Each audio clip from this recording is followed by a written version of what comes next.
Help wanted. Why is the men's room always such a nightmare? Steve sprayed the toilet and walls with disinfectant. It was weird. The women's room never needed anything but a basic mop, wipe down, and replenishing of soap and toilet paper. But when taking care of the men's room, he always felt like he might as well be cleaning the monkey house at a zoo.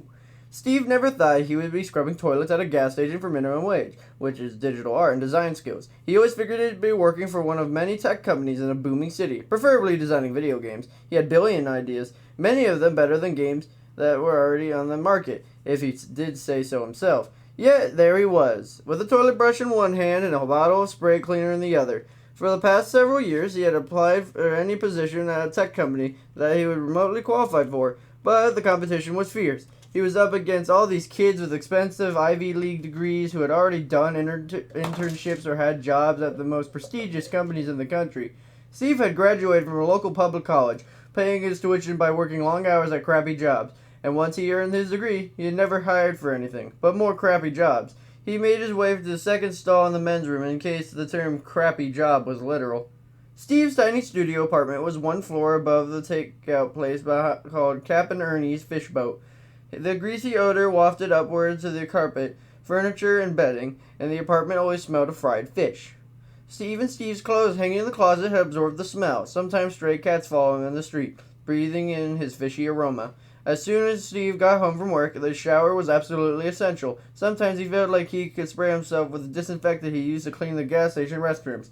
By the time he showered and changed into clean, comfortable, if slightly fishy-smelling clothes, he was ready to eat something and get to his real work. He popped a frozen burrito in the microwave, grabbed a soda from the fridge, and sat down at the computer. The project he was working on, Chip of the Old Block, was a family-friendly fetch quest-based game featuring cartoony chipmunks. He was about halfway through the design as he hoped the company would be interested in it. But if they weren't, he'd try to just bring himself out. Tired of cleaning toilets and waiting for something to happen.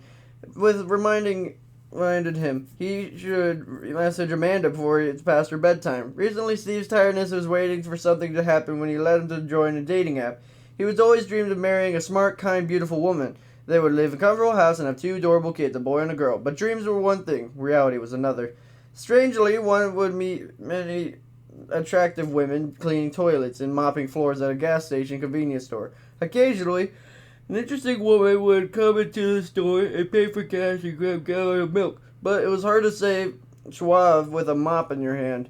For a while, he didn't think he was going to meet anyone through an app either. But then he had seen Amanda's profile, sent her a cautious message that only said hi. She said hi back almost immediately. After that, they progressed in actual conversation. Well, as close to an actual conversation as texting could be. Steve had drawn to Amanda's profile pic, not because she was traditionally beautiful, but because she seemed to radiate kindness. She had shoulder-length brown hair and a winning smile. She was a preschool teacher, and Steve figured that she was a good one because of her kindness, patience, and sense of humor. The weird thing about their relationship was that even though they've been chatting for over a month, they have gone out only 2 real dates. Steve worked at the gas station from 3 p.m. until 10 p.m., and Amanda worked at the preschool from 7:30 a.m. until 3:30 p.m. They couldn't have found a more incompatible schedule if they had tried. Steve grabbed his phone and texted her. "I hope you had a good day." She texted back, "A kid threw up in my shoes first thing this morning. But at least my day better from there, lol." Steve chuckled. I guess they both had to deal with more of their fair share of grossness at their job. He typed LOL. "If things went downhill from here, it would be pretty bad. I'll let you get some rest. Good night." She texted back night with a sleepy face emoji. Steve smiled, set aside his phone, and settled back into work on his game until he was too tired to stay awake anymore. As soon as Steve opened the door to the convenience store, his manager, a humorless middle-aged man with an unfortunate name of Gilbert Hurlbutt, looked up from his phone and said, "Some kid spilled a gallon of blue slushy over there by back left cooler. Go mop it up." "No problem," Steve said, which was what he always said to Mr. Hurlbutt. It was a path of least resistance. It went to the janitorial closet and set a mop bucket under the faucet and utility sink. It would have killed Mr. Hurlbutt to say hello before he started barking orders. Steve poured some cleaning solution into the filling bucket and thought, not for the first time, but about the bizarreness of Mr. Hurlbutt's name. Mr. Hurlbutt's parents, presumably Mr. Hurlbutt Sr. and Miss Hurlbutt, knew that they were going to have a child who would be saddled with a ridiculous name. So why did they give a kid a normal name like Matthew or David or something instead of saddling him with an equally unwieldy first name? Of course, that being said, Mr. Hurlbutt would choose to go by Gil or Bert, and instead of name Gilbert, it was stitched right over his breast pocket on his uniform shirt. Steve's wondering thoughts resulted in a mop bucket overflowing. He filled it and poured out some of the excess water, then carried the bucket to a mop back to the store and cleaned up the sticky mess. Steve's hands were mopping, but his mind was on the game and what he would work on as soon as he got home from his meaningless job. I said, "Can you spare me a moment?" Steve was so preoccupied that he hadn't even noticed that a man was standing right next to him and trying to get his attention. The man in question did not resemble any customer that usually got in the store. Exhausted, inexpensively dressed people coming in and going in the night shift jobs. Even though Steve didn't know such about clothes, he could tell the man's dark suit was expensive. It was spotless and wrinkle-free. It seemed to have tailored the contours of his body. "I'm sorry, can I help you?" Steve said. "I think you perhaps can," the man said. He said strong, chiseled features and haircut that looked expensive as a suit. "That is, if you're Steve Snodgrass." "I am," Steve said, pointing at his name tag and immediately feeling like an idiot. "Could you step outside for me for a moment?" the man asked. The situation was even stranger and stranger. Steve had thought the man would need help locating an item in the store, but now it appeared the guy wanted something from him personally. Steve felt nervous. Was this guy a cop? A serial killer?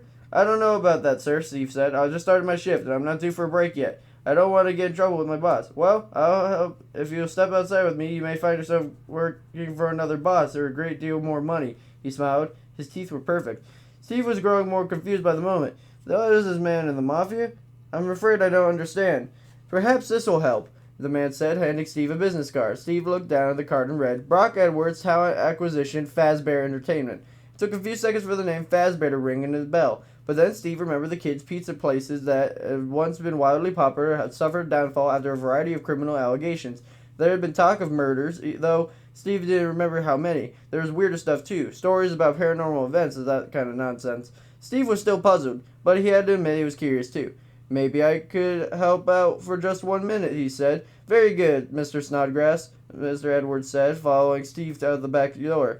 They stood back near the dumpster. The fumes of garbage hung in the air. "You are familiar with Fazbear Entertainment?" Mr. Edwards asked. "Kind of," Steve said. I went to the pizza place a couple times as a kid, birthday parties and that kind of thing, but also I know a little about the scandals."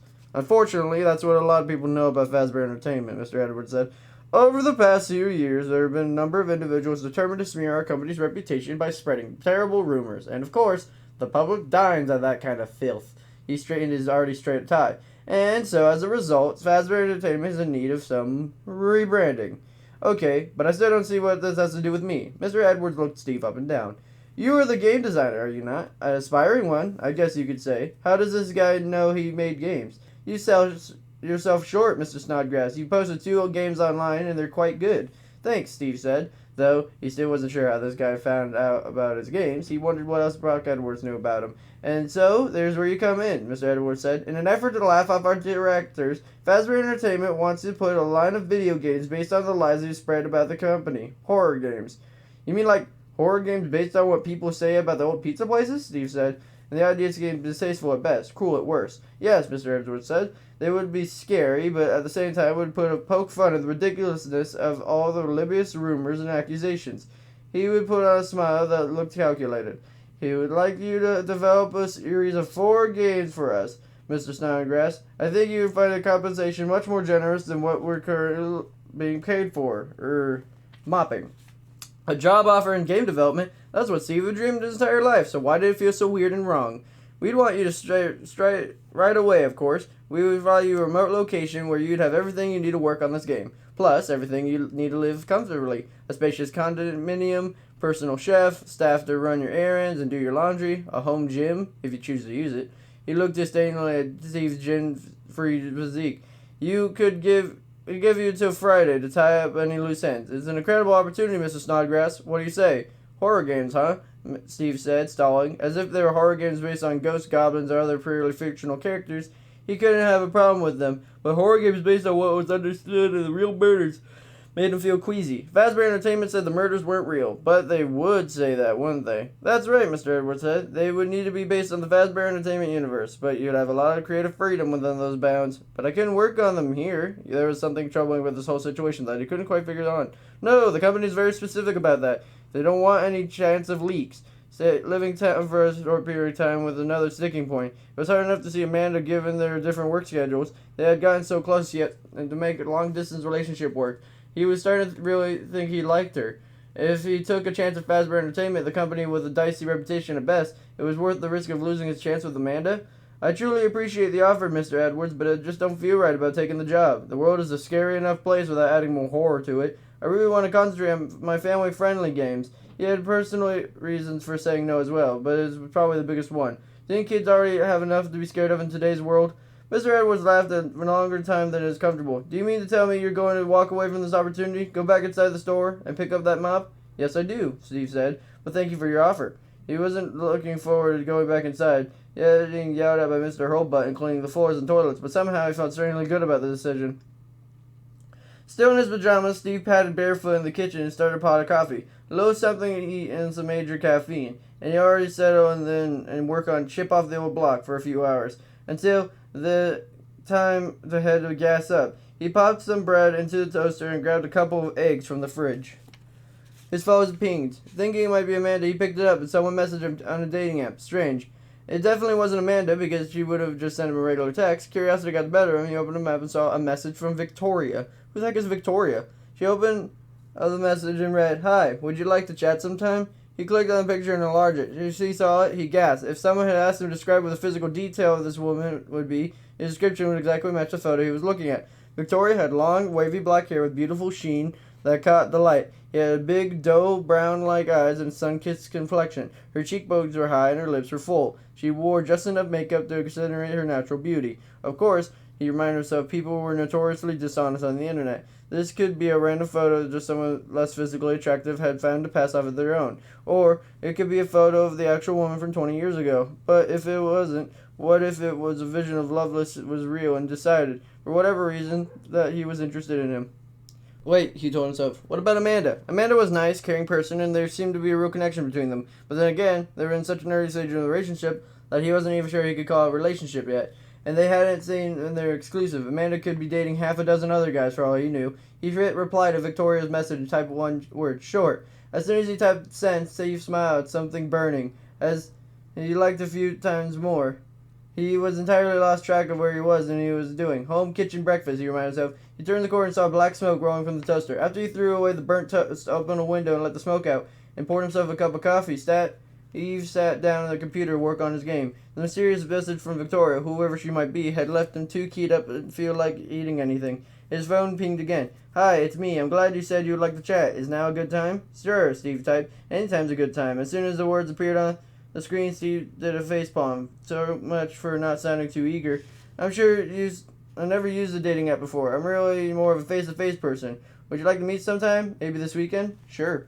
"Victoria, would you like to come to my house if you want? It's out of the country. It's real quiet. We'd have plenty of privacy to talk and get to know each other. Are you sure you want me to come over to your house for our first meeting? Wouldn't we meet in a public place first in case I'm a creep or something? Lol, I trust you.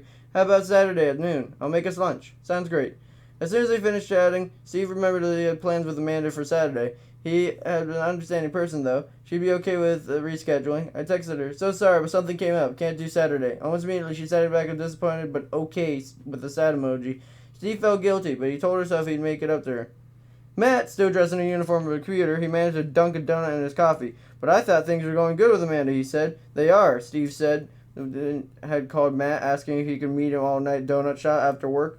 His life was getting way too eventful all of a sudden, and Matt, his best friend since freshman year of college, was the only person he felt he could talk to about it. Matt was unfailingly honest, and he never hesitated to tell Steve when he was making a horrible mistake. Matt also seemed to have an inferior habit of always being right. "But this message," Steve said, "it came out of nowhere, and this woman," suddenly he had lost for words.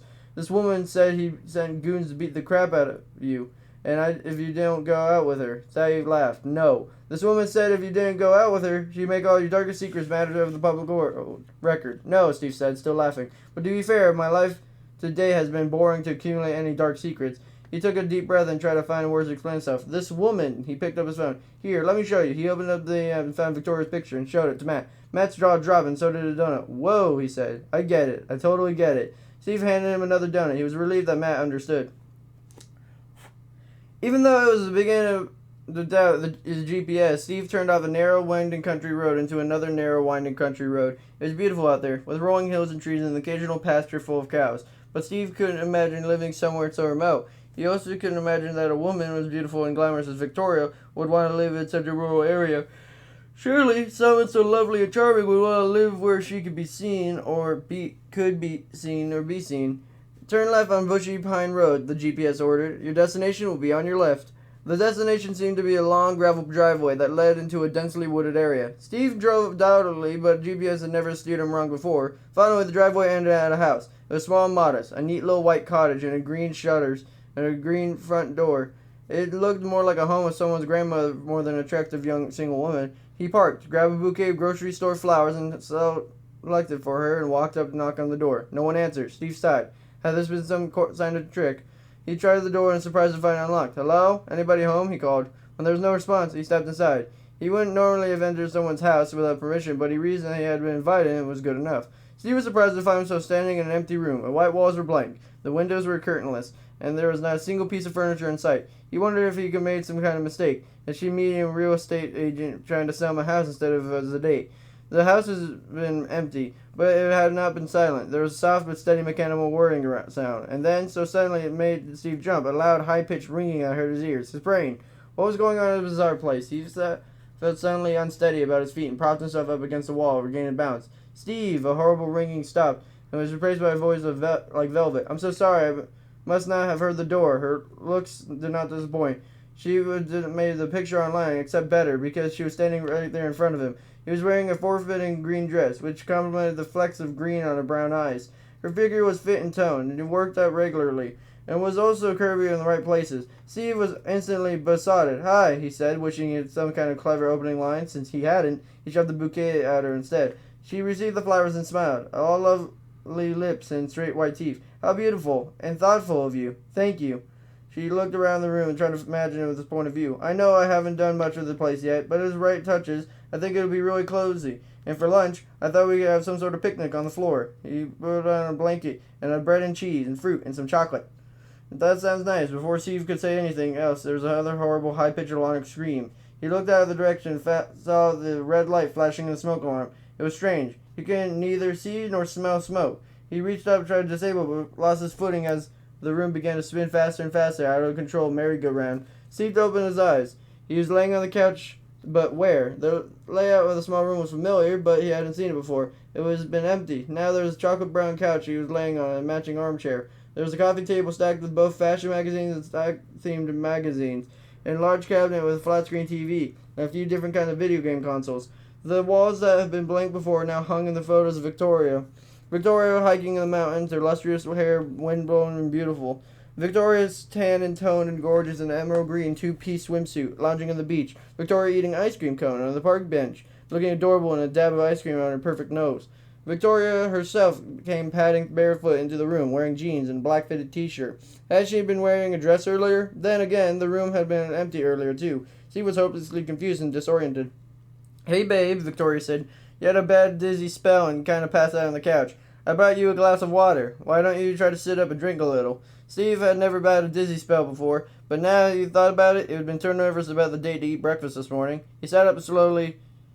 I think maybe I need to eat something. He accepted the water glass and surprised to find himself drinking it down in a few gulps. Weren't we going to have a picnic on the floor? Now Victoria looked confused. A picnic on the floor? You mean like on our first date? Our first date, but isn't this...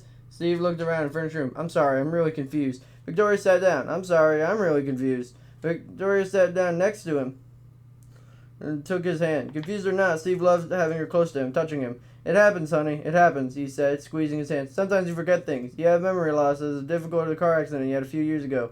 I don't remember a car accident, Steve said. He was a very careful driver. Exactly, Victoria squeezed his knee. You took a bad hit on the head. Brain injury. Most of the time you're fine, but sometimes your memory just wipes temporarily. And then it was like a reset. You're all good again. It was upsetting news. He wondered how many times Victoria had to tell him. But I always reset through. I remember things again. Victoria smiled. Always. Steve nodded. The explanation was weird, but also made sense. His sense of time was off.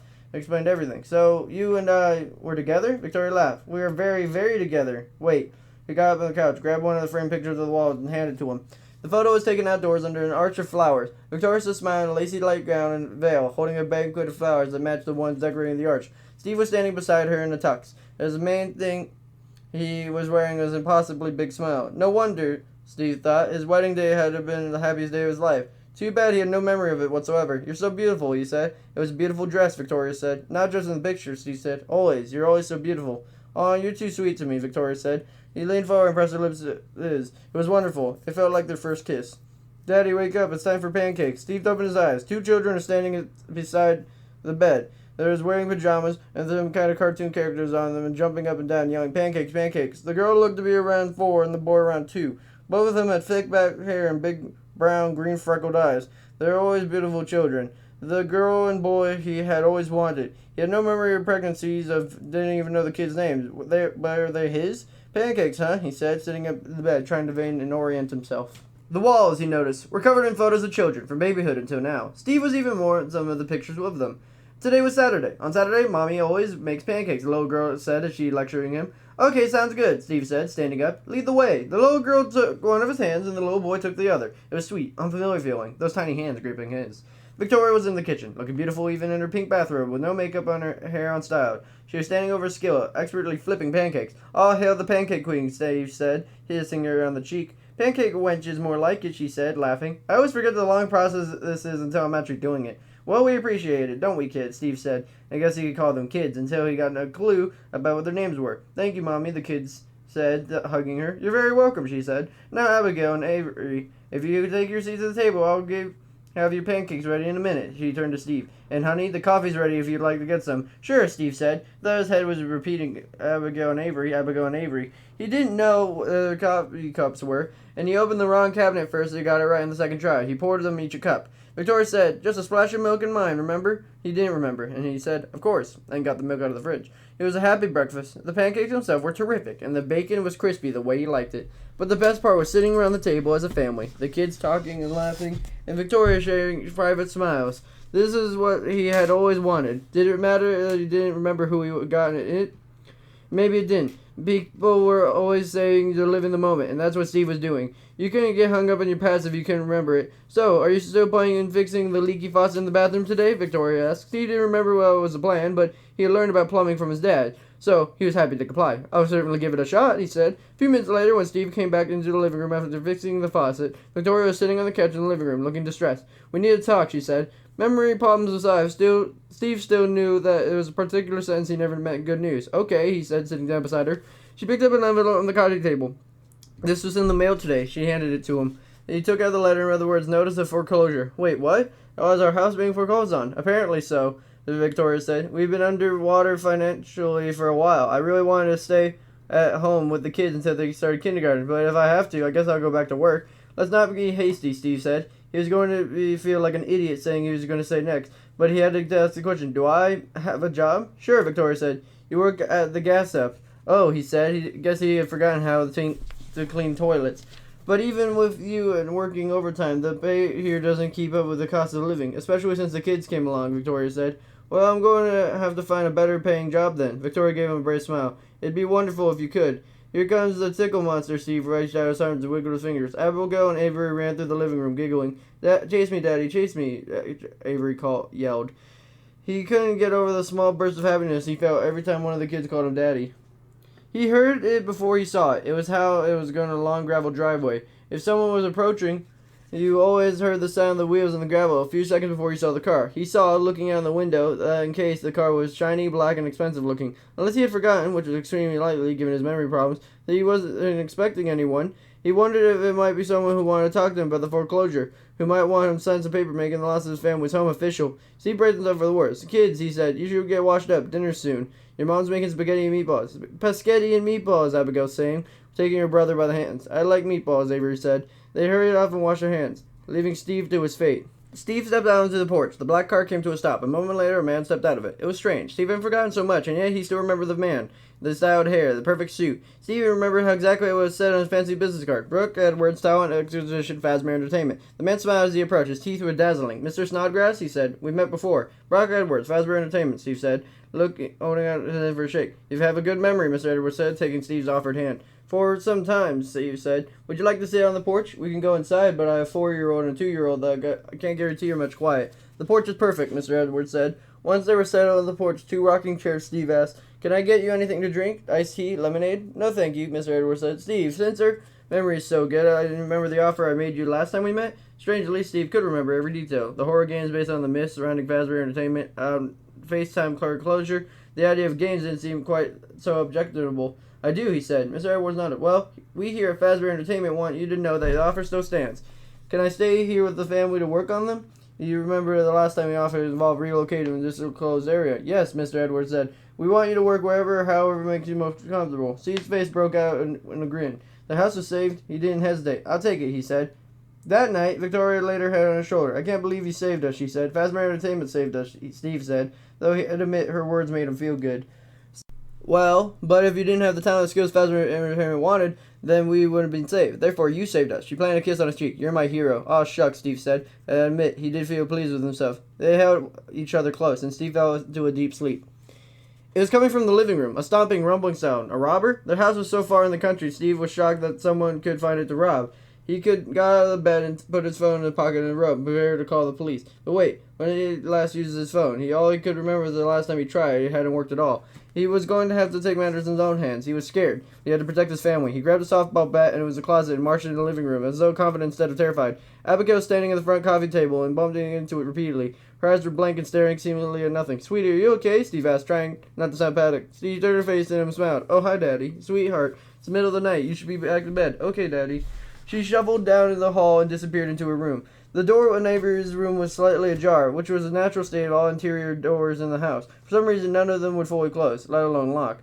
Just to make sure the son is okay, Steve peeked into his room. Avery was asleep, safe and sound, sprawled out on one foot dangling over the side of the bed like always. Steve was relieved that there was no intruder, but he was also worried and confused. He propped the softball bat against the wall and climbed back into bed. What are you doing? In his anxious state, his wife's voice made him nearly jump out of his skin. He took a deep breath, tried to calm down. Didn't you hear the noise in the living room? No, I didn't hear anything, Victoria said. And you know what? I'm a light sleeper, I am. If there had been a noise, I definitely would have heard it. Maybe you were dreaming. No, it was real. When I went to the living room, Abigail was standing there. She looked blankly and weird and bumping into the furniture. Victoria gave him a patient smile. Sweetheart, do you remember the children sleepwalk sometimes? They get it from you. You'll be dreaming wild stuff, saying absurd things, and wandering all over the house. I even caught you wandering around the yard one night. With you, it's sleepwalking or night terrors. Unfortunately, the kids just seem to have gotten the sleepwalking part. No, Steve said. I don't remember any of that. It was so upsetting they wouldn't be able to piece the recent past together. They would not even remember basic facts about himself and his kids. Well, now you know there's no need to worry. Victoria smiled and patted an empty spot behind it. Come back to bed. Steve couldn't sleep. He always had the same sensation of someone or something inside the house wishing to do him and his family harm, and always Victoria comforted him, reminding him of his history of sleepwalking and night terrors. Often Steve marveled at the amazing wife she was, always so kind and patient and caring. He figured it wouldn't be easy to marry to someone like him who was such a mess all the time. Mess or not, he was really pouring himself into making the first Fazbear Entertainment game. Since the company agreed to let Steve work at home, he had to turn the house's tiny attic into his office. He called the daily climbing of the ladder his commute to work. It was nice to hear Victoria and the children talking and playing beneath him when he was working, and now at lunchtime all he had to do was climb down the ladder and join them. It was still haunted by the nighttime visions and fears, but during the day he channeled those feelings into a game of creating. Those feelings of being unsafe all ended up on the screen in front of him. If Fazbear Entertainment wanted a scary game, then scary game was what they're going to have. Then Steve climbed down the ladder for lunch. Abigail said, surprised Daddy, they were having a picnic. A voice on the radio that Victoria kept during the day. Heavy thunder showers expected over the light 24 hours. Take shelter if possible, folks. Lightning is dangerous. I don't sound like a picnic weather, Steve said. Victoria, who was carrying a pitcher of lemonade, laughed. I thought we'd have a picnic indoors, like our first date. The picnic was nice. Victoria spread a blanket on the floor, and they ate chicken and sandwiches and grapes and drank lemonade. After they ate, Abigail said, Daddy, let's play hide and seek. Hide, seek, Avery yelled. Steve knew he wanted to play with them for a while. He might tire them out so they'd take a nap and give their mom a break. Sure, he said. I can play a few rounds before I have to get back to work. The kids jumped up and down in the frenzied delight. Steve filled his heart filled with love. They were adorable, amazing kids. He wished he would remember every minute he had spent with them. Steve covered his eyes and started counting aloud, very slowly. 1, 2, 3. Then he reached 20. He opened his eyes and began his search. Abigail was old enough to be a pretty good hider, but Avery would always found her in plain sight. Right now, he was hiding behind a floor lamp. Steve, like always, looked around even though he couldn't see his son. When finally he moved closer to the lamp. Where's Avery? Where's Avery? Steve asked loudly and theatrically. He called to Victoria. Sweetheart, have you seen Avery? No, honey, I have no idea where he could be. He called back. Victoria knew her part of the game well. I sure do wish I could find him, Steve said. Behind the floor lamp, Avery giggled. Steve kept up the ruse of not being able to find Avery until Avery's giggling grew more and more out of control. He finally jumped up and said, Daddy, I'm here. Steve put his hand on his chest and bumped backwards as if startled. There you are. You got me. You're such a good hider. I got you, Avery said until overcome with hilarity. Now I just need to find your sister, Steve said. He wandered around the house and didn't see her anywhere. He felt a prickle of anxiety. He knew she was nearby and safe and just playing, but something about her invisibility triggered a primal parental fear. He thought of parents whose children go missing for real, who spend months of years trying to find them. He thought of missing persons reports and kids' faces on milk cartons. He finally wanted to find Abigail very badly, to see her beautiful little face. The bedroom closet. She had hidden there before. He went into the bedroom and hesitated before opening the closet door. Something inside him didn't want to open it. Maybe it was because of him thinking of the night terrors of the sound of the house. He investigated with a feeling of dread, not wanting to know what was causing them, but needing to know. Boo! The closet door swung open and Abigail jumped out. Steve cried out a reel and jumped backward. His heart pounded on his chest. Wow, you really got me, he said once he recovered enough to talk. Silly, Daddy, it was just me, Abigail said. Did you think I was a ghost? Yeah, I kind of did, Steve said. You're right, Daddy. It is very, very silly. Even in the daylight, even playing with kids and the fear creeping in, he was afraid of noises, sudden movements, even if it was a little girl jumping out of him. He went inside, climbed the ladder, and started back onto the game. It was very easy for Steve to create jump scares because he had been on the receiving end of them himself. He knew the startling feeling, the cry of shock, the accelerated heartbeat, and when he watched with relief and you would realize that the game was totally safe. Well, he knew all those things except the relief lately. He never felt like he was safe. Steve sat in front of the TV, staring at a late-night talk show without really watching it. Victoria stood in the doorway of the bathroom in pajamas. Honey, are you coming to bed? Sure, Steve said, raising the remote click off the TV. I thought I might maybe watch some warm milk first, though. You know, try to relax. You definitely need to relax, Victoria said. Have some milk, and then maybe I'll give you a shoulder massage. That'd be nice, Steve said absently. Procrastinating going to bed and becoming a habit with him. It made sense, really. The less time he spent sleeping, the fewer nightmares he had. He drank his warm milk and let Victoria knee his shoulders. Though both these things seemed relaxing at the time it was doing to him, it had soon to be head hit the pillow. His body felt like a big ball of tension. It was worse than that. It was terror. He lay there, his eyes wide open, fighting sleep. Then he heard it, the whirring, the rumbling, and the inside of walls. And this isn't a nightmare because he knew he had never fallen asleep. Whatever it was that was after him inside of the walls, scurrying, scratching, looking for a way out. He felt a sudden need to flee in the bedroom. But when he stood in the doorway, he heard some rustling and rattling coming from the living room, and they were there, too. He backed up and tried to close the bedroom door, but it was useless. There was no way to lock yourself in and keep intruders out. No one was safe. Steve and his family were sitting ducks, all of them. A loud bump came from all the bedroom wall on Steve's left. He heard the look at it. The surface of the wall began to pulse and throb, forming a large bubble. On the surface reminded Steve of the way cheese bubbles up on pizza.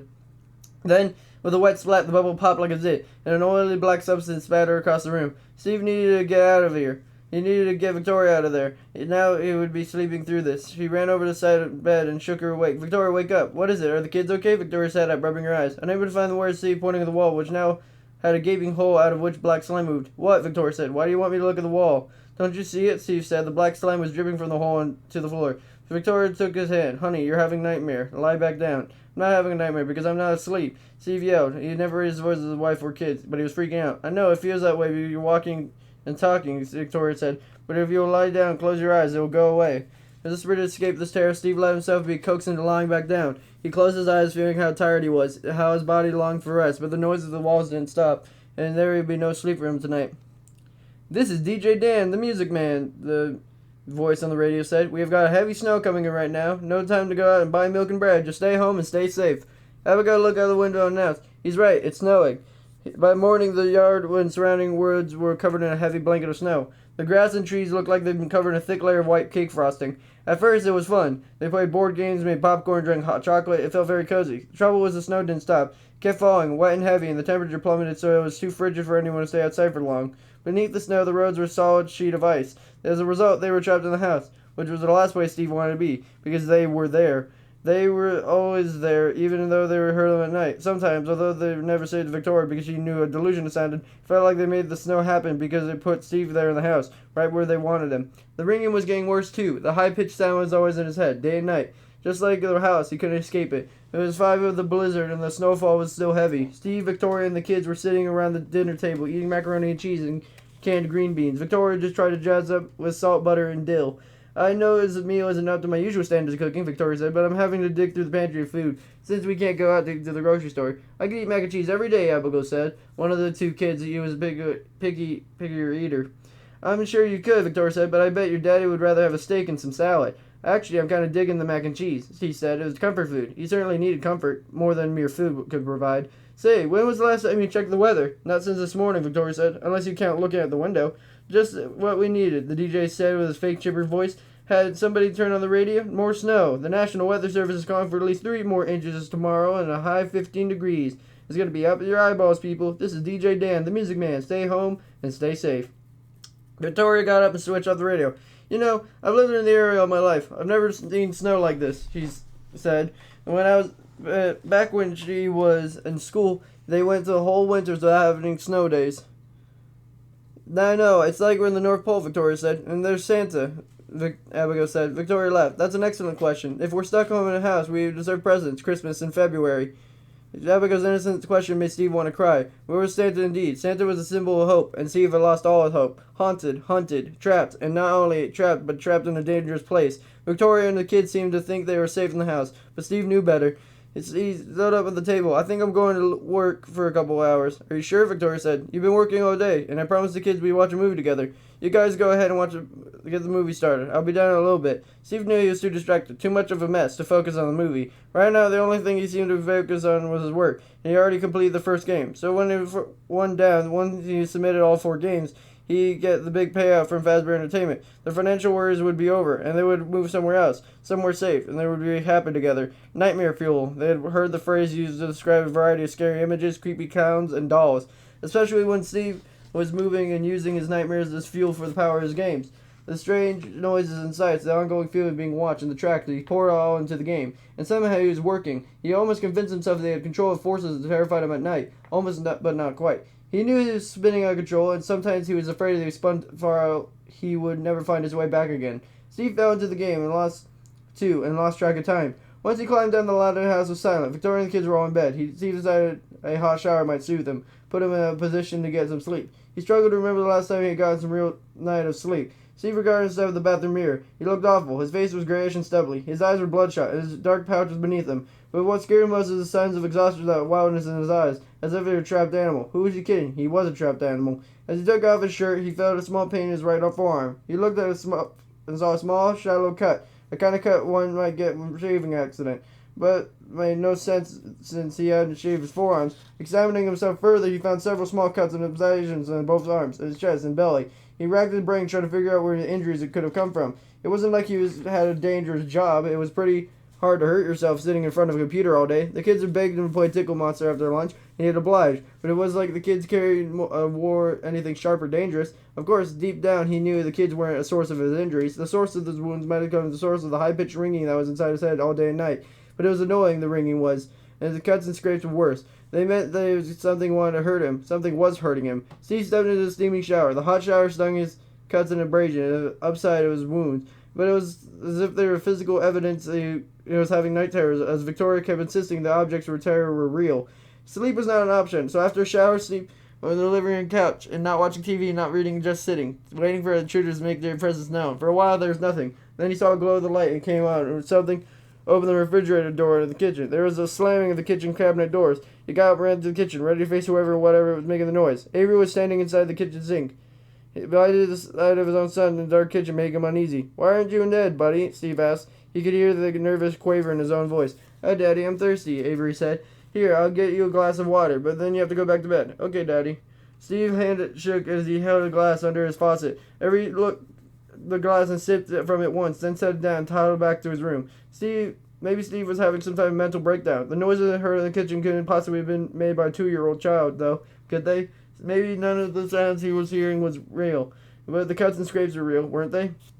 He went into the living room and sank down on the couch. Outside, the snow made everything silent, and inside, everyone had been seemed to be silently asleep.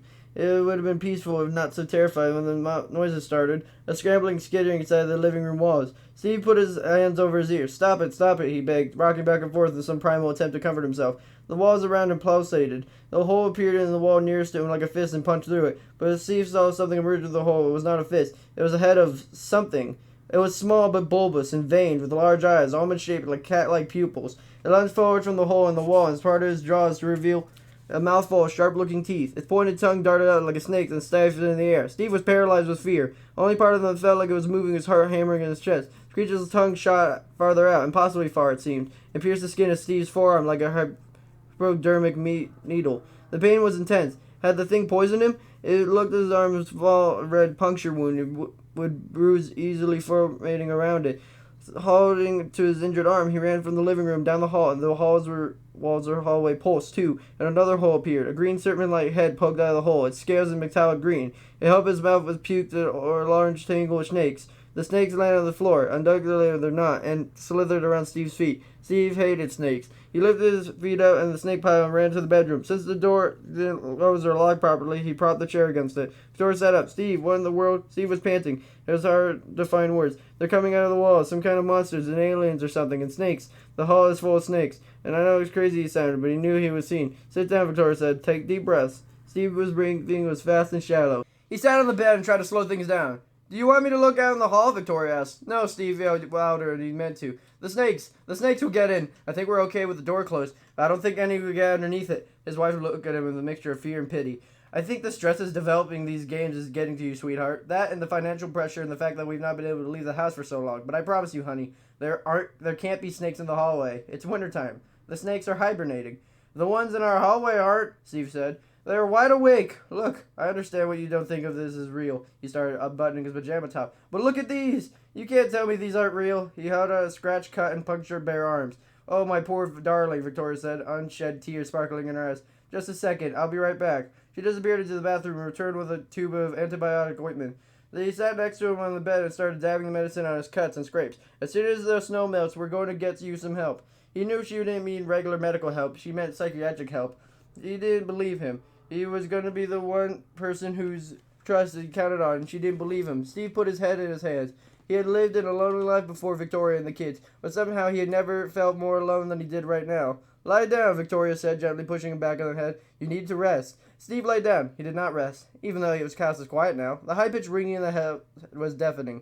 In the morning, Steve head still ringing. He opened the bedroom door and felt a great deal of trepidation, expecting to see a floor swarming with snakes, but the floor looked completely normal, and there was no hole in the wall in a spot where, Steve remembered, the serpent-like creature poking out its head. Maybe Victoria was right. Maybe he did need some help. The smells of coffee and bacon were wafting from the kitchen, and Steve was surprised to find the aromas pleasant, despite the damaged emotional state. Besides, he had to eat to keep up his strength. He had to work to finish the games. If he finished the games, they'd have the money to leave, if the snowstorm ever stopped. Victoria was standing at the stove of their bathroom, simultaneously scrambling eggs and tending to a pan of sizzling bacon. The kids were already at the table with their glasses of orange juice. They were always in such a good mood in the morning. Victoria smiled at them as if everything was normal. Get us some coffee, why don't you? She said. The radio was on, and it seemed that these days that they would keep track of the weather. After disconcertingly happy-sounding pop songs finished playing, the DJ said, DJ Dan the Music Man here, and I've got good news and bad news, folks. The good news is that the chance of precipitation today is just 30%, but the bad news is the temperature won't go above 30 degrees. We might not get any more snow, but the snow we do have isn't going anywhere. So stay inside and stay safe, and I'll keep spinning tunes to keep you happy. And now, by special request, here's the latest hit from Sailor Thrift. Steve's hands shook as he lifted the pot, poured in the coffee into cups. He put milk in Victoria's coffee the way she liked it and sat down with the kids. He tried to act normal, and the way he was failing. What's wrong, Daddy? Abigail asked. There you had it. He could act normal enough to fool a 4-year-old. Nothing, honey, he said. I'm just tired. I didn't sleep well last night. Why? Avery asked. He was getting into the why stage. Because there's monsters in the wall, Steve thought. But there's no way he's going to say that to a 2-year-old. Instead, he said, I don't know, buddy. Sometimes I just can't sleep. He ate the bacon and eggs and toast mechanically. The same way he put gas into his car. He needed fuel to keep going, to do what he had to do, which was finish the games. As soon as he swallowed the last mouthful of food, he chugged the remains of the coffee cup and got up and to climb the ladder to work. Then he first started working on the games, climbing the ladder into the attic, which felt like he was entering the darkness.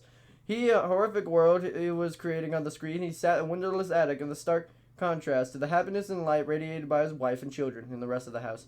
But now the darkness was spilling over into everything, and the only time the high-pitched ringing in his head stopped was when he was working on the game. Or maybe it didn't stop, but the game was the only thing that distracted him from the sound. The hours fell away as Steve worked. He was on the game number 3 now. When Victoria called him up again, it was time for lunch. So when he emerged, when he jumped back into gas, he had started a monster instead of his wife. Not hungry? He called back. Going to work all until dinner time? Okay, Victoria replied. Let me know if you need anything. He didn't answer because he had already fallen back into the game. Victoria made spaghetti for dinner again, with garlic bread. Abigail and Avery, for their mouths and chins dark with orange with sauce, slurped the long noodles and giggled. Victoria was always some kind of supportive, and her cooking was always delicious. Even now, he was limited to her pantry ingredients because they had been snowed in for so long. The children were great, too. They were charming and cheerful, never fought like Steve with his siblings when he was a kid. Steve knew he would have a perfect life with them if they could just get away from this place, the snowbound house of horrors that was quite possibly was driving him insane. But he has the power to get them out, he reminded himself. He was over halfway finished with the game. You're quiet tonight, Victoria said. Sorry, Steve whirled some spaghetti around on his fork. I'm just having a hard time getting my head out of the game. Is it going well? She asked, reaching over to dab at Avery's orange face with a napkin. Steve nodded. No matter how unstable and terrified he is of his regular life, somehow his work on the games was really good. Can we play with them when they're ready? Abigail asked. You can play with them when you're a little older, Steve said. Right now they're too scary for you. Sometimes I feel like they're too scary for me, too. Abigail and Avery giggled. To them, the idea of growing up being scared was so unimaginable that it was funny. After the kids had bathed and gone to bed, Victoria and Steve cuddled on the couch, with the radio playing softly in the background. Even with the volume lowered, Steve could hear DJ Dan's familiar voice saying, Even more snow tonight, folks. It looks like we're going up to have a white Valentine's Day. If we keep that up at this rate, we might have a white St. Patrick's Day, too. Because he was stuck in the house for some time, the dates tended to run together. Steve had forgotten the next day was Valentine's Day. I'm so sorry that I've not been able to get you anything for Valentine's Day, Steve said as he stroked Victoria's lustrous hair. Victoria laughed. There's no need to apologize. You can't go shopping for cards when you get out of the house. The kids are going to make cards for us out of construction paper tomorrow. Maybe you can make me one, too. Just be neater and glitterier than they are. Cleaning up the stuff is a nightmare. They deserve more than a car, Steve said, swept up as she often was by Victoria's sheer wonderfulness. It was rare for a person to be equally beautiful on the outside and the inside, as she was. You deserve red roses and chocolates and a nice piece of jewelry. Shh, Victoria said, putting her index finger against his lip. You're the only Valentine's Day present I need. I have no idea how I got so lucky, Steve said. Victoria smiled. I feel the same way. The radio was playing a song that Steve already heard twice that day. It was already the problem with Top 40 radio. They played the same songs over and over. And to be honest, he was getting a little sick of DJ Dan, too. Didn't that station have any other DJs? DJ Dan seemed to be work all hours of the night and day. Steve stood up and walked over to the window where the radio sat on the sill. Hey, if you don't mind, I'm going to change the station. Oh, don't do that, said Victoria. Her tone sounded casual on the surface, but there was tension underneath. Why not, Steve said. He was already fiddling with the knob. I'm not in the mood for some classic rock, and I'm sure any station we listen to will have updates on the weather.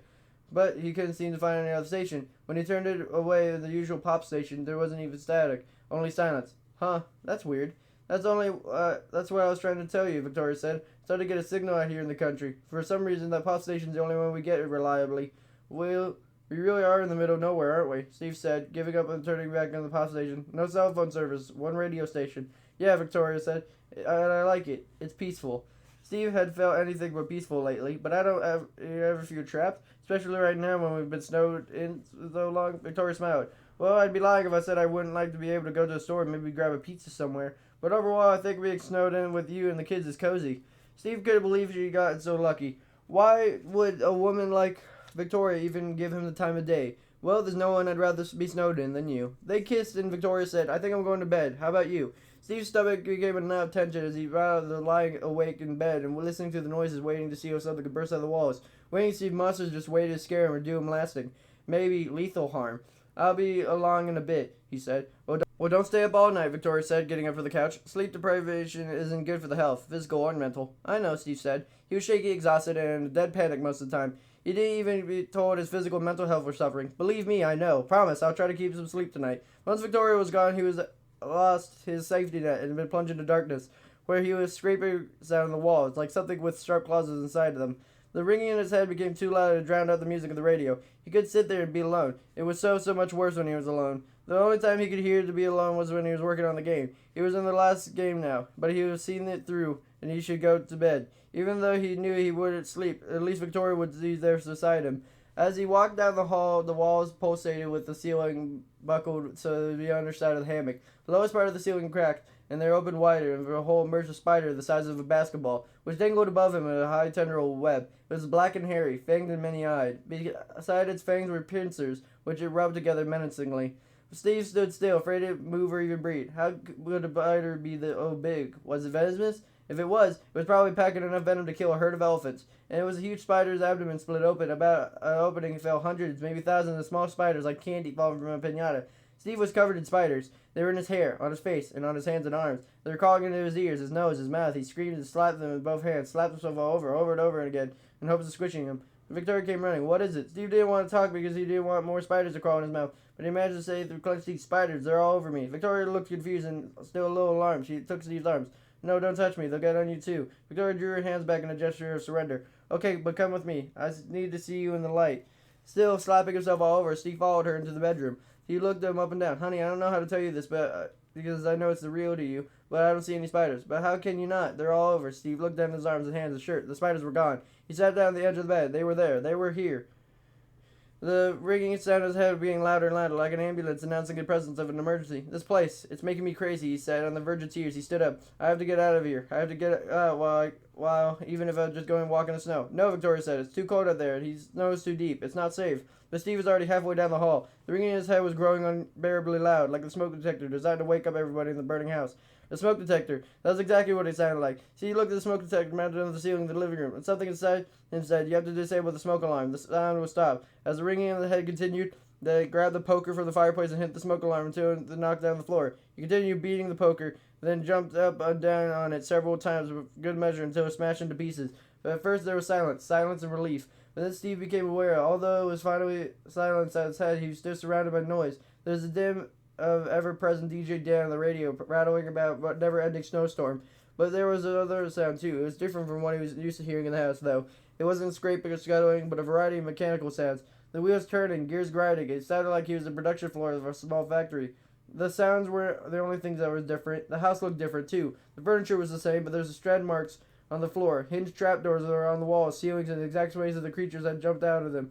It was being inside an amusement park's haunted house, and the lights turned on. He was even more worried, but whatever was making his head move toward him in the hallway, he looked around the hiding place, found it ducked into a coat closet. He tried to pull the closet door shut, like every other door in the infernal house, and it wouldn't close all the way. He ducked around the hangers and coats and jackets. His heart was pounding. "Honey, where are you?" Victoria's called. "You didn't go for a walk in the snow, did you?" Her voice was coming in the living room. You didn't hear footsteps, only motorized whirring sounds. Steve peeked out from between the coats. Standing in the living room was a robot. It was all steel, with visible wires and circuits. The only part of it that was faintly resembled a human was its face, a mask of plastic of feminine feature. "Steve," Victoria's voice was coming from inside the robot. "Steve, I know they must still be here because the snow boots are inside the door. Where are you, sweetheart?" Steve's first thought was seeing the robot was, "What have you done to Victoria, and why have you done her voice?"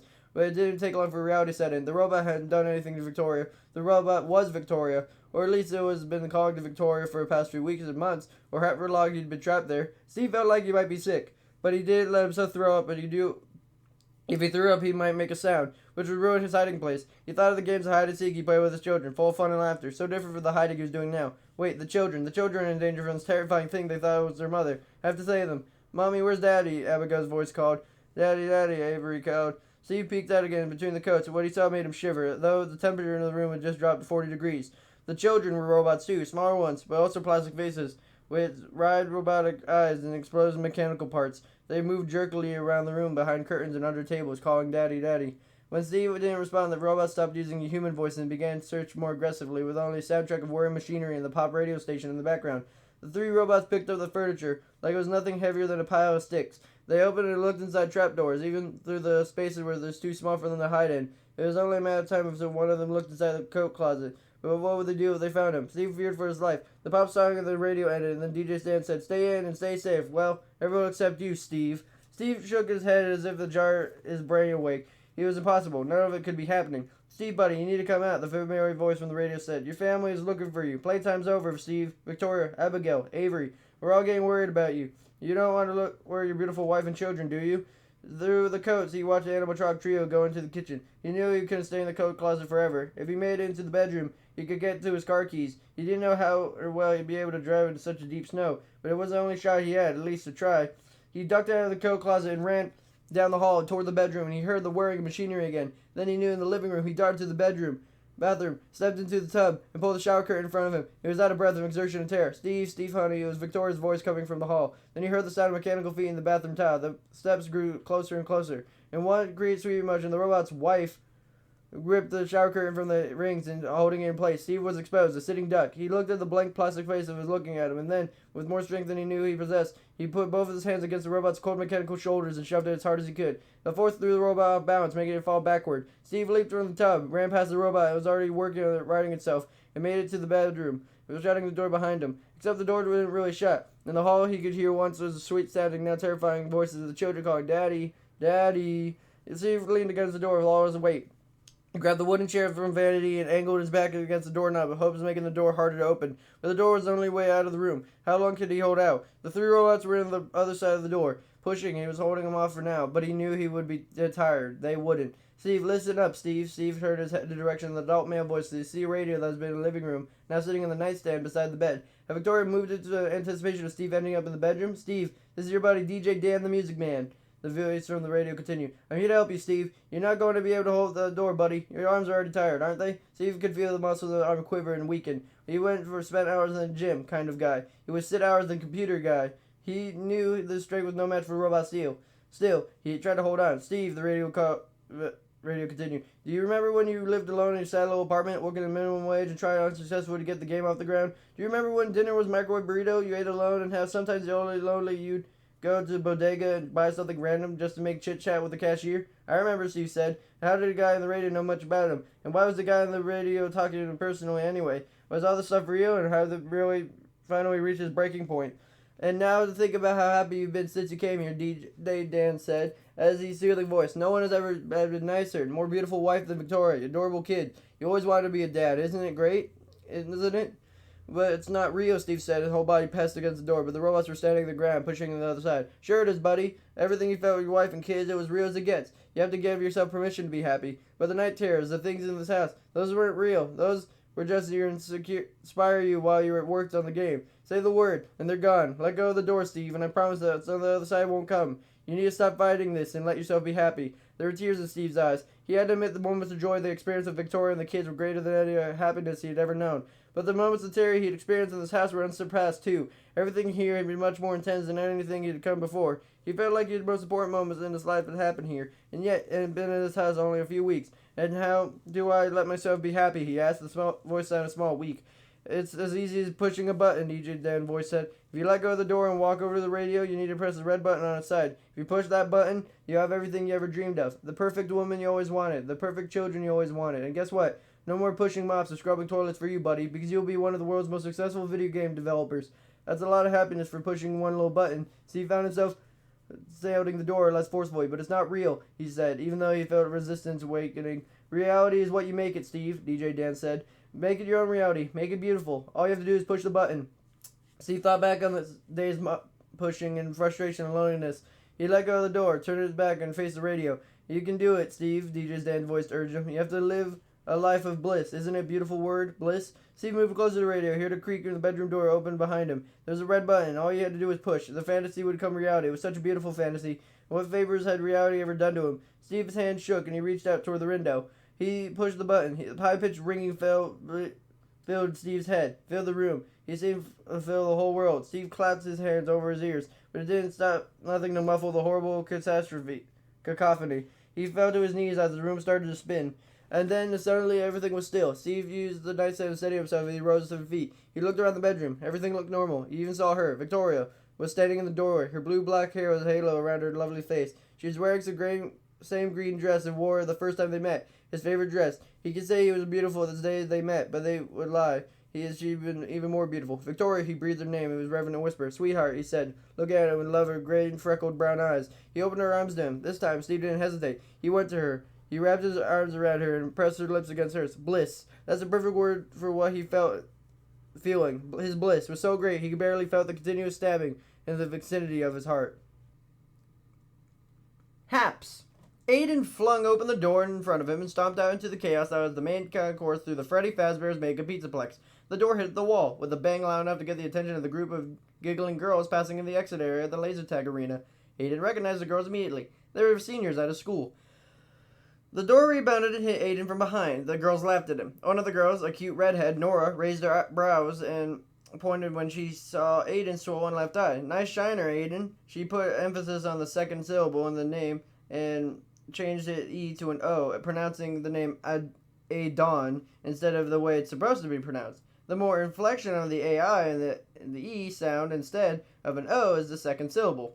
The mangling Aiden's name was pretty universal at his school. It started with Aiden, new at the school with a wild idea that tried out to be a talent competition.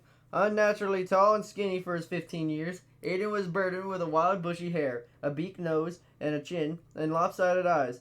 He knew he was nothing to look at, so he tried to make up for it with unusual abilities and knowledge. Aiden was an accomplished juggler. He tried mad skills with a hula hoop and jump rope, and could do things with a yo-yo that no one else thought of. He convinced himself that would be a good way to meet people and fit in. He put together a routine show, chasing these gifts and presented them in the new school's talent show. His plan, unfortunately, had backfired in front of dozens of kids hanging out in front of the auditions. Aiden was called onto the stage by clueless Miss Marchand in the head of the theater department. Adon, she had warbled when he came on stage with his jump rope, hula hoop, juggling, spins, and yo-yo. Everyone probably would have forgotten the incident if he hadn't properly bungled his routine.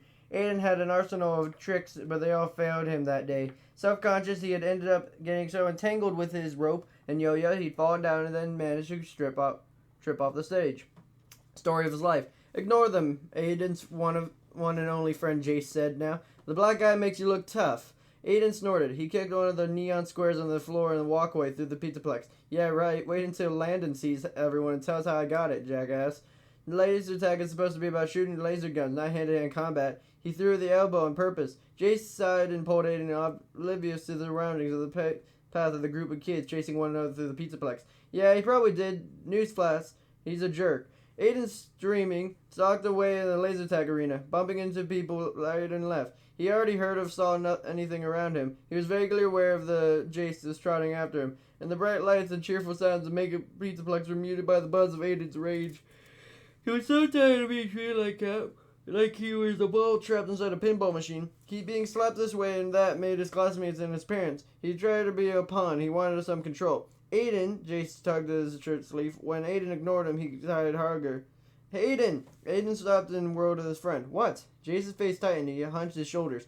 Already, a small for a ninth grader. Jace is probably curled into a ball when he felt rejected or criticized. Unlike Aiden, Jace wasn't bad looking. He had a normal face and perfectly normal black hair. But he was too cute, as in a little kid cute. He was too small and too fragile. He had an unfortunate little boy voice to go with his looks. He shoved him out of the same no man's land and unpopularity that Aiden had lived ever since he was 5 years old. The day before his first day at kindergarten, Aiden had overheard his mom telling a friend that he wished his sweet personality would overcome his unfortunate homeliness. Her hopes had been, well, hopeless. Aiden immediately felt bad and he looked at Jace's crushed expression. Jace was the only person who treated Aiden with mattered. Sorry, Jace. I'm just pissed is all, Jace nodded. I get it. I'm sorry Landon elbowed you. I should have found a way to have your back, but he kind of outweighs me. Plus, besides the laser gun, all I have is this. Jace pulled out a Swiss Army knife his mom had given him for his birthday. He was ridiculously happy with the gift. It was a tiny knife and its itsy-bitsy scissors and corkscrew and a file and a screwdriver could transform little Jace into an invincible warrior. Aiden punched Jace's shoulder lightly. Well, next time, pull that thing out and run it through. Jace laughed. He would pretend to wield a knife like a sword. A little girl in braided pigtails bounced off Aiden's legs, and he felt something wet and sticky on his skin. He looked down and see the little girl's huge smiley face sucker finished wiping his forearm. Ew, Aiden yanked his arm back and glared at the little girl, who didn't even notice him. Jace plucked at Aiden's sleeve again. This time Aiden didn't snap. He let Jace pull him out of the flow of the crowd. Back against the bright striped wall against the neon-lit entrance of the bumper car arena. Aiden glowered at Freddy-themed cars. Normally he liked bumper cars, but the great way to let off steam. Today, though, somehow the shiny little shoe-shaped pods painted to look like Freddy's animatronic characters were just too perky. What do you want to do now? Jace asked. Aiden pulled his gaze from the chaos and zigzagging, careening bumper cars, listening to cars buzzing and the kids whooping. He shrugged. So far today, he and Jace had played their favorite arcade games, spent some time in the VR booth, ridden in the roller coaster, and stuff themselves with pizza. None of that had done it for Aiden. He wasn't in the mood to have fun today. He'd been ready to give up and go home and watch TV, and then Jace had suggested laser tag. Aiden agreed when he'd been landed and his friend going to the arena. Aiden hated London, and the way of shooting a smug smirk of the laser gun had sounded like a good idea. Aiden gingerly touched his still swelling eye. He grimaced so much that it was a good idea. Why don't we go tubing? Jace asked. Remember how much fun it was last time when we were scared those little kids? Despite his mood, Aiden smiled. Yeah, that was pretty cool. Tubing was Jason and Aiden's favorite word for clambering through Freddy's fortress, a massive maze by climbing and sliding plastic pipes that entwined with Fast Freddy and Pizza Plex's super fast roller coaster, embraced the entire circumference of the center. They only recently checked out the maze because it was advertised more toward younger kids and toward teens. They originally gone poking around the maze when they had been avoiding some bullies who had been hassling them in the arcade. At least you could get hurt in the tubes, Jay said, panting. Happs won't let that happen. He laughed his girlish twitter. Aiden grinned. Good old Happs. Happs, Aiden and Jason discovered when they first explored the maze, was a maintenance and safety bot designed for to prevent injuries in the maze. Happs, HAPPS, stood for Helpful Automated Pipe Protection Server. It was a robot that roamed the tubes or pipes, checking to be sure everything was in good order and helping out kids who had fallen into their loss. Aiden and Jace had got a big kick out of Happs. They thought the robot's huge lit-up smile and large foam hands were hilarious. When they first encountered him, they wanted to adopt him. Wouldn't it be great if we had Happs to clear the way for us at school? Jason asked if they left the maze after the first time they explored it. Aiden was warned of the idea. Yeah, Happs could just toss out all the jerks. Jason laughed. And do our homework for us. And clean our rooms. And he could do all of our chores. Aiden chuckled. That would be cool. And lock my dad out of the house when he gets in his bad moods, Jace said. The last thought had sobered him. Aiden's parents didn't approve of him. They tended to ignore him. But Jace's dad was mean. There was nothing funny about that. Now Aiden slung an arm around his friend's shoulders. Yeah, let's go tubing. Jace grinned, and the two boys stepped into the flow of the crowd, rushing to one part of the pizza box to the other. As soon as they did, Aiden felt the pulsing heat, and his temples began to abdate. They mentally took off the image of London's perpetual, I'm better than you smirk. The entrance to Freddy Fortress was the opposite side of the pizzaplex of the bumper cars. It would take several minutes to just go in there to Jace's pace. His small legs could stride as fast as Aiden could. When Aiden and Jace had come to the pizzaplex the first time, the place had been overwhelming. It was huge. Unfortunately, though, the layout was pretty simple. The pizzaplex was shaped like a pizza, under a massive neon-lit dome topped with a black-lit pizza-themed stained glass cupola. Beside the round configuration, Jace had told Aiden that he thought the pizzaplex was sort of a giant clock of fun, because Freddy's Pizzeria was an inspiration for everything in the pizzaplex. Jace arrived at the big dining area where the pizza was served at noon on the clock. Every other main part of the pizzaplex was another hour of the clock face. Laser tag was 4 o'clock. The entrance to Freddy Fortresses was between the Carnival Games area and 2 o'clock position, and the arcade at the 3 o'clock position. Fortunately, when Aiden charged out of the laser tag arena, he headed left instead of right. So they ended up in front of the bumper cars, which was 7 o'clock on Jace's imaginary pizzaplex clock face. It didn't take very long past the role-play area, something Aiden and Jace hadn't tried yet, and the employees-only section of the pizzaplex, the behind-the-scenes janitorial, storage, maintenance, kitchen, and security areas. After that, they strode past the shopping area, and then on the back dining area was enticing aroma of pepperoni and onions. Even though Aiden and Jace had filled up on pizza already, the food still smelled good. As they moved through the crowd, go-karts shot past on the track and ran parallel over the walkways and sometimes dipped under pedestrian bridges. The Doppler hum of the car's electric motors like a bass line of the crowd noise. Just beyond the dining room, a carousel spun in a kaleidoscopic color and tingling musical sound as they passed it. And after that, a Carnival Games area bulged with chaotic crowds of laughing people, shouting encouragement as they tried to win plush Freddy's character prizes. Finally, Aiden and Jace made it to the entrance of Freddy's Fortress. As they got in line behind two dark-haired little girls who were dancing happily to the music blasting through Pizzaplex's sound system. With a neon arch like the other Pizzaplex venue openings, the entrance to Freddy Fortress was long, narrow, and disorienting, painted in black and white, Parallel illusion pattern, and the entrance made you feel like you were stepping into infinity. You felt like you were leaving the real world behind, being lured into a topsy-turvy realm that would trap you forever. Aiden and Jace thought it was super cool. Maybe he would just paint the inside of our fort like this when we build it this summer, Jace said now. Aiden thought about it. I think we could pull it off. I don't know how to paint illusions. I don't know either, Jace said. But we should figure it out, right? We're in our own universe, aren't we? We can make whatever we want. Aiden grinned at his friend. He gave Jace a high five. Jace returned it. Jace and Aiden had been friends for only a few months since Aiden's dad had been transferred to the town and Aiden started a new school in the middle of the term. Aiden hated starting schools in midterm. Why didn't his dad stick to one job in one town? Even though Aiden had known Jace long, he was a lot closer to Jace than he ever gotten with his friends in previous towns. Aiden had one friend at a time guy, not by choice. It just seemed to work out that way. Jace had been the only kid who had decided that Aiden's jump roping, hula hooping, juggling, yo-yoing fiasco left him unqualified for friendship. Jace had come to sit with Aiden at lunch the day Aiden had spectacularly made a fool of himself. Come to laugh at the new class clown? Aiden had asked Jace when he sat down and opened his brown bag. Nope, came to meet the bravest guy in the school, Jace said, pulling out an array of plastic containers and Aiden would later find out contained the sun-dried tomato and crab salad sandwich on sourdough bread, wild greens and raspberry vinaigrette, and kiwi fruit tart. Jace had been sophisticated food taste. Only food he and Aiden agreed on was pizza. Jace always wanted his weird toppings like artichoke hearts and goat cheese and caramelized onions, but they always got a half and half pizza. Aiden was a plain pepperoni guy. After Jason pulled out his fancy lunch, he grinned as they offered a hand. It took guts to do what you did. Aiden started Jace's selfish face. You're not messing with me, are you? Jace shook his head. I don't know how to mess with people. I'm just, well, me, I guess. That's not too many people to appreciate that, but it is what it is. I'm my own universe. Aiden laughed. He liked that. Well, do you have a room for that universe for a +1? He asked. Jason nodded. The two had shaken hands, and that was that. They'd been friends ever since. And they'd mattered after a bonding moment that Aiden and Jace had never had a lot in common. Jason didn't care that Aiden and Jace liked a slob in baggy jeans and faded t-shirts and dirty, scuffed boots. And Aiden didn't care that Jace dressed like a little adult in pressed khaki slacks, button-down shirts, and old-fashioned sneakers. It didn't matter that Jace was more interested in art and music than academics, and that Aiden loved learning things that got straight A's, something that contributed to a classmate's disdain, and was wrong with being smart. And it wasn't a problem with Jace. He was obsessed with reading novels and collecting old clocks, and Aiden was obsessed with ropes and pins and hoops and yo-yos. They'd always found plenty to talk about because Aiden liked to hear about what Jace was doing, and Jace liked to hear about what Aiden was doing. They did have some common ground. They both liked to watch old movies and shows on TV, and they both liked to play games, and they both loved Freddy's since they'd been thrilled when Freddy Fazbear's Making Pizza Plex had opened up.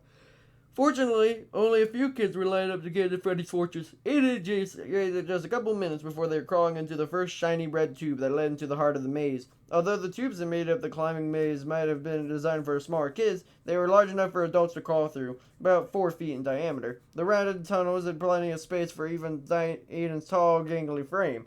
Aiden and Jace crawled quickly when they entered the maze, and it didn't take much time for them to reach the end of the first tube, which was only about 20 feet long. And the end of the 20 feet, the maze branched out in several directions. Some of the offshoots had ladders attached to the tubing. Aiden had thought of these as ladder pipes. They angled up in one level and another like stairs. Some of the tunnels had even sharper angles of descent. They were strutted in big hand and footholds like kind of climbing walls. Aiden thought of these as climbing pipes. Some tubes climbed more gradually than either of the ladder pipes and climbing pipes, so neither ladder rung nor hand nor footholds were needed. Some of the tubes were level, leading to far-off areas of the maze were heading upward, and some of the tubes were slides. Aiden and Jace liked those the best. Listening to Jace puff along behind him, Aiden pointed at one tunnel. Let's go this way, he said. He waded just deep into the labyrinth of the fortress, as far away from life as possible. I'm right behind you, Jace said unnecessarily. Aiden led the way into what he thought the bright orange tunnel. Although the tunnels were formed of transparent plastic that allowed him to see through them. The plastic was tinted in a variety of bright colors, some solid colored and some multicolored, and mind-blowing patterns, like stripes and polka dots and illusions similar to pinwheel shapes in the entrance. A few tunnels were just plain clear plastic. They were black, so they were clearly opaque. But at first, Aiden and Jace had hypnotized with the colors and the patterns were designed to help navigate the maze. But after exploring the fortress for hours, they hadn't discerned any logical order to the colors. The various shades seemed to be random twists and turns, rises and drops in the fortress. In addition to the many hued passageways in the maze, the fortress contained intriguing, ever-shifting mirrored partitions. Partitions seemed to show up suddenly and randomly. The tunnel could be wide open 1 minute, and a couple minutes later it's blocked with one of the mirrors. These mirrors fascinated Aiden and Jace. The first time they encountered one blocking a section that had been opened they passed it moments before, they started to figure out the timing and the location of the mirrors. They assumed the mirrors showed up further confused and already bewildering layout of the maze. They definitely had that effect. On one afternoon the previous week, it had taken Aiden and Jace over an hour to find their way around one just suddenly appearing mirror so they could make their way back out of the maze. Now Aiden led Jace past one of the mirrors. He caused a junction of other tunnel leading to the left and climbing pipe running up to the right. Which way? He asked Jace. Your turn to choose. Jace wriggled up to the next to Aiden and assessed options. He looked to both sides and straight ahead. Because of the pipes in the fortress were transparent, they could see into other pipes, and around them to their left was a couple of little girls who were crawling around and Ben leading away from where Aiden and Jace crouched. To the right, a couple of tubes over, a tousle-headed toddler who was cowed along the clearly exasperated older girl, who was already little kid's sister. The Jace pointed at ladder tube. Let's go up. Maybe we'll find the long, twisty slides like those. Jaden grinned. He liked the twisty slides too. They started at the top of the 3-story high fortress, and they ended up at the venue level of the Pizzaplex because they wound around in a tight spiral. The ride down was long and fun. Fortunately, though, to get to the top of the slide, you had to figure out the way to correct climbing pipes to get to the top of the fortress. Aiden and Jace had only found the top of the curly slide 3 times. Maybe they'd get lucky today. You lead, Aiden told Jace. Jace nodded and reached for the closet bright purple handhold and blue and pink swirl pattern climbing pipe walls. Aiden waited for Jason to work his way up the tube a few feet before Aiden started following his friend. He took a deep breath, inhaling a familiar smell of the maze.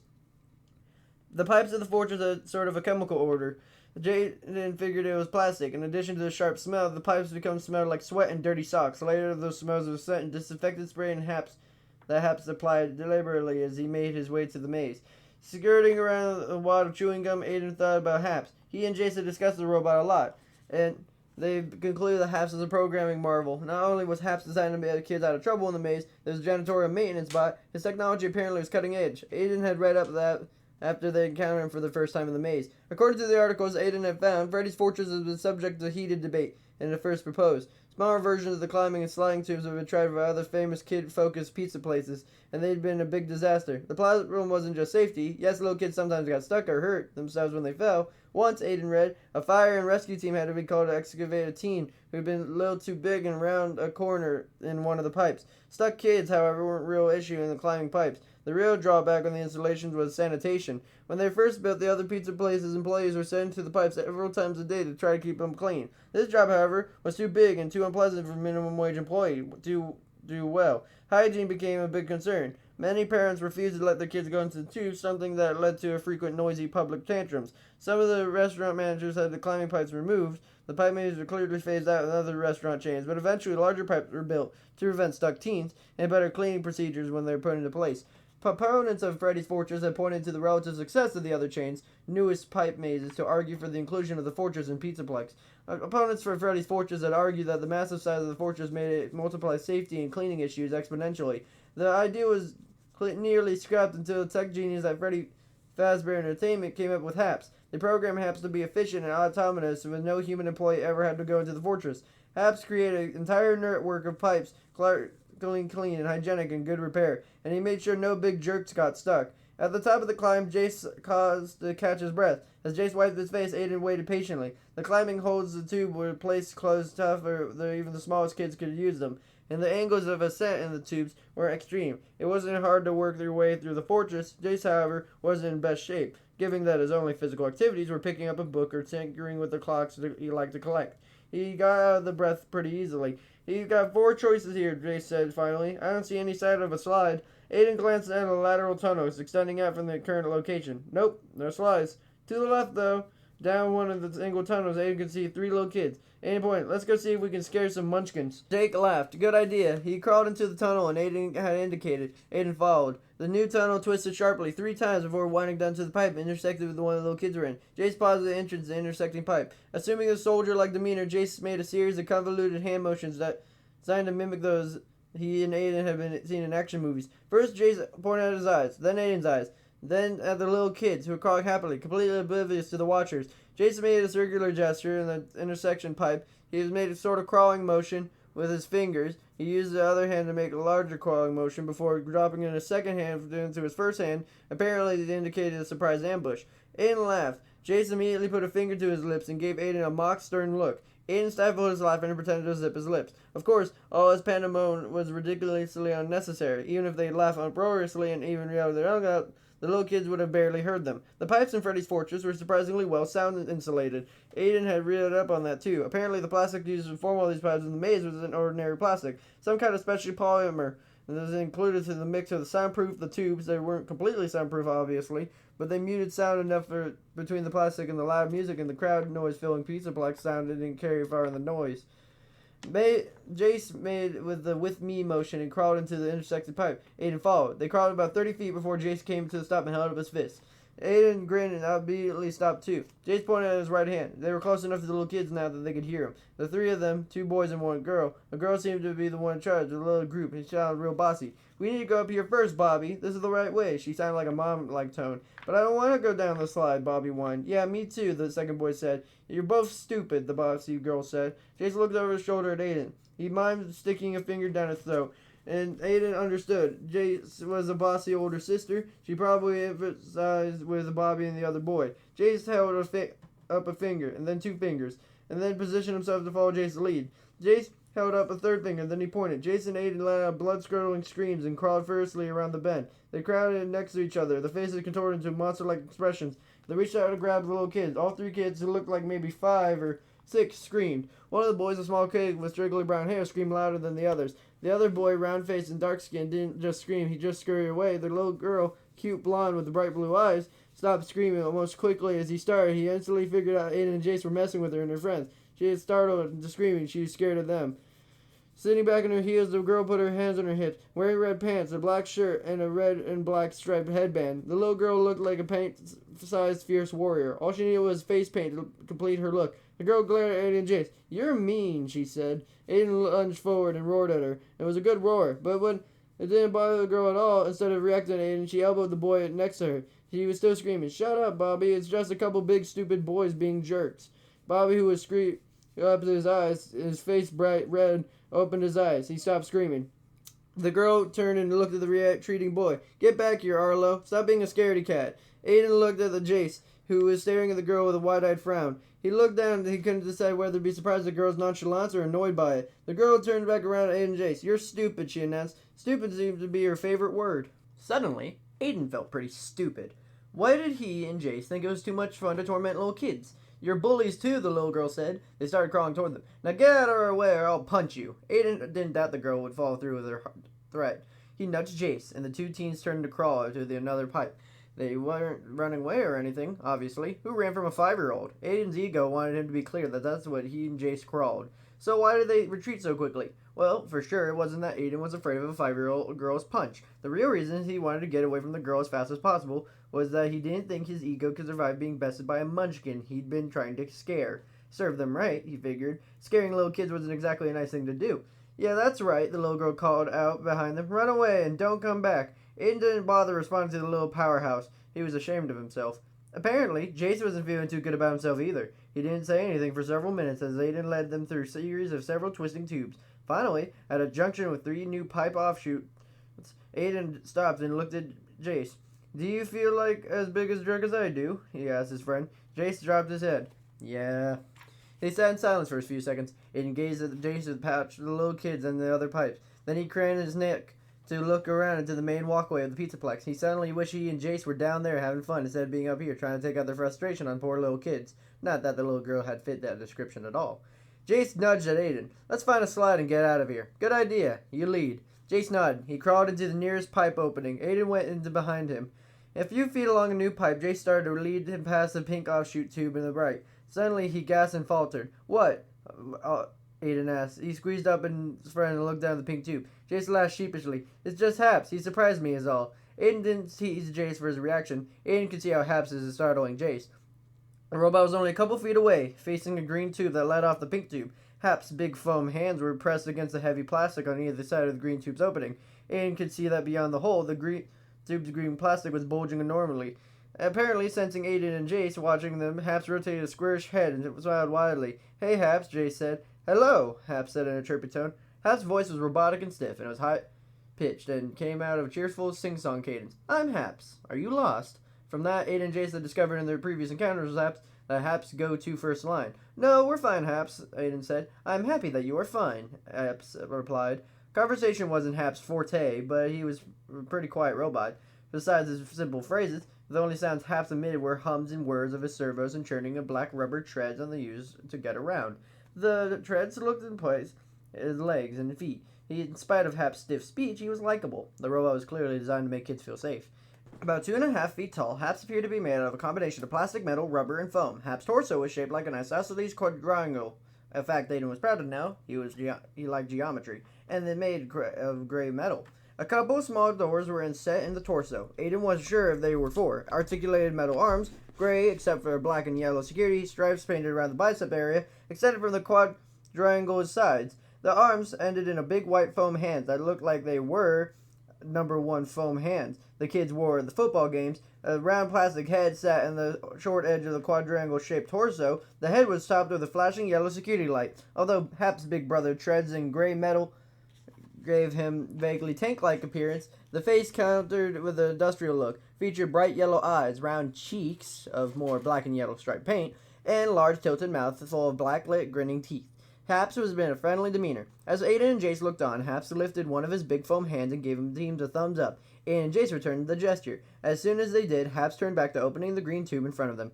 Something clicked, and swishing around accompanied with the sudden appearance of a mirror. The mirror slid into place like a spaceship door, blocking the green tube. As soon as the mirror partition settled, Happs turned and trotted down the offshoot, away from Aiden and Jace. As he went, one of the little doors on Hap's torso opened, and a third arm unfolded from the opening. Scopping extender, the arm ended up curved sponge and wiped the pipe's interior as Happs passed through it.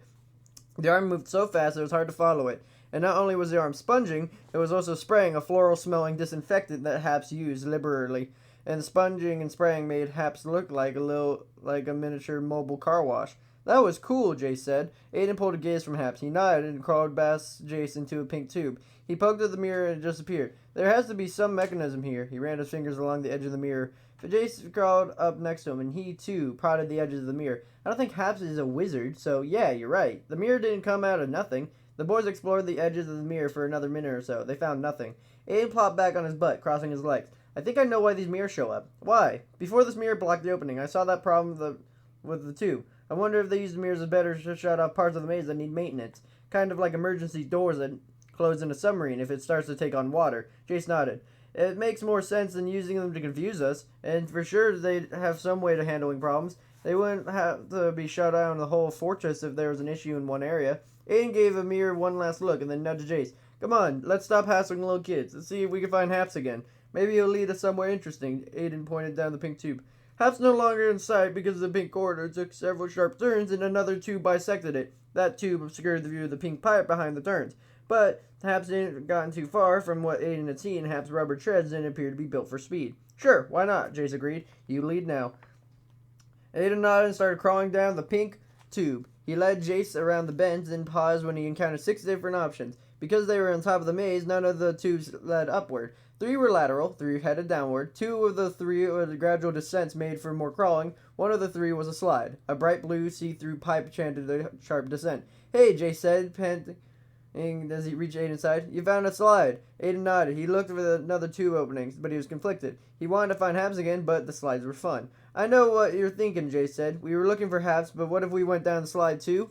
That's a good point. Aiden turned toward the slide opening. Let's go for it. Aiden flipped onto his butt so he could wriggle into the slide feet first. He listened to Jace slither into place behind him. Hang on, my belt loop, Aiden said. Don't worry, I will, Jace replied. I haven't forgotten. Jace was talking about the second time they found a curling slide. Around halfway down, they got split up when the slide forked and set them opposite directions. Fortunately, they both managed to find their way to the maze exit pretty quickly, and they re-entered the maze together. The next time they used the slide, they made sure they were hooked together, and they ended up in the same place. Ready? Aiden asked. Ready.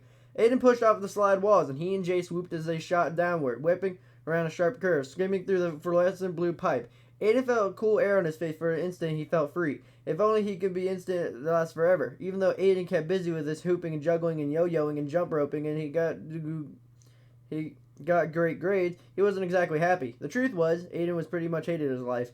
He often wished he could have a do-over. He knew he could change his looks, but maybe if he hadn't tried to compensate for them by learning weird skills, the other kids might have taken him more seriously. Maybe his parents would have paid more attention to him. Maybe Aiden shot out of the blue pipe, landed on a dimly lit pit filled with glow-in-the-dark rubber balls. Jace tumbled over Aiden, then propped upright. The two swam through the balls into a neon-marked opening on the far side of the pit. As soon as they were out of the pit, they crawled into a yellow and purple striped pipe. That's when one of the three options. They picked it randomly. That was a good one, Jace panted as they crawled. Yeah, Aiden agreed. They stopped at a junction and another pipe. He gestured at it. I want to go that way, or do you want to keep going straight? Jace looked at the nearly opaque pipe as he led to the left. He pointed down at the yellow-purple one. Let's keep going. I don't like the really dark tubes. Aiden nodded. Yeah, I'm with you on that, Aiden continued, leading the way as they crawled on. As they made their way through the purple and yellow striped pipe, Aiden could see the other kids crawling, climbing, and sliding through the pipes on the left one he and Jace were in. And on the right, the pipe's walls were mostly mirrored. Occasionally, though, a break of the mirroring gave Aiden a glimpse of a huge knotted network of pipes that appeared to be completely empty of kids. After a few feet, the yellow and purple stripes started ascending slowly. As they continued crawling, they crawled and they crawled. The pipe went up gradually for a little while, then leveled out. Aiden figured that they were probably in the second-story level of the pizzaplex. He thought they encountered a junction leading to the other pipes, but they didn't. Instead, the yellow and purple pipe continued on, now sloping downwards and gradually as it climbed upward. The whole time they crawled, Aiden could see other kids in the tubes on his left, but on his right, the pipe was neither mirrored or overlooked any apparently deserted area. The pipe there appeared to be encircled in a section of a maze that no one else could get into. Aiden wasn't sure how long they crawled before they found themselves right back where they started. They recognized the spot before, as you could see glow-in-the-dark balls in the pit because of the slide. Wow, Jay said. That was a big circle. We crawled for 14 minutes and 42 seconds. Leave it to Jace to keep time. Did we miss an offshoot? Aiden asked. Jace shook his head. Besides the dark pipe, I don't see any options. Aiden cocked his head. That means the part of the maze inside a circle we just met was our own thing. Did you see that? No one was in those pipes. I noticed that. It would be great to check it out. There has to be a way to get to it. Well, Jay said, if all those mirrors are partitions like you think, they're blocking the way. That means there's no way we can get in. Aiden looked toward where they passed the black pipe opening. Unless the dark tube leads to the area. Oh yeah, it might. You might want to go see? Aiden asked. Sure. This time, Jace took the lead. He crawled down the yellow and purple tube as they reached off the dark chute.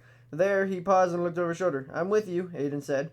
Jace nodded and headed into the nearly blackened plastic pipe. The dark pipe wasn't straight. It switched left, then right, and then left every few feet. And then back and forth. The trail wasn't going to keep steep incline. The incline, however, wasn't steep enough to require repeated turns. It was just gradual in the one in the yellow-purple tube. After the few minutes of the back and forth, Aiden figured that they were again in the second-story level. Jace stopped. Aiden peered just past Jace's shoulder. The pipe had ended. That's weird, Jace said. Never found a dead end before. Aiden scooted up next to Jace and he put his hand on a smoky plastic. He peered through it, and then you could see vague outlines of a convoluted matrix of pipes. It would be completely empty of kids. I wonder why this area is blocked off. If it's just for maintenance, wouldn't there be a mirror like the others? Jace asked. Aiden nodded. You think?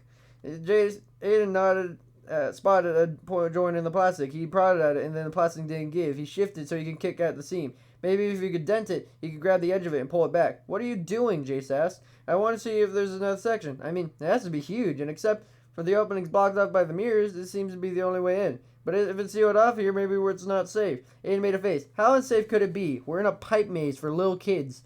Jace pursed his lips, as if considering the idea. Move back, Aiden said. I need some room to maneuver. Jace scooted forward, and Aiden got in a position to kick the partition, leaning back on his hands and booted his plastic with his right foot.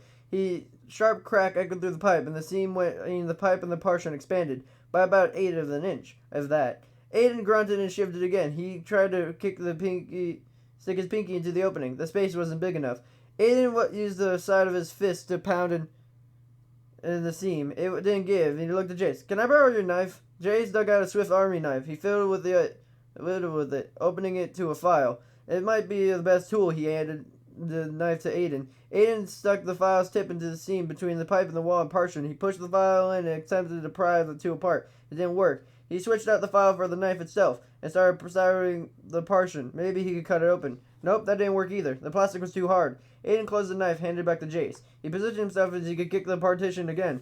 Jace backed up and gave him room. Aiden pummeled the partition in both his feet this time. It didn't work any better than his 1 foot assault had. Maybe he had it several times. It would weaken. Aiden braced himself and kicked again and again. Each time he kicked, the pipe shook and wavered back and forth a little, but still, the partitions remained in place. Aiden repositioned, trying to get more leverage for a more powerful kick. Before he could unleash the kick, Jace tapped him in the shoulder. Aiden returned his Happs, smiling at him. Hello, I'm Happs. Are you lost? Aiden felt his cheek flush. He didn't know he had been doing, and he had been caught. By a robot, but still. Hi, Happs, Jace said innocently. No, we're fine. Happs' yellow eyes dimmed for an instant and then brightened again. His smile widened, his teeth glowed. You are lost. I will lead you out of Freddy's fortress. Please come with me. Happs reached out an oversized foam hand and tried to take Jace's arm. Hey, Jace protested. He jerked his arm away from Happs. We're not lost, Aiden told Happs. We don't need your help. Happs ignored Aiden. You are lost. I will lead you out of Freddy's fortress. Please come with me. Aiden rolled his eyes. Yeah, we got that. Thanks, but no thanks. We're fine. I'm sorry, but we're messing with the wall here. We were just curious, but we're fine. We can find our way out. Happs' smile brightened into a nearly blinding level of illumination. You are lost. I will lead you out of Freddy's fortress. Please come with me. Once again, Happs reached for Jace. Aiden quickly leaned forward, and then Happs and his friend. He threw his shoulder into Happs. The robot skidded back a few inches. Aiden was surprised how lightweight Happs was. Encouraged, he pushed Happs with both hands. Go on, Aiden said. Go away. We're fine. The light in Happs' eyes blinked several times. Happs appeared to look past Aiden and Jace as he was approaching a partition. Then Happs looked directly at Aiden. You are lost. I will lead you. Shut up, Aiden shouted, and then shoved Happs another time. Happs scooted away, but he tried to turn closer again. Aiden was fed up. Aiden and Jace had liked Happs, but they thought he was friendly. Now the robot was being as bossy as everyone else in Aiden's life. Aiden's head was suddenly filled with voices of his parents and teachers and classmates. Do this, Aiden. Don't do that, Aiden. Hurry up, Aiden. You're not doing that right, Aiden. You're a freak, Aidon. With a shriek of frustration and rage, Aiden pulled his legs back and kicked out Happs as hard as he could. Jace's face red as if he too had lost it, squirmed around and he could kick at Happs. Together the teens pounded on the robot with their feet, battering Happs back against the side of the pipe. Happs made no effort to defend himself. His eyes remained bright. He continued to smile. He kept smiling even when the teens cracked his plastic head and snapped Happs' arm joints, leaving his foam hands dangling. He also continued with a smile and pipe started to gyrate, swinging back and forth as if no longer anchored, and his smile went on into the pipe, propped loose, and plunged down into darkness. Aiden landed on his back hard. His head whacked something solid beneath him. A sharp flash of pain radiated in his spine. He groaned. For a few seconds he lay still while he tried not to panic. Had he broken anything? Aiden tentatively moved his hands, and then his arms and legs. Everything seemed to be working okay. Moving slowly, Aiden felt around. His upper body seemed to be a plastic pipe. He could feel its smooth curved side, and then he could also feel behind its side. It appeared to be broken open, and then when it fell, Aiden elbowed himself into a sitting position. Jace, Aiden heard Jace groan. Are you okay, Jace? Jace coughed. Yeah, his nose really sucked air. I think I got the wind knocked out of me. Aiden blinked and looked around. When he first started to fall, he felt like they were dropping into total blackness. Now he realized he could see the surroundings. The lighting was dim, but his eyes were adjusting to the shadows. He could tell he had landed inside the area they had been trying to reach. Well, okay. This wasn't the most efficient way to get in, but they're in. Aiden heard a scrape, and then he looked over to see Jace sit up. Aiden rotated his head and then scanned the area around him. Where's Happs? Jace asked. Aiden cringed. He forgot about Happs.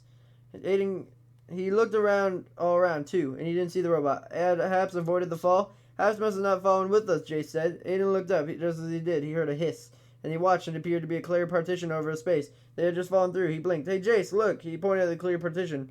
Jace looked up. He frowned. What is it? A partition just slid through into place there, as if it like another pipe. But it's not a mirror. He had to look through. Look. Jace rubbed his head and tilted his gaze upwards. You know what? Aiden asked.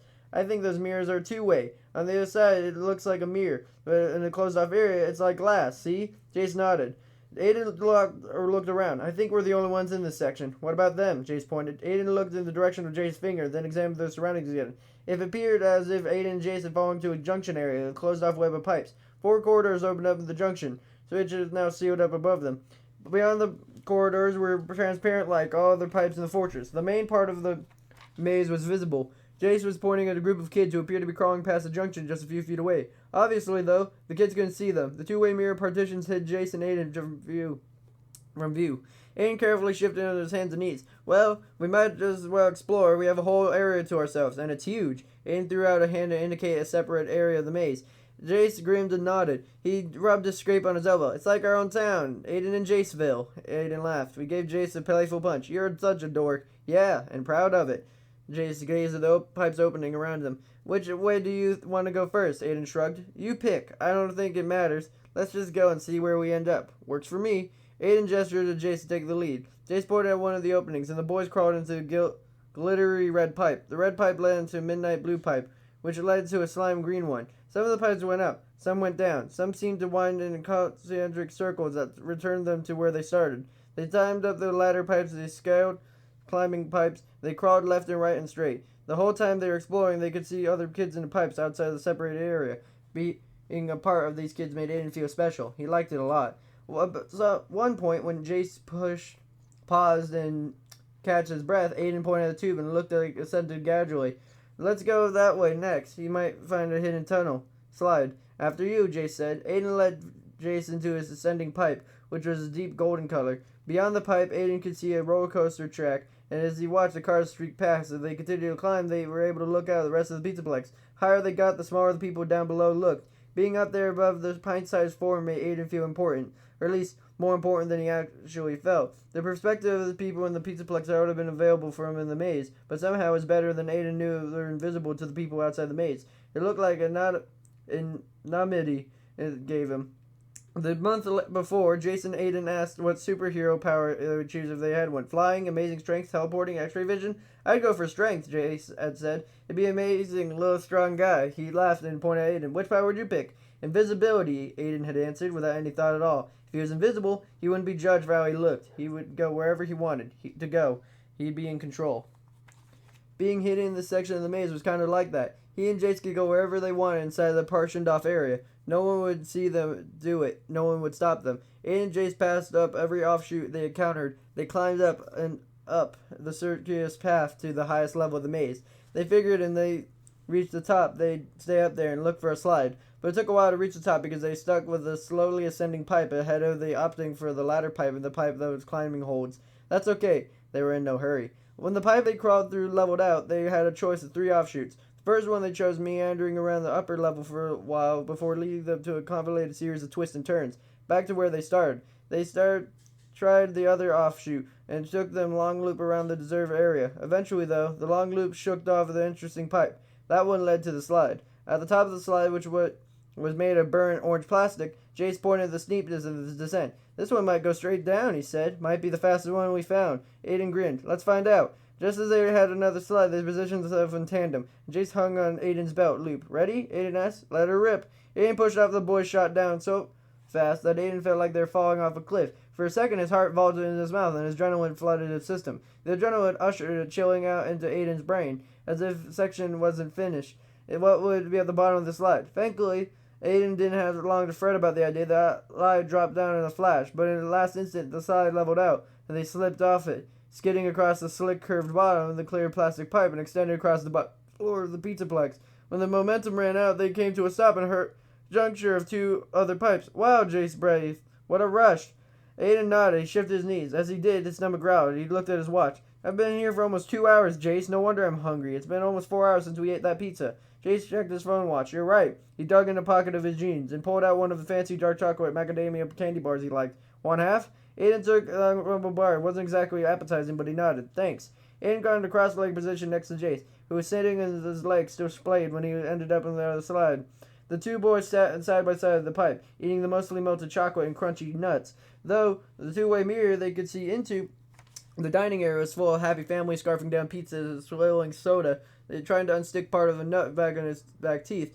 Aiden realized how thirsty he was. Aiden reverently wished they could go to the dining area so they could have a soda and order another pizza. As soon as they thought, another thought tumbled in his head. This one wasn't as nice as thinking about pizza and soda. This thought, Aiden realized, was a disturbing cousin to the one he had slide. In fact, his thought he'd been nagging him ever since he'd wondered what he might be at the bottom of the slide. When Aiden realized this part of the maze about was not finished, he was glad he was wrong at that. Another thought popped in his head. What if the part of the maze was effectively closed off from the rest of it? Which so much that it wouldn't get out. Jace, Aiden asked, turning to look at his friend. Yeah? Jace licked chocolate off his fingers. I think we might want to start looking for a way out of this section. Jace got up with his hands and knees. Oh, I've kind of been looking already. Actually, I thought the slide might take us out. I figured the way out has to be on the bottom of the maze or on the top. We pretty much went entirely around the middle of it when we found it. True, but the slide didn't do it. Yeah, think? Aiden winked at his friend. Jace rolled his eyes. I'm thirsty. Let's find a way out. Aiden got on his hands and knees. He winced. Not only was his back still sore from the fall, his knees were starting to protest all the crawling. Jace groaned when he got to his knees too. Sure, we had some knee pads. Aiden laughed. Yeah, that would be nice. He took a deep breath. Any ideas on how we find an exit? You're the thinker, Jace said. What do you think we should do? Aiden considered their alternatives. Finally, he said, let's try the systematic. Explore every main pipe and try each offshoot one by one. What do you think? Jay's at an enclosure of the entwined pipes. This place is big, but not that big. We should be able to find a way out if we do that. Aiden couldn't miss the doubt in Jace's voice. Jace clearly wasn't sure if he believed what he was saying. Aiden understood. He had similar concerns. If this part of the maze were deserted, that must have mean it was sealed off. And if it was sealed off, that probably meant there was no exit. But maybe Aiden was wrong. You can lead, Jace said. Your memory is better than mine. You can keep track of where we've been and where we haven't been. Aiden nodded and set off ahead of Jace. Envisioning everywhere they explored so far, he led Jace to the left, heading toward the pipes so they have yet tried. From there, he attempted to make their trek through pipes as sequential as possible, ticking off sections on a mental checklist as they went.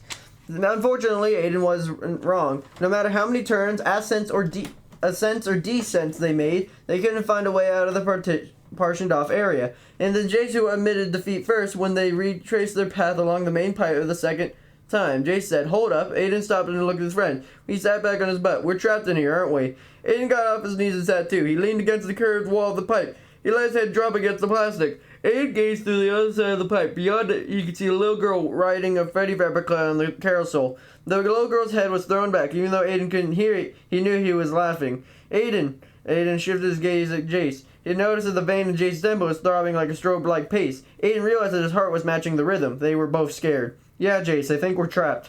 Aiden could hear Jace breathing quicken. His vein pulsed even faster. Jace's eyes filled with tears. He quickly wiped his face in the back of his hand.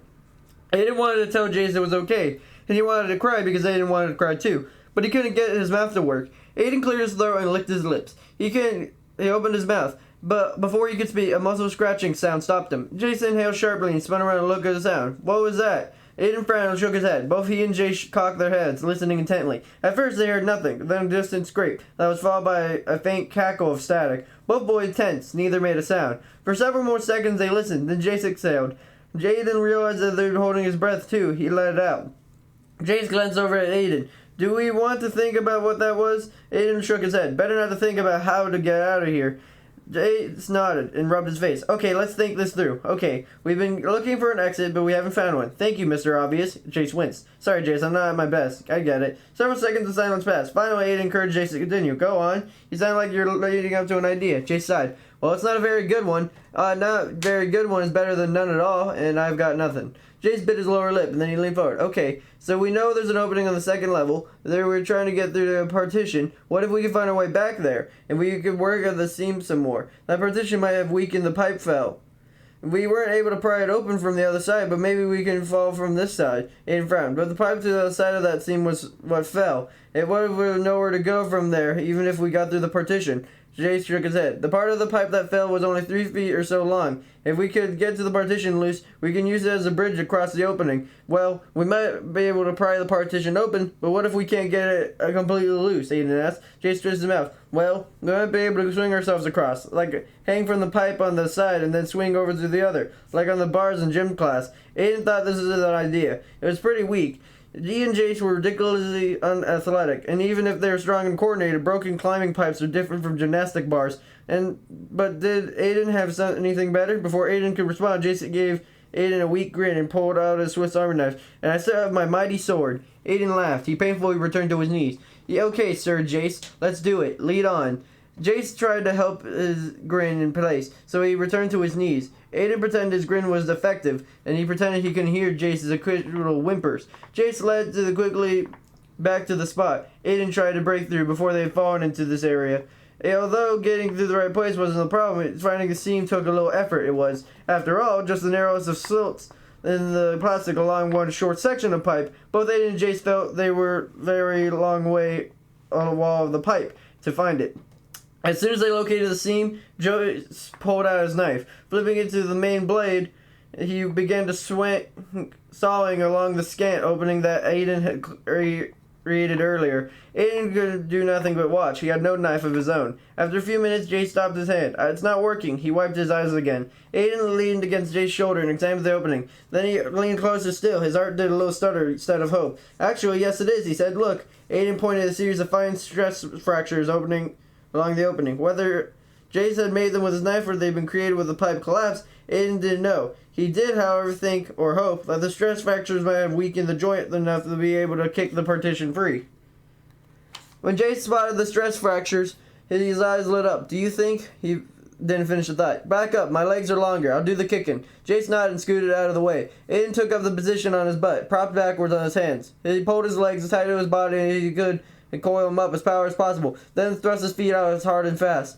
Crack. The plastic protested the impact, but it held. Aiden didn't care. He pulled his knees in and he kicked out again and again. Breathing hard, Aiden paused after the third kick. He sat forward and looked at the seam. The cracks extended farther from the opening. He was getting somewhere. He set up a kick some more. And on the sixth kick, the plastic gave in. The partition popped loose at the seam, and it swung open like a miniature doorway. Behind Aiden, Jace shouted, "Yes!" Aiden grinned, panting. He stepped forward and started to grasp the partition. "Surely we'll be able to free from the other side of this opening, too. Help me," Aiden said. Jace shooted it up against Aiden. He started to reach for the plastic, and then he stopped. His hand dropped, and he made a little choking sound in his throat. Aiden took a look at Jace. "What's wrong?" Jace pointed. Aiden immediately saw what Jace had already seen. Although Jace is on the right gap of the partition, the intact pipe was still small enough to get across. There was an insurmountable problem on the other side. One of the two-way mirror partitions had been put into place at the far side of the gap. There's no way to pass that. Aiden collapsed onto his back, utterly defeated. Jace slumped next to him. "Sorry, Aiden," Jace said. "It was a dumb idea." Aiden shook his head. "No, it was..." He stopped. From farther along the pipe they were in, a whirring sound from the other came from their way. Aiden sat up. "Is that Happs?" he asked. Jace cocked his head and listened. The whirring sound was intersped as a thud and a scrape. "If it is, he doesn't sound the way he normally sounds." Aiden stared down the pipe. Jace was right. The robot sounded clunky, like he was damaged. The robot's noisy approach got louder. The boys gazed down the length of the tube, waiting. Aiden realized he was holding his breath, and he quietly let it out. Beside him, Jace was trembling and breathing in sharp gasps. What was Jace afraid? Wasn't Happs programmed to help kids in the maze? Broken or not, couldn't he get them out? Shouldn't they have been eager to see Happs? Jace got to his knees and aimed himself in the opposite direction to Happs' approach. "We need to get out of here, Aiden," he whispered. His words came out so fast they ran together. It took Aiden a second to process what Jace said. In a second, the danger that Jason treated became clear. From around the bend of the pipe just a few feet away, Happs appeared, but he did not look happy. His face cracked, one of his eyes dark, and the yellow security light on top of the head sheared away. Happs' signature smile in his place. The smile, however, was incomplete. Half of the glowing teeth were gone, and his up-curved mouth had been shattered into one side. His turned his cheerful expression into a malevolent sneer. Even though Happs' metal torso appeared to be unscathed, the robot no longer looked friendly. As soon as Happs spotted the boys, he spoke. Sort of. His programming had been asleep and damaged because only partial of the usual spiel came through. What he said was, "Lost out with me." The words, there was staticky gap separating them, and they weren't spoken in Happs' usual sprightly tone. Happs' high-pitched tone had dropped a couple octaves. His sounds were low and guttural. They sounded threatening. It wasn't Happs' words that kicked the boys into gear, though. It was his hands. Jace shouted, "Come on!" As he began crawling madly away from Happs, Aiden didn't hesitate. He crawled as fast as he could in Jace's wake. Behind the boys, Happs clattered and scraped his way along. Each scrape made Aiden flinch. His whole body was wounded into a knot of tense terror. As Aiden and Jace scrabbled through the tube, Aiden got out of the foam hands that always made Happs look so harmless and helpful. Those hands were gone. Probably ripped free from the pipe fell, and the foam was no longer there to conceal the metallic workings they'd covered. Without the foam, the robot's spiky metal pincers were exposed. But in a few seconds, Aiden looked at Happs. He realized the missing from hands were what made the robot a threat. The pincers had been sheared off as well. Instead, the mechanism would grip and be useful. Happs now would be lethal metal shards on the end of his arms. His arm joints were damaged as well, so each articulation was jagged. His friendly-looking arms were morphed into threatening metal extensions protruding into his torso, and he was flailing the menacing sharp edges and the extensions grabbed and slashed at the pipe walls as he passed. "This way," Jace shouted. He took a left into the descending tube. Before Aiden pushed off the scoot after Jace, he turned back to check on Happs. The Mako robot was rolling toward him, about 15 feet away. Thankfully, Happs wasn't moving at full speed. Aiden realized this is because one of Happs' treads was hanging partially off its runner, and the other rolling track was askew. It was causing Happs to lurch consistently into his right. The other track was working to put Happs back in the direction. Happs wanted to go to the constant oppositional yank and pull made for a much more slower process than the robot should have been capable of. Slower, though, was a relative term, and in just a few seconds that Aiden spent examining Happs' progress, Happs had almost managed to get within arm's reach of Aiden. Aiden quickly flipped from his knees onto his butt, pushing off his hands. He propelled himself down the sloping pipe, wishing that a slope would be steeper. Although the pipe descended like a slide, it was a manic slide, probably intended for smaller kids who were afraid of the steep, flat slides. Ahead of Jaden, Jason was also put on his butt, his legs straight out in front of him. He was using his hands to push off the bottom of the pipe, pretending to scoot faster than gravity alone allowed. Aiden mimicked Jace's movements. Behind him, a metallic thunk came It made a spot between Aiden's shoulder blades tingle. His imagination provided him a frighteningly clear image of Happs' honed metal spearing Aiden in the back. Aiden was afraid of the downward cant of the pipe could have given Happs more speed than Jace and Aiden were managing. It didn't help that Happs was now repeating the same thing he said when he first spotted him a few minutes before. Lost, out, with me. Happs kept saying, unnerving, crackling sound each word. Aiden realized that there was more of his head than in the pipe, and then his feet suddenly encountered Jace's butt. Forced himself not to think he was a pursuing robot. Aiden focused on his friend and realized that Jace would scramble to his knees. His setting rope 2 had ended. I see a ladder pipe, Jace shouted. He's slower in ladders. Come on. Good thinking, Aiden said as he too repositioned himself onto his knees. Sparing a glance behind him, he convinced that implantment was likely possible any second. Aiden gasped. He was right. The end of Happs' cutting-edge hands were a couple feet from Aiden's side. Aiden yelped, lunged after Jace, and groped for the highest rung of the ladder which he could reach. He pulled his legs up as fast as he could, scrambled up the ladder behind Jace, who was climbing like a monkey with his tail on fire. The ladder was long, maybe 20 feet at the most. Then Aiden reached the top of it, and he found Jace frowning at the 2 pipe openings available to them. Both of them appeared to be level pipes. Lost, out, with me. Happs' gargled words echoed up from the bottom of the ladder pipe. Aiden pulled his legs off the ladder and looked down. He exhaled in relief. Happs was still on the bottom of the ladder because Happs was always used to foam hands that gripped the rungs, and those foam hands were missing. The robot could only swipe at the rungs. His swipes were carving up the rungs, cutting them from the pipe walls. Apparently aware that his hands weren't working right, Happs thrust out a third limb, the telescoping extender that came from his middle. He tried to use it to grab one of the rungs he'd cut up, but the extender wasn't functioning either, at least not as anything could grip. It too had been damaged, and now looked more serrated knife than a cleaning tool. An additionally deadly weapon wasn't good, Aiden thought, but at least Happs didn't have a way to climb up after the boys. Which way do you think? Jace asked. Aiden turned and looked at Jace's tight red face. Jace's face was smeared with tear tracks. Aiden pretended not to notice. I have no idea. It may not matter. If we stay on this ladder, we might be okay. Look. Aiden pointed at Happs, who was trying to flail and grab the ladder ring. Jace hesitated, clearly not wanting to move even an inch closer where Happs was. Then he creeped up next to Aiden and looked down the ladder pipe. Aiden felt Jace's top muscles loosen lightly, and he heard Jace exhale. Aiden started to turn and examine the 2 pipes leading away from the top of the ladder pipe, but Jace grabbed his arm. Aiden looked back. Aiden, look! Aiden glanced at Jace, who was still staring intently at the bottom of the ladder pipe. Aiden shifted the gaze the direction, just in time to watch one of the 2-way mirrored safety panels sliding into place above Happs. A switch room would click, and Happs was no longer in the view. Jason and Aiden were now looking at the reflections of themselves in the mirror surface of the safety door. In spite of the situation, Aiden couldn't help but notice he nor Jace were looking their best. Aiden sat back on the heels and tried to smooth his hair. Now he would know they're more crazed than usual. He wiped the slick sheen sweat off his dirty face, careful to avoid a swollen eye. The area found it was deep, dark purple. Jace, too, scrubbed at his face. He would like to see tear tracks on his cheeks. I'm not sure if this partition is a good thing or a bad thing, he said. Aiden nodded. I get you. On one hand, Happs can't climb up here after us. On the other hand, if the safety doors are closing off wherever he's been, we're going to have less and less room to maneuver. I didn't think about it at the time. I was too busy thinking about getting away from the pipe behind Happs was pretty torn up. He must have been damaging things right and left. Jace frowned and nodded. So, what do we do? Aiden had no idea. He looked at the 2 pipe openings. Which one would he keep away from Happs? Jace nudged Aiden. You have better memory than I do. Can you remember any of the layout in here? I've been trying to picture it in my head. It's kind of a blur. Give me a second to think. Jace nodded. He closed his eyes and he could make the problem disappear by not seeing it. Aiden leaned back against the pipe wall, but instead of thinking of the maze layout, he took out the 2-way mirror that separated them from the rest of the pizzaplex. They were so close to help. Below them, just beyond the pipe they were in, 2 young boys were strapped into giant swings. Both swords were redheads, probably brothers. They had identical grins. They were having so much fun. Past them, Aiden could see a bumper car sizzling away at that.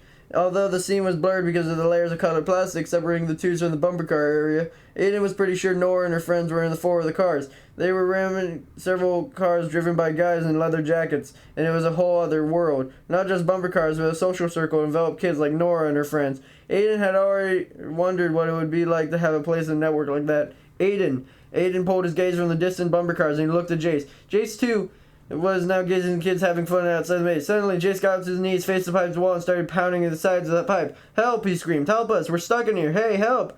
Jace's panic was infectious. Aiden started pounding a plastic tube. Help, he bellowed at the top of his lungs. We're in here. Help us. Aiden wasn't sure how long they hammered at the plastic with their fists and shouted as loud as they could. It would have been seconds or hours. It was probably at least a few minutes because when Aiden's last help broke out into a rasp, he realized his throat was on fire. His fists throbbed. Aiden put his head on his hands. Jace was still about thinking, but his voice was getting hoarse.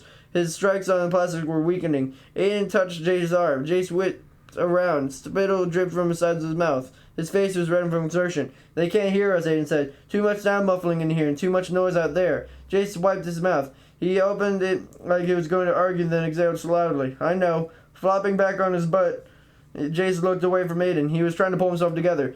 They sat in silence for a few seconds. Finally, Jace cleared his throat and then turned to Alan. Have you figured it out yet?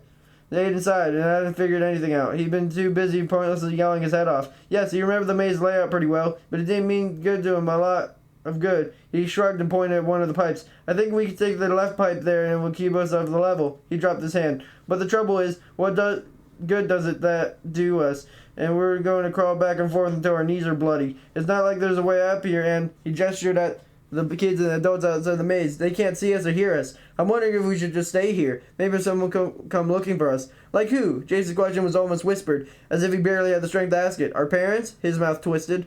Good point. Aiden tried to think of something helpful to say. Jason beat him to it. Actually, maybe you're right. Maybe Fazbear Entertainment people who know workers will find us. Would they send someone in to repair the pipes? Eventually. But Jason was silent. He stared at the sneakers. Eventually, he repeated. His face was pale. Aiden nodded. Feeling on his face was pale and Jace. Aiden pressed his hands against the pale blue plastic beneath him. I don't think we should stay here. Happs may not be able to climb ladders, but he's all too good at finding an ascending pipe. And we'll get up to his level eventually. If we stay here, we can box us in. Jace nodded. I remember a couple of junctions where there were like at least 4 offshoots. If we got one of those, we could rest and think some more. We might have multiple escape routes if Happs find us. Good idea. Aiden used his chin to gesture at the left pipe opening. I think that one will get us to one of those junctions. Jace nodded. Aiden cringed as he pushed himself up onto his knees, and Jace didn't move. Aiden returned to look at his friend. Jace stared down at the bumper cars. I wish we'd taken out our frustration with the cars instead of coming in here. Yeah, you and me both. Aiden crawled toward the left pipe opening. He assumed Jace would follow him, which he did. The pipe was straight for 50 feet or so, and then took a big gradual turn and started heading downward. Aiden didn't want to go down, so he quickly looked at the alternative route. He spotted one. He turned away, but he brought up a short and just a couple feet. It was blocked off by 1 and 2-way mirror safety barriers. Aiden gestured for the barrier. I don't remember that being there when he passed here earlier. He looked around. I remember this pipe. It was a distinctive pipe, aqua and multicolored polka dots. Jace nodded. I had two, too. And no, that wasn't there. Aiden frowned. That means Happs was close by. He damaged more tubes and they were closed off. That's not good. Aiden looked for another offshoot. We can go this way. I'm pretty sure it goes to the part of the maze that wasn't connected to the main conduits. If it had meant to the main conduit, our options are going to be limited. Yeah, I figured that. Jason looked down the offshoot. Want to go try it anyway? We might be still able to find a junction where they can watch for Happs. Jason licked his lips. I'm sure I wish I had some water. Me too, Aiden sighed. Yeah, we might as well go that way. He pointed at the offshoot and started crawling in the direction. You with me? Jace nodded. Aiden continued on. He could hear Jace shuffle close behind. Nora let out a shriek when Wyatt's big orange car hurtled into the side of Nora's hot pink one. His car hit her so hard that the impact literally rattled her teeth. Her head jerked so far to the left that her earring gouged her neck. Hey, she protested. Wyatt didn't hear her. Not only was the hum of all the bumper cars loud as the rock music blasting from the arena speakers was even louder, her voice was lost in the racket. Wyatt grinned at her. He gave him a best fuming, dirty look, which didn't bother him at all. He winked and turned his car to go after someone else. Nora clenched her steering wheel and stopped up the accelerator. Heading after Wyatt, she needed some payback. Whizzing past a couple of her friends, Nora kept Wyatt on her sights. As she aimed toward the arena's short outside wall, she extended the skirt past the meat lay in the middle of the sneak up on Wyatt. As she scooted along the wall, Nora glanced over the top of the wall. Beyond it, she could see a labyrinth of dark plastic pipes that extended into darkness in the distance. Something about tangled plastic gave Nora heebie-jeebies. She wondered if it was back there. A scream pulled her attention to the arena. Out in front of her, Wyatt and his friends were ganging up with some smaller kids who were having trouble controlling the cars. Nora forgot about the pipes as she stopped on her accelerator. She focused on Wyatt and aimed right at them. Aiden lost track of the number of pipes that he and Jace wound through before they finally found a big junction that gave him a reasonable line of sight down every approaching tube. The multiple openings would provide several escape routes and would allow boys to enter here better. The more open maze was, the less the pipes muted the sound. Aiden shifted into the sitting position. Jace turned. Aiden pointed at the various openings and turned. That one is a ladder down. I don't think it's going to be a good option. Happs could be flinging himself down after us. He pointed at the next openings. Those are level, so we should stay that way. But Happs would probably come after us pretty easily. He pointed at the last opening. I think it's going to be the climbing pipe would be best. We already know Happs can't do ladders, and we don't see how he could be climbing ladders without foam hands. Jace looked at the climbing pipe opening. But what's up there? How do we even know another blocked off area? Aiden crawled to the opening and looked up the ladder. He exhaled loudly. It looks clear. He returned to a sitting position. He turned to rubbed his knees. The boys didn't speak for several minutes. Finally, Jace broke the silence. I feel bad about kicking Happs. I feel bad about a lot of things. Jace stared at his feet. Then he looked up at Aiden. Do you think robots were vindictive? Aiden made a face. What? You think Happs is trying to get back at us for kicking him? You think he turned his arms into weapons so he can exact bloody revenge? Aiden gave Jason an "Are you kidding me" look. Happs is high-tech, but he's a robot. Robots don't feel. Therefore, they can't be vindictive. Jace's mouth dropped. Yeah, of course you're right. I'm being dumb. Aiden punched Jace's arm. You're never dumb. You're just the smartest person I know. And you know, like, what, 5 people? Aiden laughed. Good point. He sobered and poked his face. I mean, you're smart. You're not smart enough to get us out of here. Aiden shook his head. We'll figure something out. Although he tried to put confidence in his words, then he spoke them. As soon as they were out of his mouth, Aiden could hear the lie. He realized what he didn't believe what. A screeching scrape cut into Aiden's thoughts. The scrape was followed by a series of clunks, and then the distant snort of the robots. Out with me. Jay stiffened. His eyes were huge. Aiden figured his eyes were just as big. His heart had started racing. Out with me, Happs repeated. Sometime since they'd last seen him, Happs had lost more than a vertebral functioning. They were lost had been only a gravelly growl preceded the word out, but out sounded even more alarming than it had before. The command wasn't so outspoken, and Happs' now contorted voice was now barked like it was shouted at an irate dictator. It's one with the means of executed subjects. Aiden managed to get his legs working. Kneeling, he scrambled to the climbing pipe opening. Then Jace didn't move. He continued to stare the direction of Happs' Aiden. Aiden nudged him with the toe of his boot. Come on! Jace blinked and got to his knees. He crawled into the climbing pipe behind Aiden. Aiden reached for the first handhold. As fast as he could, he pulled himself up and found a foothold. Then he reached for the next handhold, for the next and the next. He crawled up the wall like a spider fleeing a ravenous bird. He didn't turn to look, but it sounded like Jace was right behind him. As he hoped, the climbing tube ended up at the opening fork leading to 2 level pipes. As Aiden stopped to evaluate his choices, his shoulders tightened. Happs' instant rapt reflection seemed to bounce back and forth in the climbing pipe behind them. Aiden risked a look at Happs, repeated his intent. Out with me. The words echoed through the climbing pipe and seemed to radiate outward into the other tubes. As soon as Aiden checked on Happs, he was sorry he had. Although Happs hadn't been able to manage the ladder pipe, he was having better luck with the climbing pipe. His knife-like hands were slashing at the pipe walls, as his mutilated treads still looked for enough functionality to find a purchase of the land and footholds. Happy's progress was thankfully slow, but it was still progress. He was scaling the climbing tube. Come on, Aiden had led Jason to the left pipe. They scurried along the pipe as fast as they could. When they rounded the first bend, they realized they'd chosen the wrong pipe. It was blocked with a 2-way mirror security barrier. Turn around, Aiden had shouted Jace. As soon as they saw the barrier, turn around. Jace turned around and he saw panting in terror. Aiden understood why. Had Happs made it to the top of the climbing pipe? If he had, they'd be crawling right into the sharp metal hands, and he used the Happs' hands. But that choice did they have? Faster, urged Jace. They were nearly shoving Jace down the pipe. Aiden's long legs gave him more speed than Jace's short ones, and Jace was slow and clearly reluctant to face what might be waiting at the end of the pipe. Aiden shoved Jace out of the way and squeezed past him. He feared he had a better chance of facing off against Happs than Jace did.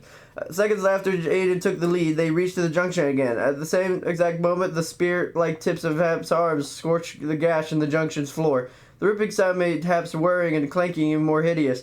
It felt like they were in the bowels of a churning machinery designed to disassemble and pulverize whatever was put into it. As Happs' now serrated extender arm flailed toward Aiden, he flattened himself in the bottom of the pipe. His gaze darted around. Behind Happs, a security meter was sliding over the top of the climbing pipe. There was just no longer an option. They couldn't go back the way they just came from. It went nowhere, and Happs was blocking the only other pipe entrance. Aiden looked up at Happs' gleaming metal arms. He froze and the arms started reaching for him. Suddenly, Jace let out a banshee yell. Lunging over top of Aiden, Jace dove under Happs' outstretched arms, his Swiss Army knife in his fist. Jace jammed the blade into the open doorway of Happs' torso. Jace's attack on Happs galvanized Aiden. He knew Jace's little knife wasn't going to do much damage to Happs' circuits, but he remembered that little robot didn't weigh that much. Maybe they could drive him back, if they could avoid getting slashed. Jace pulled his knife back and barely avoided getting stabbed when Happs jerked toward him. Aiden quickly flipped to his side and spun. He scissor-kicked Happs, shoving the robot against the junction's walls. Realizing that Aiden was trying to do, Jace lay flat and added his kicks to the attack. Between the two of them, they managed to shove Happs into the dead-end pipe, and they were able to knock him over. When Happs landed on his side, Aiden got to his knees. Maybe we could finish him off, Aiden thought. They should attack instead of fleeing. If they could get the plastic shell off its head, they might be able to rip out the circuitry. He fleetly asked himself why he had mastered juggling, hula hooping, jump roping, and yo-yoing. What good did those talents do him now? It wasn't like he could pull a juggling pin out of his back pocket and whack Happs in the face with it. Jace must have had the same attack idea as Aiden had. He too shifted to his knees. His mouth was set and his jaw bunched. He was ready for battle. Together the two boys advanced on the thrashing robot. They didn't get far. Happs might have been on his side, but his arms hadn't stopped moving. He waved them continuously, which effectively turned them into robotic propeller. Shining, sharp metal sliced through the air in turbulent sweeps were impossible to completely avoid. One of Happs' swipes caught Aiden on the cheek. Hot pain seared his skin, and warm blood ran down his jaw. He jerked his head back. "Go, Aiden," Jace shouted. He pointed at the other pipe opening. "We need to get away while we can." As Jake spoke, Happs suddenly whirred wildly and flipped onto his treads. "Go," Jace urged again. Aiden didn't argue. He turned around and crawled pell-mell into the other available pipe opening. Checking over his shoulder, Aiden saw that Jace was right behind him, and Happs was right behind Jace. The robot had wasted no time reorienting himself. "Out with me," he chanted as he rolled erratically after them. The pipe was unfortunately a level pipe. Although Aiden and Jace were racing through it as fast as they could, Happs had no trouble keeping up. The sounds of the humming motor and crunching treads chased the boys down the pipe. Aiden's mouth went dry as the thought of how close to Happs' dragged metal's limbs had been getting to Jace's feet. The image of the metal piercing Jake's sneakers and his skin gave Aiden the strength to call even faster. The pipe took a sharp left turn and then it switched back immediately to the right. After a abrupt right, it jogged left again. At the end of the left jog, the pipe opened to the platform. It was at the top of the slide. Aiden lunged onto the platform. At the same time, he reached back and grabbed Jace by the shirt. He yanked Jace into his arms just as Happs lurched toward them, his deadly blade-like appendages sweeping the air, only a few inches away from them. "Hold on to me," Aiden shouted. He pushed off the platform with every bit of strength he had. The slide they found was a good one. It had a couple turns, but mostly it was steep and straight. In this matter of seconds, it shot them into a ball pit, similar to the one they landed a couple hours earlier. Aiden could only hope a few seconds it taken to get into the pit had been enough. He had a sinking feeling that it hadn't been.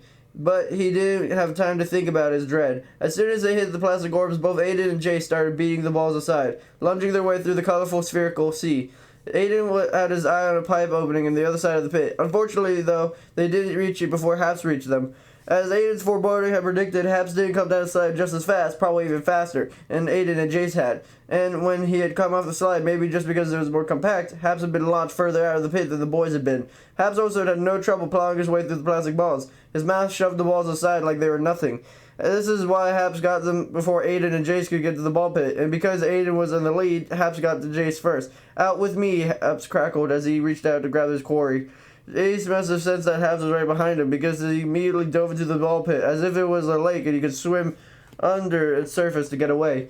It would have been a decent plan, maybe if his feet hadn't popped up when he dove down. Happs' limbs were extended in efforts to grab Jace. When Jace's feet rose up into the ball pit, Happs immediately tried to clutch his feet, but of course, his hands couldn't clutch. They could only slice. The razor-like spikes at the end of Happs' arms cut right through one of Jace's ankles, hacking off Jace's right foot roughly and crudely. And with not much force, the foot was torn free of Jace's ankle and spit aside by a chainsaw. The second foot landed among the plastic balls like a plop. Jace's underbody erupted from the ball pit. Jace's mouth was open wide with a shriek that was so loud and so high pitched, Aiden wouldn't be surprised if it had cracked the nearby mirrored partitions. Aiden immediately leaped for Jace, grabbing at his friend's arm. He wasn't thinking, he had no plan, he was just reacting. The problem was that Happs was doing the same thing, and it was faster than Aiden. When Jace's chest appeared under the heaving ball pit, Happs grabbed for Jace again. The robot's now bloody knife hand slashed through Jace's shoulder, and Jace's shrieks ratcheted even higher. Aiden managed to hang on Jace's forearm, pouring all of his might. Aiden hit Jace from the pit. As soon as Jace was out of the pit, Aiden hooked his arms under Jace's armpits. When he levered himself into the nearest pipe, he didn't know it was too late to save his friend, but he had to try. In a few seconds, as Jace's foot was amputated, he must have lost a massive amount of blood. Aiden had to get Jace away from Happs, or he was going to be too late. "Out with me," Happs persisted. Aiden yanked Jace further into the pipe. Jace continued to scream in pain. His eyes were bulging impossibly wide, and his mouth was stretched into a grimace.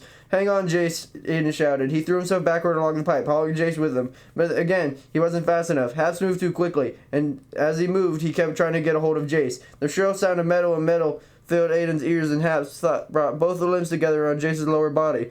Aiden was sure Happs was trying to pick up Jace, but of course the toy metal couldn't do that. All he could do was slice and shred. Aiden couldn't see what Happs was doing to Jace, but he could hear his brawling cries, and you could see Jace's face was so misshapen and by pain that it was almost unrecognizable. Aiden tried to hold his friend's gaze, willing him to stay alive. Behind Jace, the robot reached out again. "With me," Happs repeated, and Aiden pushed off the floor of the pipe with all his strength. Clutching his friend, he heaved himself backward, trying to snatch Jace out of Happs' range, but he couldn't do it.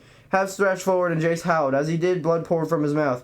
Jace's eyes blinked once. Aiden felt Jace's body stiffen in his arms. Then he felt Jace go limp. Jace's eyes stared as nothing.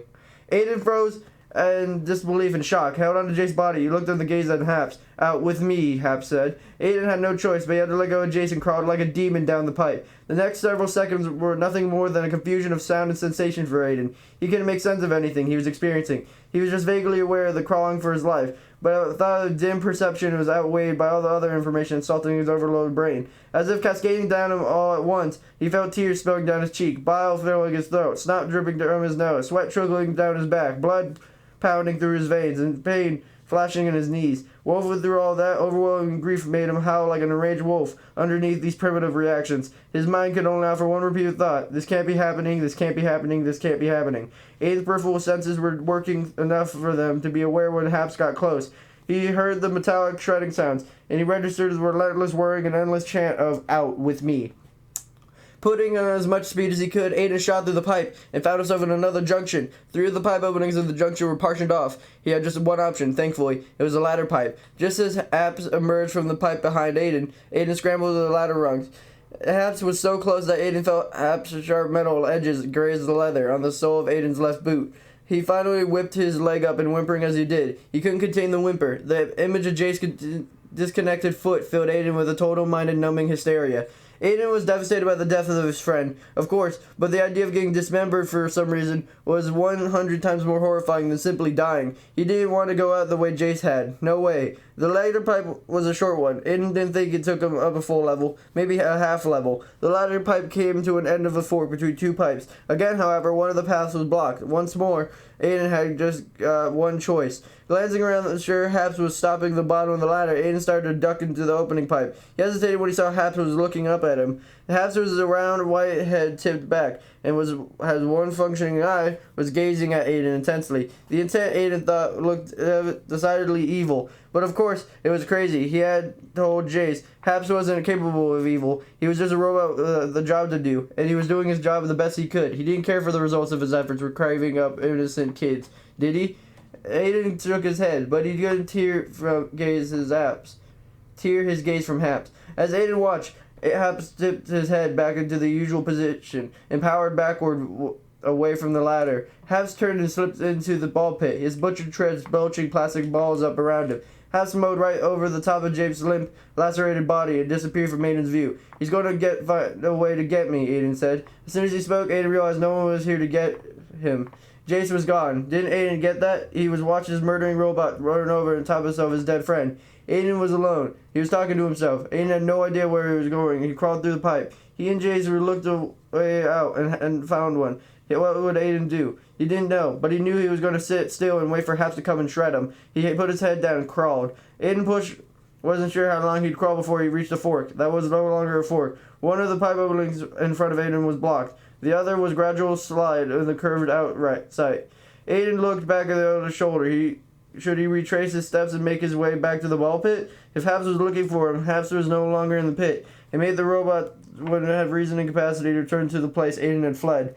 There was only one problem with the idea. Aiden wanted to return to the ball pit. Jason was in a ball pit, and Jason's blood was in the ball pit. No, Aiden couldn't face going back to the ball pit. That left him with just one choice. He eased himself feet first into the gradual slide. Because it didn't know where Happs was, for all Aiden knew, the robot might have been waiting for the bottom of the slide. Aiden was in no hurry to get to the bottom of the pipe, so he let himself slip slowly downward, trying to ignore his way of imagination conjured up an image of Happs waiting at the bottom.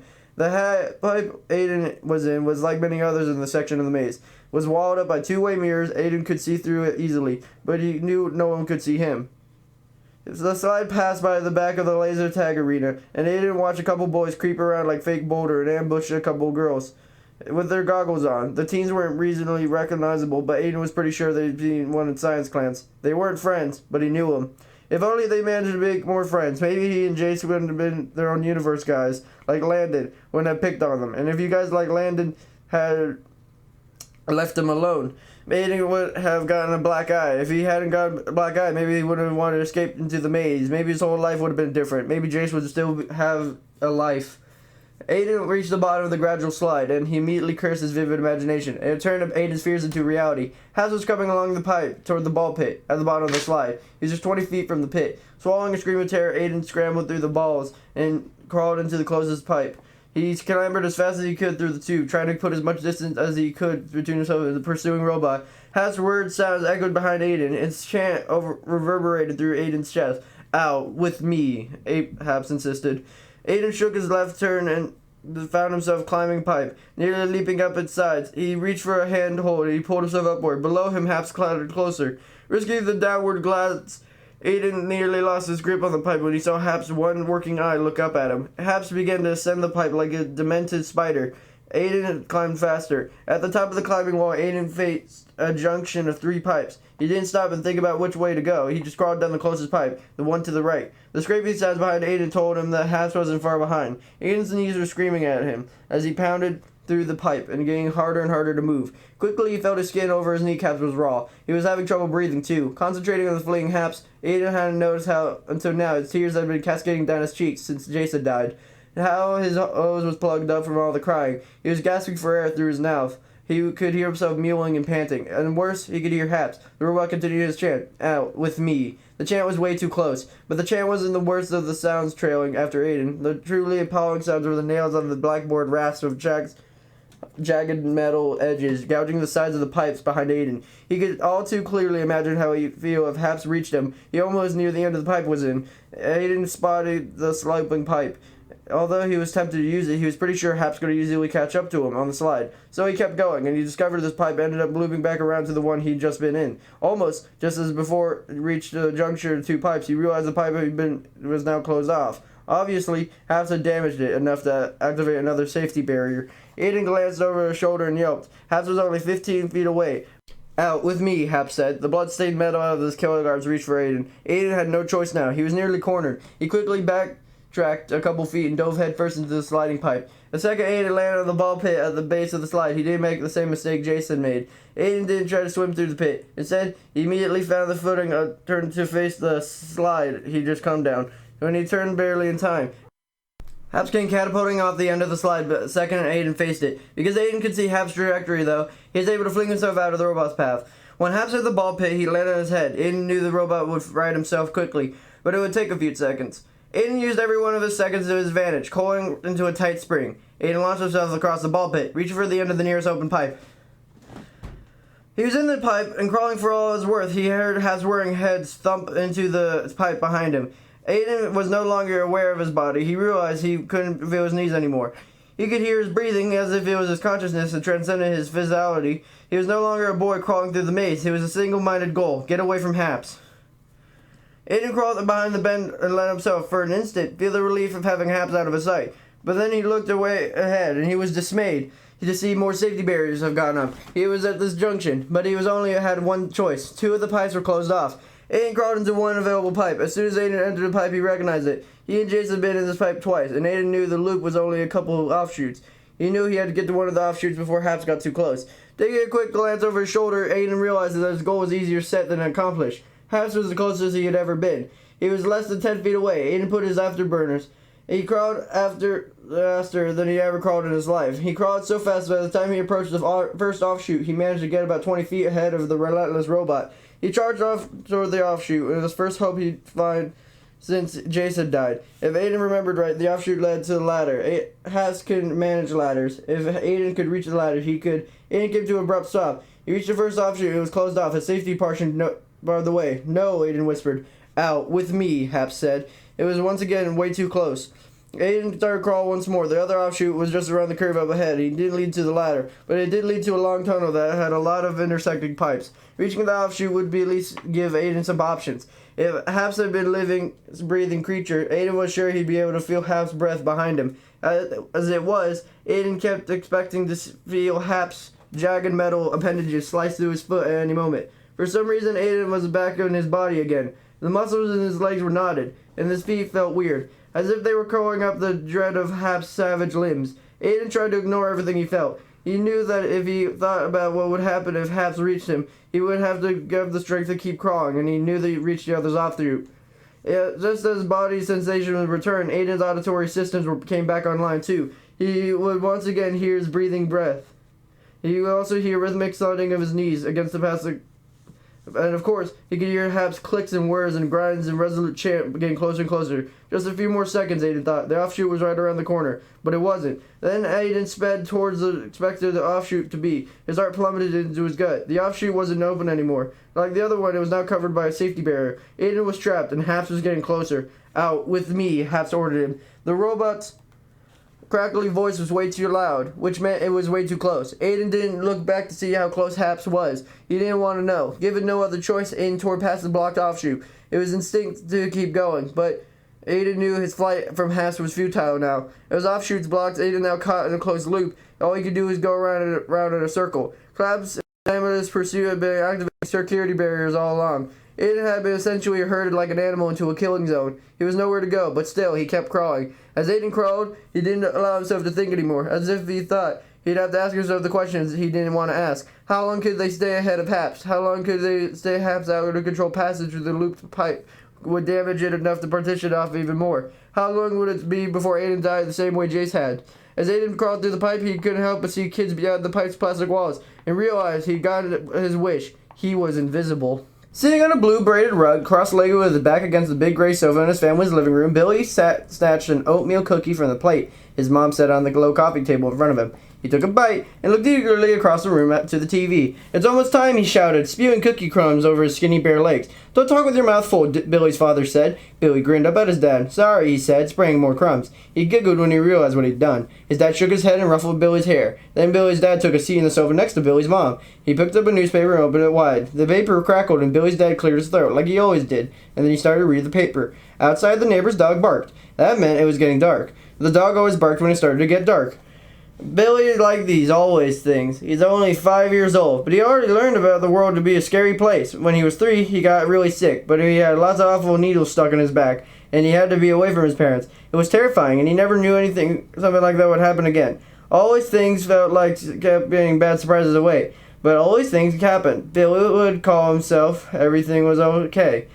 Billy's mom reached out and turned a big blue lamp sitting at the end table next to her. The lamp filled the room with a yellowish light. He nudged Billy's dad. "You know, if he set a better example," Billy's mom said, "he wouldn't do that." Billy's dad said. It's always, if you talked to him while he read the paper. Billy wasn't sure if his mom meant about being better example, but he didn't care much. All he cared about right now was that Freddy and Friends was about to start. "Like father, like son," Billy's mom went on. Out of the corner of his eye, Billy saw his mom elbow his dad. "You always talk with your mouth full at dinner, and you get revved up about work," Billy's mom said. "You two are like peas in a pod."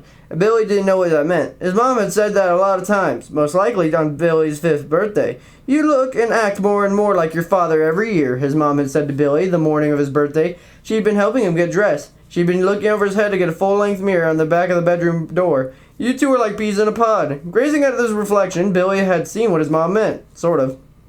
With brown hair that never wanted to lay down quite right, small brown eyes, a round nose and cheeks, and a wide mouth, Billy did look like a shrunk-down version of his dad. He didn't look like a pretty blonde mom. He just looked like his dad. He didn't really think he acted like his dad, though. This dad wasn't home at much. He went to an office and worked all the time, and then he was home. He usually either reading a paper, watching sports on TV, or sleeping. Billy did a lot more stuff than his dad did. He thought the only thing they had in common was TV, and they watched different stuff. For instance, his dad never wanted to watch Freddy and Friends. Billy gazed at the TV, when the Fazbear Entertainment logo filled the screen, he bounced up and joined down on his butt. "It's starting," he squealed. "We're switching to a game in 15 minutes, Billy's dad said. Billy's mom picked up a magazine and started flipping through it. "Oh, good grief, Dan," she said. "Let him watch a show. You can miss 15 minutes of your precious game." Billy's dad said something in response. But Billy didn't hear the dad's words. Billy was too focused watching Freddy, Chica, and Bonnie eat pizza and talking to the camera on the wall above them. Who do you think is watching us? The cartoon Bonnie on the TV said. I don't know, Bonnie, cartoon Freddy said. Let's go see if we can find whoever it is, cartoon Chica said. On the TV screen, Bonnie jumped up and grabbed his guitar. Not until after we play a song, he said. Okay, Freddy said. He pulled out his mic and started singing. Billy watched, fascinated. Billy liked all the animatronics, but Freddy was his favorite. Freddy was brown like Billy's hair, and Billy was the one on charge. Billy liked the idea of being in charge. He liked the idea of being a big animatronic too. Animatronics were robots. They were strong and they knew they did bad things like real people did. It would be nice not to feel bad things. A commercial for Freddy Fazbear Pizza came to the screen. It showed one of the real animatronics in the middle of a performance. Billy grabbed the TV remote and jumped to his feet, pretending the robot was a microphone. He started dancing and singing to the top of his lungs. Billy's mom laughed. She put down her magazine and clapped her hands. Billy's dad lowered his paper and watched Billy perform. I'm an animatronic, Billy shouted. Billy's mom and dad smiled and nodded. Okay, Billy, they said in unison. You're an animatronic. Billy began marching, stiff-legged, around the living room. He stomped hard as he walked, rattling the lamps and the end tables of his mom's knickknacks. Billy plodded over the entryway, right over the living room. He yanked coats off the coat rack and grabbed the rack, pretending it was a microphone stand, pulling the stand over. He bent his waist and sang into it. On the TV, the show returned to the screen. Billy dropped the coat rack and trudged back over to the coffee table, pretending to be like Freddy the whole time. He sat back down on the floor again, but he did it as if his arms and legs were made of metal like the animatronics. Arms and legs. He put his legs straight out in the front of him instead of crossing them. He liked how it felt to move like that. It made him feel big and powerful. It made him feel like nothing could hurt him. The next morning, Billy stomped around the stairs in the kitchen. He was still being an animatronic. He liked being an animatronic. Keeping his back very straight, Billy sat on the round table in the mom's yellow and white kitchen. Morning sun peeked past girly flowered curtains covering a big windows by the table. Billy looked outside, and a loud voice was robotic as he could make it. He said, It's a pretty day. I want to go to the park after school. Billy's dad walked into the room. Why are you shouting? He asked Billy. I'm not shouting, Billy said loudly. I'm a robot. This is how I talk. Oh, Billy said. Okay. Billy saw his dad raise an eyebrow at his mom. She made a fluttery gesture with her hand. Billy's dad sighed, making a chair next to Billy's. Billy accepted a cup of coffee Billy's mom handed him. Billy's dad took a sip, then sat really straight and said, Oh no, I think my coffee has fried my circuits. He made a bunch of sputtering noises that sounded like a radio between stations. He then went stiff and had his head fall forward on the table with a thunk. Billy laughed in a robotic, ha ha ha. He poked his dad's shoulder. You need to go to parts and service if you could be repaired, Billy said in his new robot voice. I'll have your chair while you are gone. Billy's dad raised his head. That's a good idea, he said in a deep, booming voice. I will go to the parts and service. Billy's dad got up and stepped over to Billy's mom. I'll take my coffee to go and pick something at work, he whispered to her. He nodded and poured his coffee in the travel mug. How long do you think it's going to be animatronic, Billy's dad asked, still whispering. Billy's mom smiled over at Billy, gave her a big smile back, exposing his teeth the way animatronics did. He'll get bored of it with it enough, Billy's mom whispered. Billy wondered why they were whispering. He could hear everything they said. Animatronics had very good auditory sensors, and they didn't get bored easily. When Billy's mom took him to the kindergarten class after breakfast, Billy marched into a bright, colorful room filled with playing kids, and he announced, I am an animatronic. He pretended that this made of metal, and he walked over to his friends. Two of Billy's friends immediately started acting like robots, too. Clark, small and red-headed, made a good robot. He walked with his arms straight out in front of him. He spoke in a mechanical voice. Peter wasn't as good at being a robot because he moved too fast and bent too much, but he, too, did a pretty good robotic voice. Robots will take over the world, he announced. Robots rule, Billy agreed. Billy's friend Sadie didn't like that Billy was a robot. She tossed her back pigtails, put her hands on her hips, and said, You're not a robot, Billy. You're just being dumb. Billy stomped over to Sadie and pushed her. I am a robot. You cannot call me dumb. Sadie ran for her teacher, Miss Froswick, who was very tall and short hair, would have been a good animatronic herself, but Billy in a timeout. It wasn't a real timeout, though, because she didn't turn him off. And as long as the animatronic wasn't turned off, it kept going. So Billy sat in the corner in the kindergarten classroom, and he sang. No matter what Miss Froswick said to him, he didn't stop singing. Miss Froswick got very upset. Billy didn't tell her that all she had to do was switch him off because he didn't want to be switched off. Billy didn't tell his mom that he would be switched off either. Then she gave up early. All he did was stand tall and straight while his mom walked with Miss Froswick and then left school with his mom, marching to the family station wagon and getting in the back seat. There, he sat bolt upright, his head swiveling left and right. His visual sensors gathered data of the surroundings and stored into a processor, which then told him that the sun had gone behind the clouds and it was raining. Billy was glad he was inside the car. Rain wasn't good for animatronics. Then Billy's mom got behind the wheel of the car and turned to look at Billy. "You made Miss Foswick unhappy," she said. "Miss Foswick does not like singing robots," Billy told her. Billy's mom smiled at Billy. "That might be true, but I like singing robots. What do you want to sing on the way home?" Billy thought about it. "I think we should sing a round." He began singing, "Row, row, row your boat." As soon as he reached gently down the stream, his mom joined in. Billy thought it was a good... His mom liked singing robots. After Billy was done and his mom were through the song twice, his mom asked, "What do you singing robots like to eat for lunch?" "Pizza," Billy boomed. "Pizza it is," Billy's mom said. He glanced at the Billy in the rear mirror and turned his car to the direction of Freddy Fazbear's Pizzeria. Billy's circuits returned to processing their surroundings. They took note of the passing cars, the birds hopping around their other bushes near the road, the rows of houses along the sidewalk.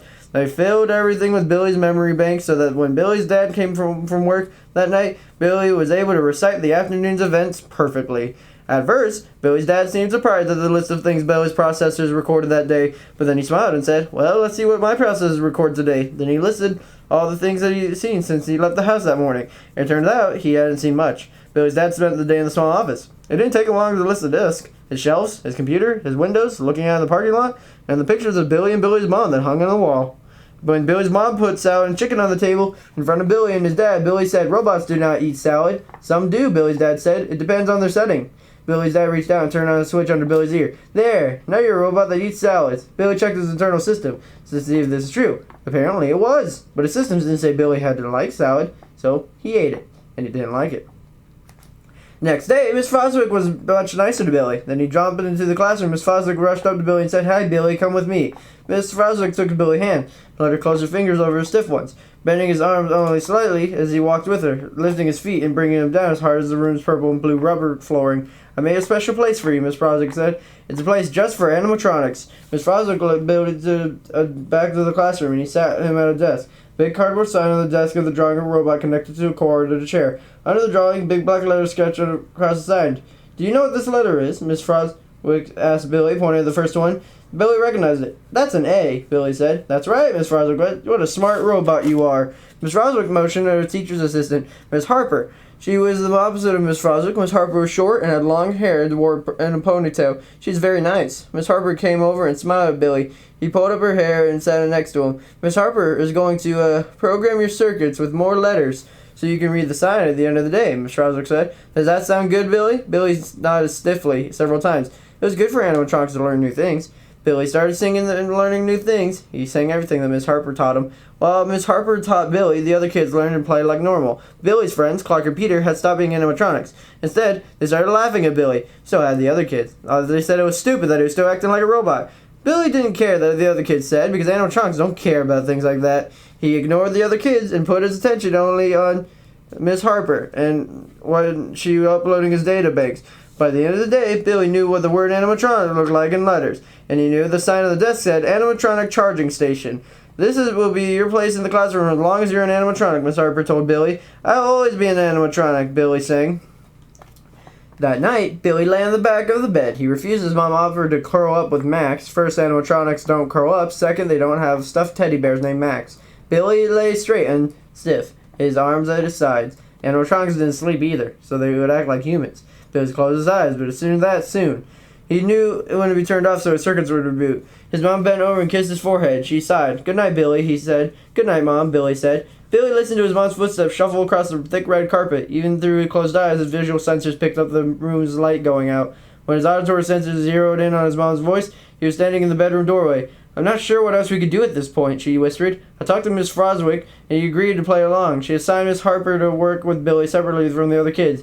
"This is going on for too long," Billy's dad said. "It's only been a couple of days," Billy's mom responded. "Let's give it some time. He'll get tired of it soon." Billy's processor's tired to compute what he might get tired of. He was experiencing getting tired in general right now. His programming was very good. Knew he should be tired and go to bed. He had a very good animatronic. As he listened to his parents talking, Billy's programming began to update. The update was a download of information related to being a little boy. Billy was an animatronic, yes, but he was an animatronic designed to be his parents' son. To be his parents' sons, he had to act like a small child who went to kindergarten and played games. Billy wasn't just a good animatronic. He was also the top-of-the-line animatronic. This meant he would perform tasks by sending a program. He could act like a child and play games. He could do it well. The next morning, Billy stiffly began following new programming, although he was still limited by his metal limbs, and he could only speak in whole words because that's what the voice box allowed. He started to begin his parents' son. The next morning, Billy stiffly began following his new programming, although he was a little limited by his metal limbs, and he could only speak in whole words because that's what his voice box allowed. He started being his parents' son and being a little kid in kindergarten instead of being a singing robot. His new version of Billy and animatronics seemed to make everyone a little happier, although Billy's friends still made fun of him. Miss Roswick, Miss Harper, and Billy's parents seemed to be pleased an improved version of Billy animatronic, at least for a while. As an animatronic, Billy wasn't aware of the passage of time. He didn't keep track of the days and weeks and months. He did note, however, when his mom stopped talking to him about the kindergarten classroom. "We have my operating specs changed again?" Billy asked the first morning his mom didn't put him in the car to take him to school. Billy's mom, who was making pancakes, turned in front of Billy. "What? You didn't take me to school," Billy said. Billy's mom frowned again. Then she quickly replaced the frown with a smile. Sometimes her expressions would change fast like that, but Billy would wonder if his mom was an animatronic too. "School's out for the summer, Billy," his mom said. Billy ran through his circuits. He discovered his program and needed another update. "What does a Billy animatronic do when it's not school?" Billy asked. "Fun things," his mom answered. "I would need you to input a list of those things so I can operate right," Billy told her. His mom put a plate of pancakes in front of Billy. "Start with eating pancakes. That's fun." Billy lifted a fork and cut into the pancakes. He acted like it was fun.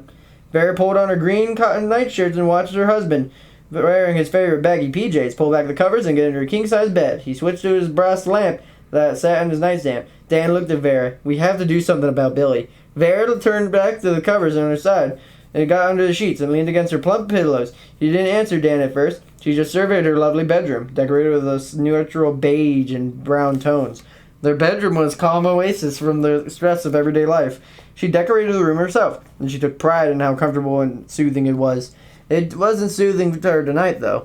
"I know, we have to do something," Vera finally said. Oh, how she knew. It had been over 6 months since her sweet little boy had stopped being her sweet little boy, and instead it started acting like an animatronic. And picked up the TV remote, and she didn't turn on the TV. "If I'd known that show would have effect on him," Dan said, "I would never allowed him to watch it." "How are we supposed to know?" Vera asked. "It's just a silly little show. I have a mind to sue Fazbear Entertainment," Dan said. Vera turned and glared at Dan. "And how would that help, Billy?" he asked. "It doesn't matter who's responsible. What matters is taking care of him." "Why can't he like sports like a normal boy?" Dan asked. Vera slapped his arm. "Every child is different. I keep telling you that. Not all boys like sports." Dan sighed. He toyed with the remote. "And you're still sure that is going along with all this is the right idea?" Stan asked. Vera shrugged. "I remember Dr. Lindstrom this morning after Billy had asked me to input a list of fun things. I'm not sure I have much faith in Dr. Lindstrom," Dad said. "He's been seeing Billy for 4 months, and it's not helping." "I don't think child philosophy is a precise science," Vera said, but she assured me again that this is kind of make-believe that's perfectly natural for a kid Billy's age. "I bet she's never heard of kids walking and talking like a robot all the time for 6 months, Dan protested. Vera chewed her lower lip. "Well, no. But she said he did treat a kid who pretended to be an alien for over a year." "And why did he stop?" Dan asked. Dr. Livingston wasn't sure. He just started acting normally again one day.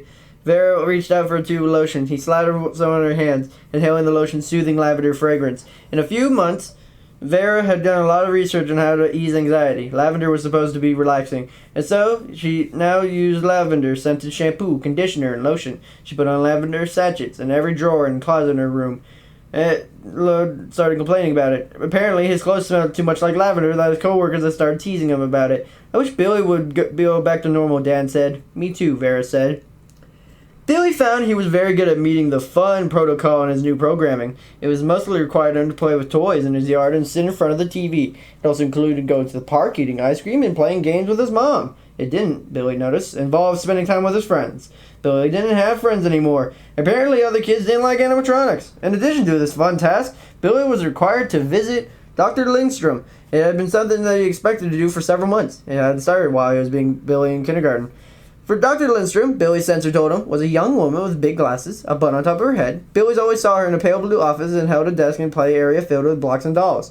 Dr. Lindstrom had Billy sit in the play area, and she told him to play with the blocks and dolls. Billy already programmed for the fun, didn't have trouble with the play. He only had trouble when Dr. Lindstrom asked questions like, "Why do you think you're an animatronic?" and "Do you remember just being a little boy?"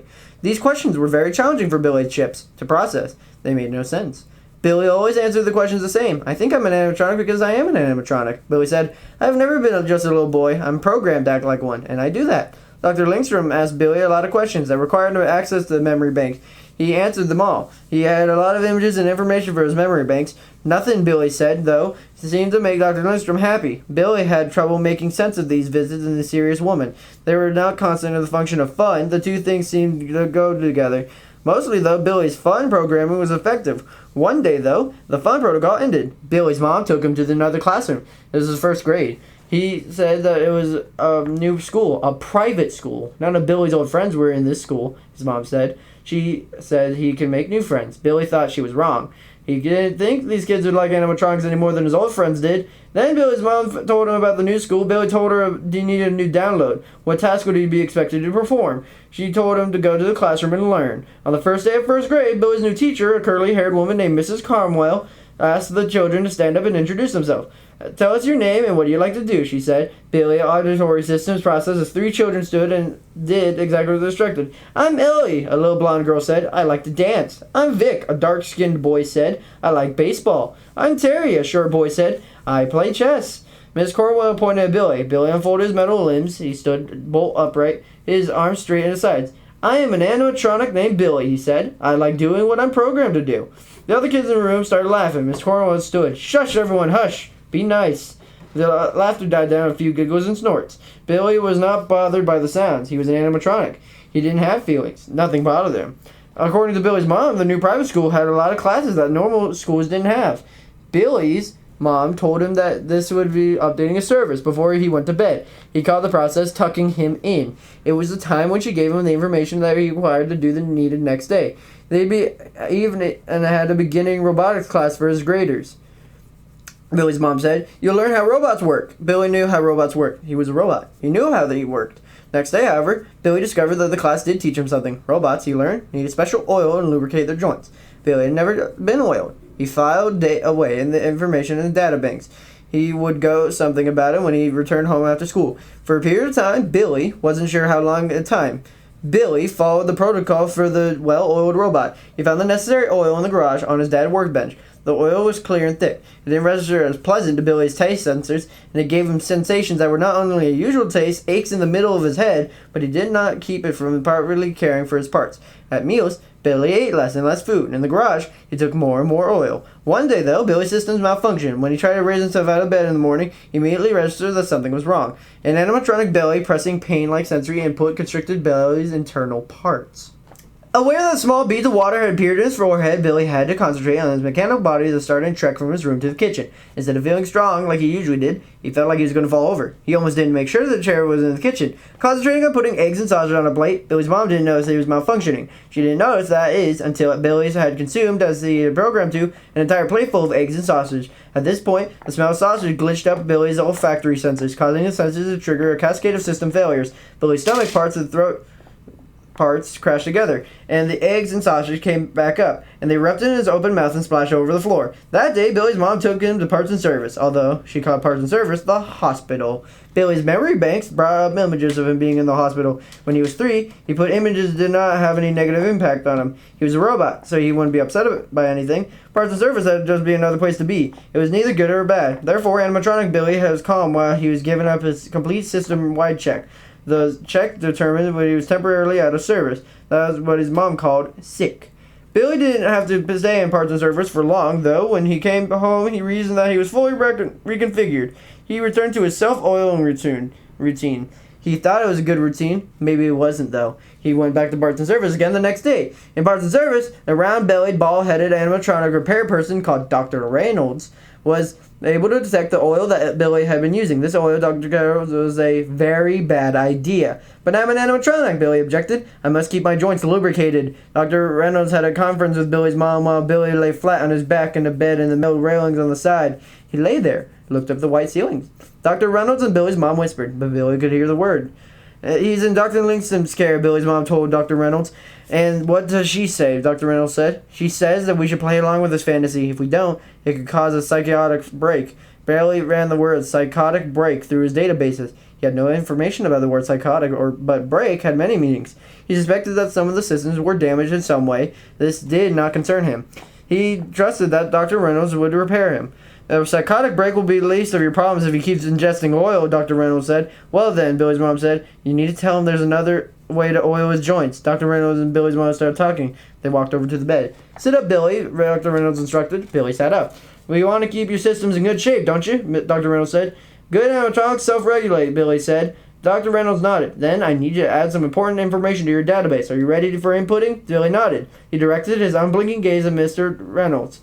The best oil for your particular kind of animatronic joints, Dr. Reynolds said, is olive oil. It's something that your mom can put in your food. And if you eat the food she cooks, your joints will function perfectly. Billy looked at his mom and Dr. Reynolds and back again. He concentrated on letting the information process. In spite of what he whispered in conversation he had heard, which was something his processor couldn't quite compute, his new data was consistent with Billy's goal in getting the best animatronic he could be. Because of this, Billy nodded once. I will comply. Billy remained in parts and service for another day, then his mom brought him home. He returned to being a good animatronic. Although Billy wasn't able to keep track of the time very well, he learned to certain ways that came just once a year. So when these days came around, he knew a year had gone by. Christmas was one of these special days. Billy had a whole set of operating protocols for Christmas. They were protocols similar to summer fun protocols, but they were more specific. At Christmas time, Billy was required to help his parents hang strings of white lights and trees outside and help put bright hanging things on trees that was brought inside. Billy was also required to unwrap brightly wrapped boxes that were put under the tree. This was a simple task. He opened the boxes, looked at one inside, and said, thank you. Then he put the object aside before opening the next box.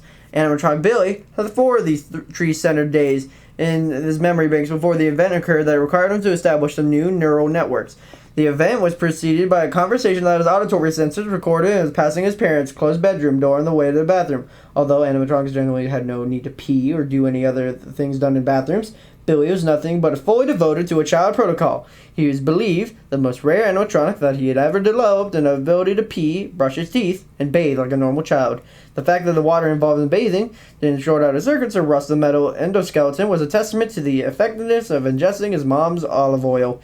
Billy usually didn't allow his parents' conversation to use up his RAM, but the night he was heading to his bathroom, he felt compelled, for reasons he didn't understand, to stop and listen. Perhaps the word institution had triggered his attention. This was a word unfamiliar to him. Billy was, however, an animatronic with exceptional artificial intelligence. He could learn, and one of the things he learned that he was often out of his knowledge base by placing new words or experiences in the context of his surroundings. To that end, he listened to his mom and dad talk, so that he discerned the meaning of institution. I'm not putting him in an institution, Billy's mom hissed right after Billy's dad spoke. He's my son. Everything we went through when he was 3, we have to leave him in intensive care? No. I'm not leaving him anywhere again. He's staying home with me. At what cost, Vera? You've been doing along with this insane fantasy for over 4 years. 4 years! It just can't go on. I think he'll give it up soon. Something thudded against the door. Billy's auditory sensors told him a shoe hit the wood. We don't know that, Billy's dad shouted. Shh. Billy's mom said, he'll hear you. I don't care if he hears me, Billy dad yelled. I don't care about anything anymore. I can't take it, Vera. I can't. We have a freak for a son. We have no life. We can't go anywhere or do anything with him. All we can do is sit home and watch our little boy pretend to be a robot. That's not living. That's hell. Footsteps stomped across the floor behind the door. Billy strode as quickly as his rigid lady allowed to the bathroom. There, he closed the door. He heard his parents' door open. More thudding footsteps, then silence. Billy sat in the closed toilet seat and worked through what he had heard. His dad, it seemed, didn't like animatronics anymore. Oh well, that was okay. Billy didn't need his dad to like him. Billy was still a very good animatronic, whether his dad liked him or not. Billy's dad left 2 days after the conversation Billy heard. He left, and he didn't come back. Why did Dad leave? Billy asked when he watched his mom saute mushrooms and onions on olive oil. She was making spaghetti sauce. It was a red sauce that Billy thought resembled human blood. He wasn't convinced that eating was appropriate, but he had no data in which to reach a definite conclusion. Billy's mom, who had been crying off and on throughout the day, wiped a hand across her eyes. She stopped sauteing and came over to the table sitting next to Billy. She took Billy's hand. Billy, as a robot, had no need for physical touch. However, he found the feel of his mom's hand was agreeable in his tactile sensors. Therefore, he sat stiffly and let her hold his hand. Your dad doesn't understand, Billy, Billy's mom said. He thinks you can make yourself to be something besides who you are. Billy cocked his head, running through his programming. It's not possible for a thing to not be a thing it is, he said. The thing is a thing. Billy's mom made a sharp laughing sound. One laugh. It was a bark of a big sea lion. Billy had seen sea lions on TV. They were part of the animal database, which was quite large. Billy's mom stood. She patted Billy on the top of the head. "Spoken like a wise little animatronic," she said. "I'm not just little as I was before," Billy said. He saw himself in the mirror every day. He just was much bigger than he used to be. He thought he looked even more like his dad now than he used to. But that didn't matter anymore. His dad was gone. Billy just looked like himself, like Billy, the animatronic. "That's true," Billy's mom said. "You'll keep getting bigger." He started to turn to the stove, then turned back to the table. "Billy, I am here," Billy answered. "Have you ever heard of an animatronic growing before?" Billy's mom's eyes were wet and intense. He stared so hard at Billy that, for a moment, he looked like an animatronic too. Billy ran the question through his processor, and the answer came quickly. "No, I have not heard of a growing animatronic." "Does that bother you?" Billy's mom asked, her eyes shone even brighter. Billy got the idea that his mom wanted him to say something specific. He wasn't able to access the information and told him that it was. "No," Billy said. "I am an animatronic. I do not get bothered. And why is it important that there are no other animatronics like me? There are many things that exist that I have never heard of. I am unique." Billy's mom wiped her eyes again. She sighed. "Yes, you are," she said. She returned to the stove and added a can of tomatoes to the mushrooms and onions. By the time Billy finished at what was called 6th grade, he had concluded, based on the totality of the experience, observing the humans around him and integrating the information he read, that he can expand his banks and update the processes more effectively without the dubious help of teachers and school. Both of these things, he discovered, attempted to replace restrictions on how Billy took in the world, and limitations of the restrictions far outweighed any benefit he received from either teachers or school. Because Billy was an exceptional animatronic, his processors were able to integrate information from multiple sources. One of these sources was books. He was able to upload massive amounts of information from books. This is why, on the first morning that he would have seen Billy's 7th grade, he announced to his mom, "I will not go to school today." While his mom had took unexpectedly happy about this, he rushed over to Billy, where he sat on the edge of the sleeping platform. The year before, he requested that his bed be replaced with a steel table. It's far better than a recharging platform for an animatronic. "Why don't you want to go to school?" Billy's mom asked. "Are you feeling sick?" Billy's cocked his head and attempted to work out. The idea of him being sick made his mom's eyes light up, and her mouth widened to a smile different than the small ones he usually saw on her face. Billy's processor informed him that his mom's expression indicated happiness. Billy's mom leaned toward him, looked intently into his eyes. "What are you feeling, Billy?" she asked. "I do not feel," Billy answered. "I am an animatronic." Billy's mom's smile disappeared. Her eyes moistened, and she rubbed him, her shoulders lumped. "I will not go to school," Billy told his mom, "because the disadvantages of school outweigh the advantages. I'll add to my database by reading books. All I require from the rise to the library to acquire the books necessary for my continued learning." Billy's mom gazed at Billy for a long time. He gazed back at her. His visual senses processed what he saw. Billy had noted that he got bigger and his face looked more of that like an absent dad.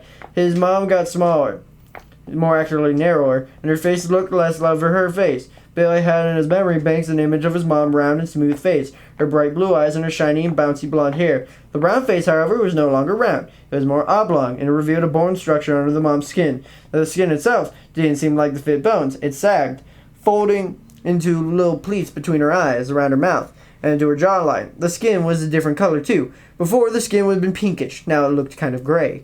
Billy's mom's eyes were different, too. Her eyes were lost some of their color, and they're now faded blue. And her hair had no shine. It didn't bounce either. It hung limply, like the kind of hair Billy had seen in a rag doll. The little girl who lived next door to the rag doll. The little girl didn't act like Billy. She once screamed at him because he got close to her. She'd have her doll eat him up. Billy was unable to process this. From what she knew of dolls, one could not consume him.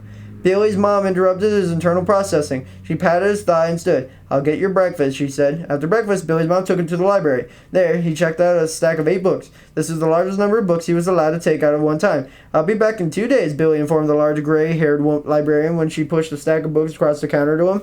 The woman nodded several times. Then she ran to the other end of the counter. Billy determined that something had made her nervous.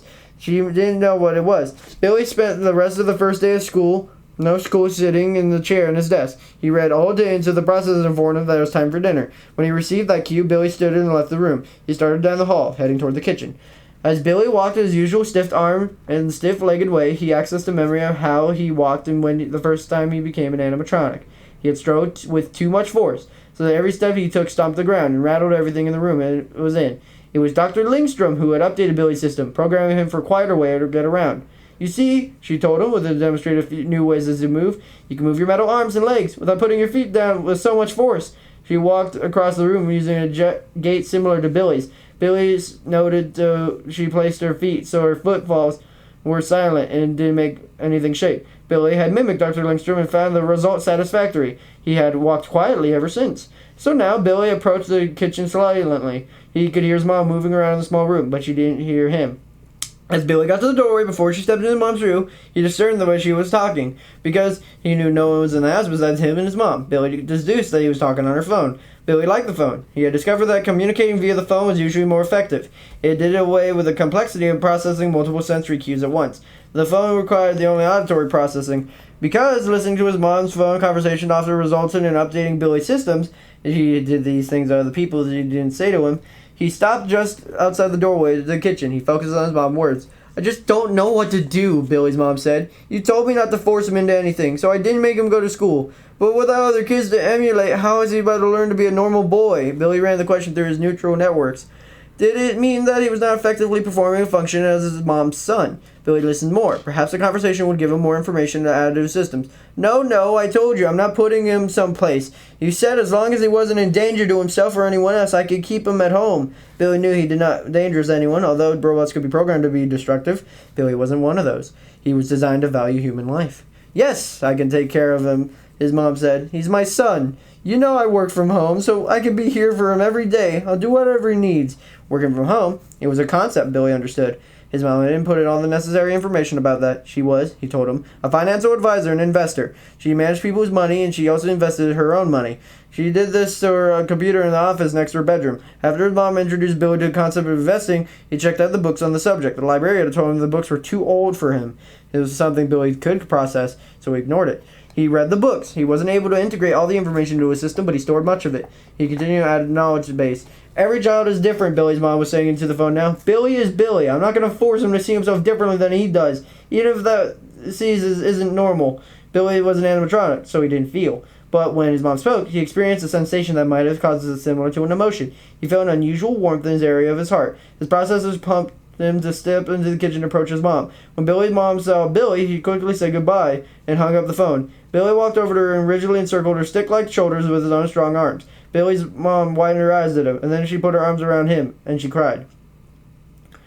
One of the special days that gave Billy the ability to mark the passing of the years was his birthday. A birthday, Billy understood, was the day that a human was born into the world. Because Billy was an animatronic, his birthday was more aptly called his creation day.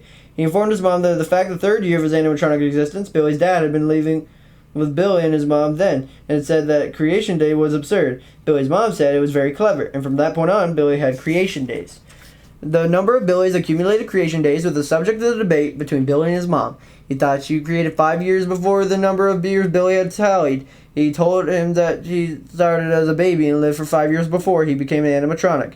Billy was able to find these years in his memory banks, but the images had been those years were distorted, as if they belonged to some other animatronic, he concluded, after devoting much of his RAM to his issue, that the 5 years to this his mom referred to were years during such Billy was been constructed, given that the memory informed him that he was complete in day he watched Freddy and Friends and announced his existence as an animatronic. Billy believed his creation was that day, not 5 years before, but when he retaliated the reasoning to his mom. She didn't add nothing and said, "We have to agree to disagree." Therefore, on Billy's 13th creation day, his mom celebrated his 18th creation day. From the human perspective, the 18th creation day was a milestone. Accordingly, Billy's mom informed him an elaborate celebratory ritual had included a Happy Creation Day banner, 18 silver helium balloons, and a variety of foods that fit Billy's animatronic dietary requirements, and a large cake, white with white frosting, per those animatronic requirements. Billy, his mom, and Dr. Lindstrom were the only participants in the ritual. They wore several party hats, several prints with the words Happy Creation Day, and they sat on the kitchen table eating a Creation Day meal. Billy, of course, acted no differently than usual. He never did. He was an animatronic. He didn't get excited about anything. His mom and Dr. Livingston didn't act excited either. They were quiet and sedate. Even when they sang usual Happy Creation Day song, neither Billy's mom nor Dr. Livingston seemed to enjoy the meal. Billy didn't enjoy it either. It was just that the system required. Therefore, he ingested it. It had taken 5 years of experimentation for Billy to discover the appropriate foods for his animatronic system, though during those years he ate whatever his mom put on his plate. Like or dislike didn't come into the issue, although his taste senses indicated some foods were better than others. After the 5 years testing foods, Billy concluded that the color had no place in animatronic food. The colors in food tended to overload the circuits. Therefore, he required the food to be white. White? Billy's mom had afternoon. He was informed of the conclusion. She'd been fixing him an unusual snack, a peanut butter and jelly sandwich. "I will consume the sandwich," Billy had told her, "because social convention dictates that what I eat what you have already prepared. However, from this point forward, I will require all white foods." "White," his mom repeated. "Animatronics do not efficiently digest color," Billy told his mom. His mom had stood, walked to her refrigerator, and opened it. He spent several seconds staring at its contents. Then she did the same to his cabinets, then turned around. Tears ran down her cheeks. Billy was aware that tears indicated sadness. He therefore processed the potential reasoning from his mom's happiness. It took just a few seconds to conclude that she was unhappy because he didn't have the right foods. She would have to go out and buy them. Billy's mom did not go out and buy the foods, and for the last 8 years, Billy had eaten nothing but white foods, white flour-based breads, other baked goods, white rice, potatoes, white pasta, white sauces, usually cheese-based, grits, cooked but not brown, chicken, or fish, turkey, white mushrooms, onions, cauliflower, and apples, peeled, of course. Billy's mom had concern about these foods didn't give Billy enough fiber. He researched the subject and discovered that fiber was something that was needed by a human's digestive system. Because Billy's animatronic system was designed to be similar to a human's, Billy reasoned that he might require fiber too. He therefore asked his mom to purchase a powdered fiber supplement, white of course, which she dissolved in his water or his milk. The same year, Billy reached conclusions about his diet. He settled on an appropriate wardrobe as well. Billy's clothing had been something of an issue for some time. He never thought the clothing his mom asked him to wear fit his animatronic presence. Yes, he knew that animatronics did wear costumes, but Billy wanted to be more autonomous animatronic. He required his own unique look. Since Billy knew himself and was made out of metal, he had an external appearance that didn't appear metallic. He reached a conclusion that various shades of silver and dark gray were required for his clothing. The lines of the clothing would be simple, resembling sleek, flat surfaces of metal. So, on Billy's 13th, 18th creation day, he and his mom and Dr. Lindstrom ate white pasta and white sauce and cauliflower with homemade ranch dressing. If it was homemade because the store-bought variety was too many flecks of green. Billy was satisfied with the meal. The fact that his mom and Dr. Lindstrom left over half of their small portions on the plates informed Billy that they found the meal less satisfying than he did. After the obligatory blowing out of candles on the cake and opening the presents, which included some additions to a silver and gray wardrobe and a few laptop computer, his mom and would interface with his internal processors, Billy thanked his mom for Dr. Livingston for the Creation Day celebration, and he left the kitchen to return to his private space in the basement. As Billy reached the door, he opened to the long, steep flight of stairs leading to the space. He heard Dr. Livingston speak. "Don't you think enough is enough, Vera?" Dr. Livingston asked. "He's 18. It's time for him to go into the group home. The one I told you about has a couple restraints with severe delusions. One has a lycanthropy and one, I'm not putting him in a home," Billy's mom said. "This is his home." "But you have given up so much," Dr. Livingston said. "You've lost your husband and your social life. You told me yourself that I'm your only remaining friend, and forgive me for being rude, but you don't look so good. You're losing your health too." You think I don't know all that?" Billy's mom said. "I know, but he's my son." Billy always felt a boost of energy through his system when he heard his mom say, "He's my son." He confirmed that he was still properly fulfilling his function and that animatronic designed to be his son. Once Billy's mom concluded her conversation with Dr. Lindstrom, Billy opened the door to his basement. He walked down the stairs to his base. Billy moved from a small bedroom to the larger, more secluded basement that occurred on the 7th, 12th Creation Day. That was the year he had been informed that his mom was an animatronic required isolation and darkness from optimal recharging. Minimal auditory input was needed as well. Billy's bedroom, which was the front of the house, was too near the street for quiet. Billy's auditory sensors were always registering the passage of cars, the barking of dogs, and the screaming of playing children. The basement, insulated by its thick cinder block walls and the earth that surrounded them, muffled much of the exterior surrounds. In the basement, Billy and his network were given the silence necessary to shut down and reboot each day. When Billy set up his own personal charging service area in the basement, he'd done so with a placid tranquility in mind. Removing the old shag brown carpeting is disposing of storage boxes and second-hand furniture. Billy had scrubbed the basement cement floor and its cinder block walls. Both of these surfaces were naturally gray, so Billy didn't paint them. He moved his metal charging platform to the basement, and he requested that his mom buy a metal table before his information download station. There was his computer, and the books he was currently reading were kept. After the 13th, 18th Creation Day celebration, he wanted to update his knowledge based on the included definition of lycanthropy. Not long after Billy's 13th, 18th Creation Day, on the morning that Billy's sensors informed that windy and rainy, Billy opened the door on the top of the basement stairs. He walked purposefully as usual to the kitchen to await his morning hot cereal. When Billy left his charging station to the morning to go to the kitchen for his morning nourishment, he always heard his mom moving around in the room. He would Seer heard clinking dishes, running water, closing cabinet doors. This morning, however, he didn't hear any of those things. Billy's auditory senses reported him the sound of rain throwing to the roof, sound of the heavy sheets of rainwater being slapped against the living room, the windows. From the out of the street, he heard the shh of the car tires sluicing through the rain on the pavement, but these sounds were all the sensors were receiving. Billy, his systems flipping through the subfolders to find a potential reason for his mom's silence, came up with no explanation for what he was hearing, or not hearing. He therefore walked into the kitchen to gather some more data. Nothing in the kitchen, however, was useful. The kitchen looked as always did, yellow and white, neat and tidy. From this reading, Billy had concluded that his mom was a good housekeeper. He kept everything clean and orderly.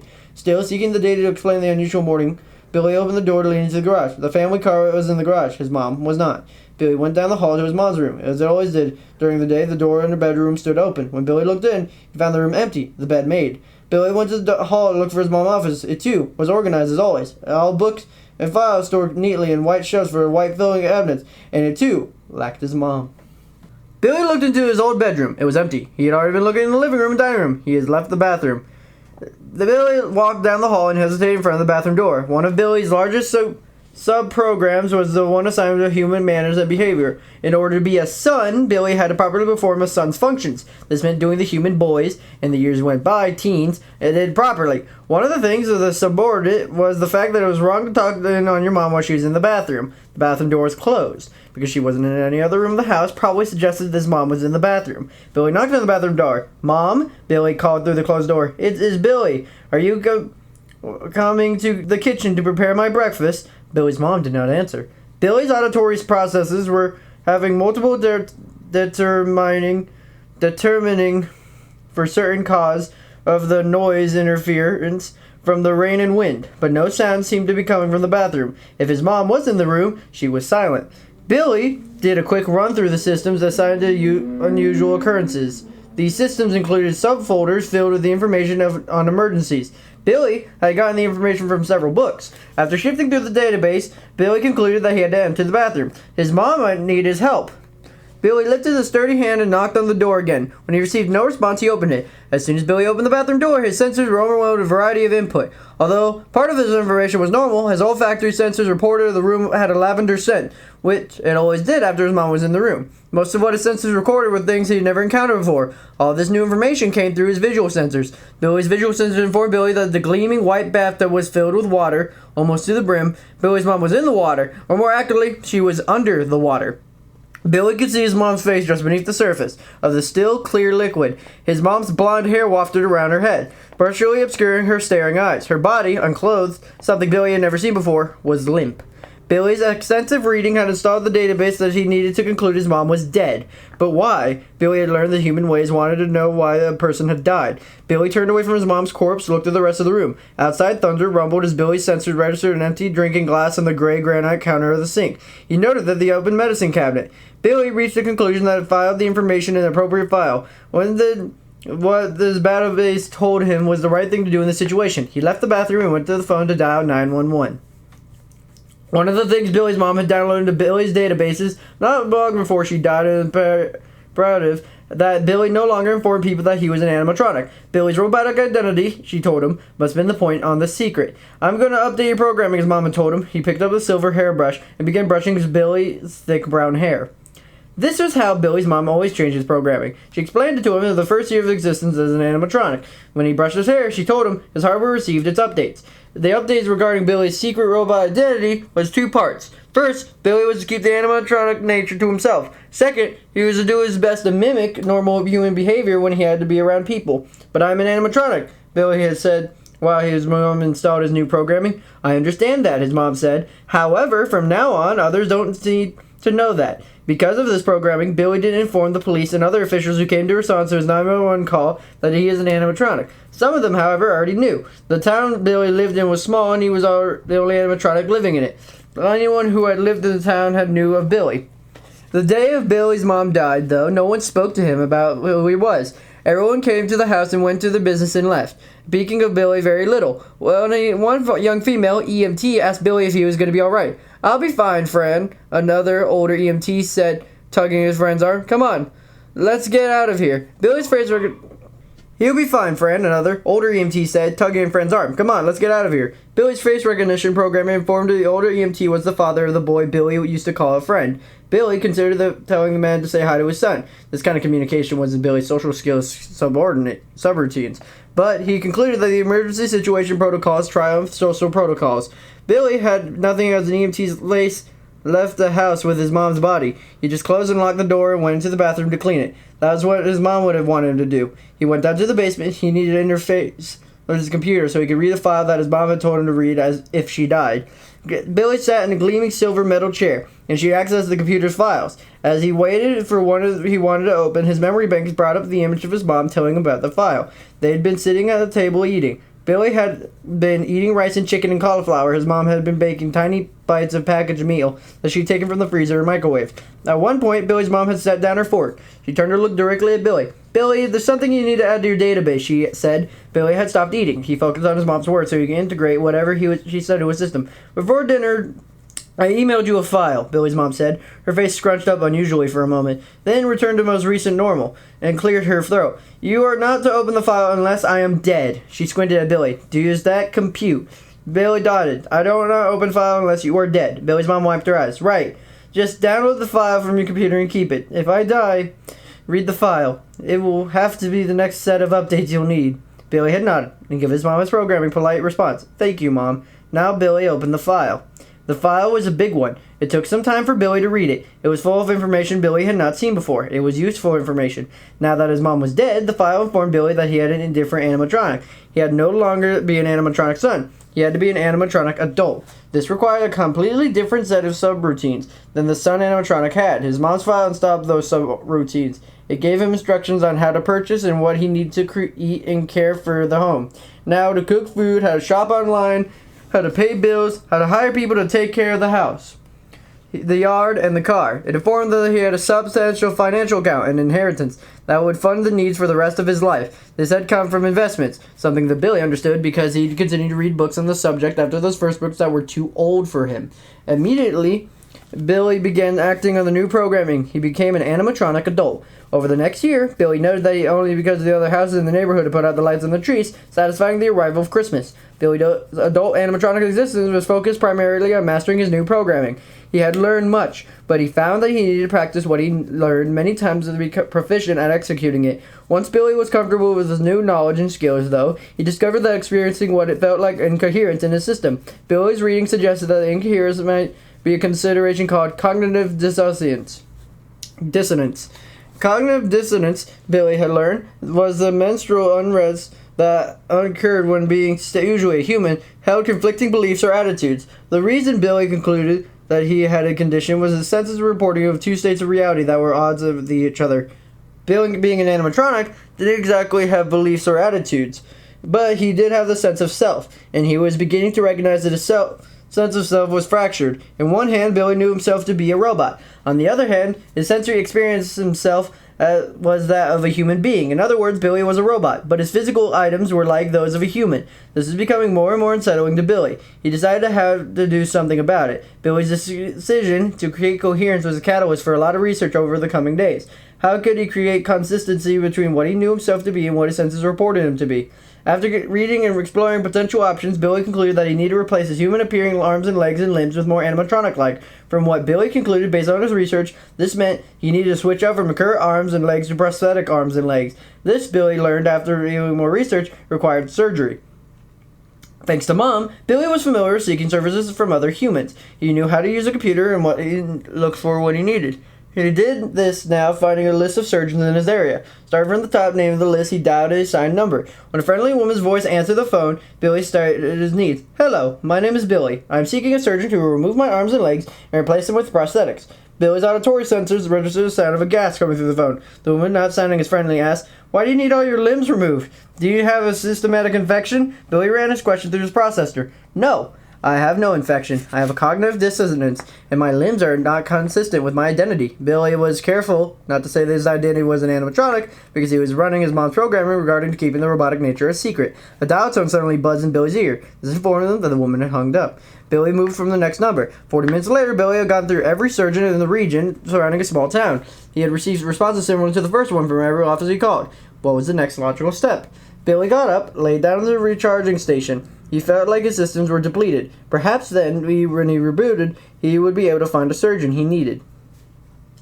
The process that led Billy to a surgeon ended up being far more protracted than the steps of the original plan. This is because, in his current programming, was deficient in the intricacies of how surgery and the medical system in general function.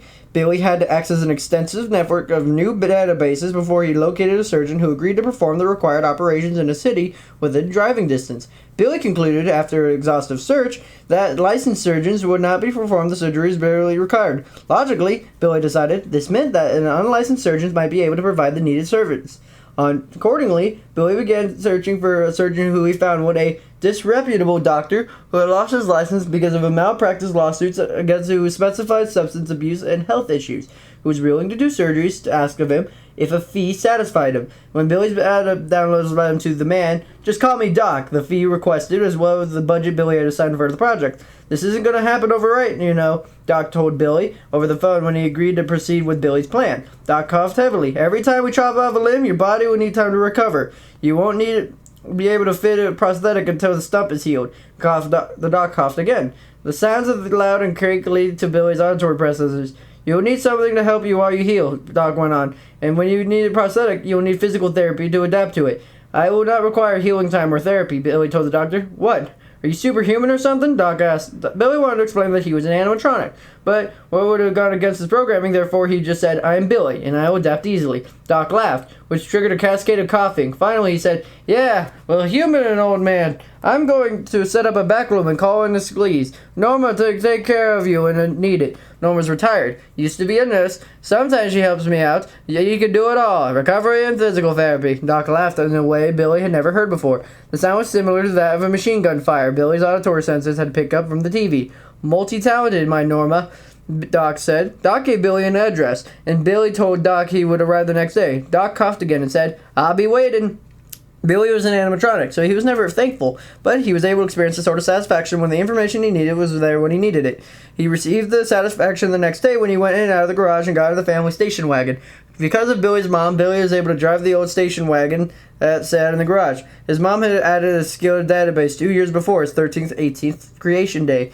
Billy had not used the skill often since he acquired it, but he was able to easily call up the appropriate functions when he got in the station wagon and head to the city to see Doc. By the time Billy passed the junkyard that sat at the edge of town, Billy was confident that he was in satisfactory control of the vehicle, and he was right. The drive to the city went smoothly, and Billy found Doc's location easily. Like Billy, Doc lived in the basement. Unlike Billy, though, Doc was under 7 floors of an empty old brick building who used to be a mental hospital. Doc had laughed and laughed when he told Billy this. Billy was unable to figure out from his available knowledge why this was so funny. When skinny and gray-haired Doc met Billy outside of the dirty building and boarded up the windows and crumbling concrete steps, Doc told Billy he owned the building. Doc waved his building with a hand and shook lightly. He coughed and he said, "Got it cheap because no one else wants it. Don't keep it up, so it's easy to maintain." Doc had Billy park his car behind the building. Then Doc led Billy to the building through the gray metal door. Billy thought the door was appropriate for the entrance to a place where the animatronic would receive service. Once inside the building, Doc led Billy down a long flight of dust-covered and trash-littered stairs. Billy's visual sensors registered a small rodent, possibly predicted a rat, scuttling along the land as they passed it. Although Billy's research regarding surgery had inputted the system images of clean and modern surgical suites and equipment, Doc's premises didn't concern Billy. Billy was an animatronic. He didn't require perfect conditions for servicing. Doc led Billy to the small room with no windows. The room was beige paint and one narrow metal framed bed and a thin mattress. It wasn't a traditional charging platform, but it would suffice. "Are you sure you want to do this?" Doc asked Billy as Billy inspected the room. Billy rotated a gaze at Doc. "I have chosen a course of action that is right for me." Doc chuckled. "Okie dokie, whatever floats your boat." "Got the money?" Billy handed over the cash Doc had requested. "Well, get it done first thing in the morning," Doc said. Billy was an animatronic. He had excited, but he registered something that might have been anticipation. The night before, he lay down in the yellowing bare mattress to recharge his systems. Billy's anticipation did not correlate with the events that unfolded after the first surgery. The information he inputted into the database had been lacking. As an animatronic, Billy did not experience pain. He did, however, have a tactile senses that reported pain-like awareness from time to time. Not long after his seventh creation day, for example, Billy had fallen in front of the house. He had skinned his knee. With the interesting to experience the stinging sensation to watch his blood flow from the skin as tears had leaked out from his eyes. Billy had not chosen any of the reactions. He had to assume they were programmed. The blood and tears were not welcome. They were inconsistent with being the kind of animatronic that Billy wanted to be. Billy was not expecting what his programming had in store after Doc removed Billy's left leg. The pain-like awareness and the flows of blood that appearance were far greater than that of the skinned knee. Billy discovered that he was programmed to cry and yell out when his thigh reported him the sensation he defined based on the reading as agony. He also discovered that his programming allowed the raw and bloody tissues that made up his stump to become inflamed and infection. This resulted in a cascade failure of many Billy's systems. His temperature rose quite high, his digestive system shut down, his neuroprocessing capabilities were compromised. Unfortunately, all of this wasn't permanent. A right-haired, heavily tanned, and large-handed Norma, who took care of Billy after surgery, told Billy that he bounced back pretty quickly. All things considered, Billy was not able to determine what that meant. But Norma did tell him after 4 weeks that he was ready to be fitted with his first prosthetic. Brock had ordered all Billy's prosthetics using the money that Billy gave him. Billy had shown him a picture of the dark gray metal and plastic prosthetics. Those were the ones that Billy required. Billy's visual sensors reported that Billy's look of the new leg prosthetic was acceptable. The feel of it, as reported, was the tactile sensors was not. After doing the research, Billy had projected that his new prosthetic limb would make him stronger and faster. It would make him a better animatronic. Billy's research, however, must have been inaccurate or incomplete. The prosthetic not only did not increase his strength or speed, but it did the opposite. Billy found that the ability to get around was greatly compromised from the new metal and plastic leg. Although it was strong on its own, the metal and plastic limb lacked efficiency when it combined with the stump left at top of Billy's old and no longer there leg. Billy's gait, which had been previously smooth and upright, became hesitant and faltering. Billy told Doc the result had not been what he expected. No refunds, Doc said. But we can stop with one leg. You want to call it quits? No, I do not, Billy said. I have concluded that this is unsatisfactory movement as a result of partially finished servicing.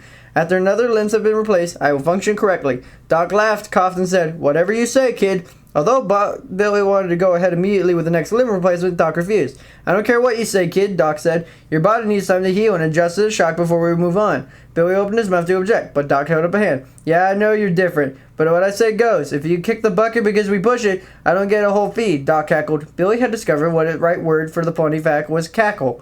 Go home, Doc said. "Get used to his new leg. Come back in a few months if you still want to go ahead with it. We'll do the next one." He coughed and wiped the thin mouth with the back of his shaky hand. Because Billy knew that Doc was the only surgeon who would do what Billy wanted, he was forced to go along with Doc's plan. After spending 6 weeks in Doc and Norma, Billy got into his car and drove home.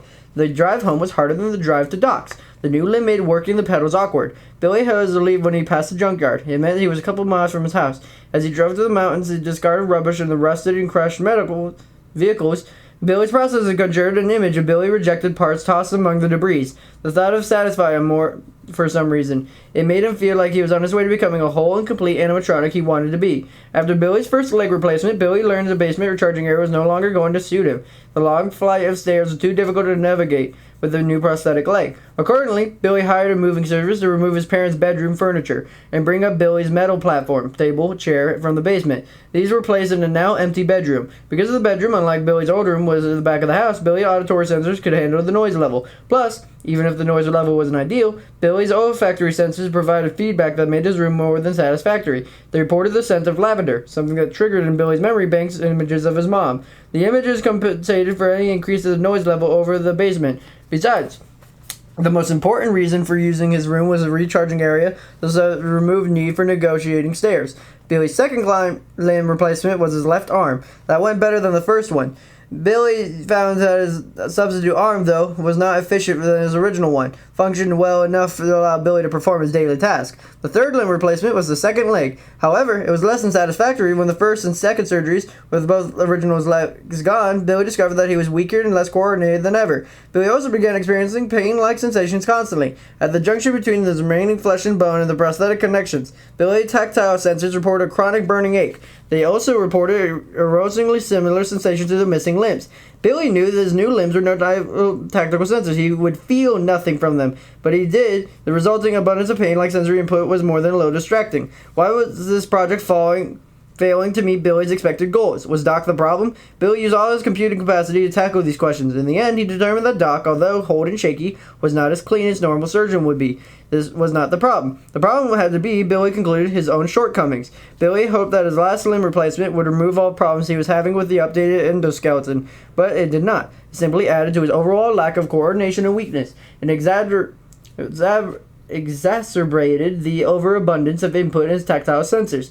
The 2 days after Billy's 15th, 20th creation day, Doc drove Billy home following Billy's last limb replacement. Doc drove Billy new arms and legs did not make safe driving possible. Normal followed the station wagon with the battered old white pickup he could take Doc back to the city after he left Billy at his house. Once inside the home again, Billy jerked through the living room and lurched into the kitchen. His progress was slow and destructive. He gouged walls, knocked over 2 lamps, scraped the hardwood floors along the way. When Billy reached the kitchen, he fumbled for a glass and dropped it. The glass shattered. Shards went everywhere. Billy managed to open a different cabinet. He got out a plastic cup, slopping over the water all over the place. Billy filled the cup halfway. He lunged over the table, dropped into a chair. There, he applied all his processing capacity into his problem. Billy had accepted failure in his endeavor. The reality was that although Billy was replacing his limbs, there was still a vast disconnect between his animatronic nature and his body's more human-like systems. He had to find a way to remedy these consistencies.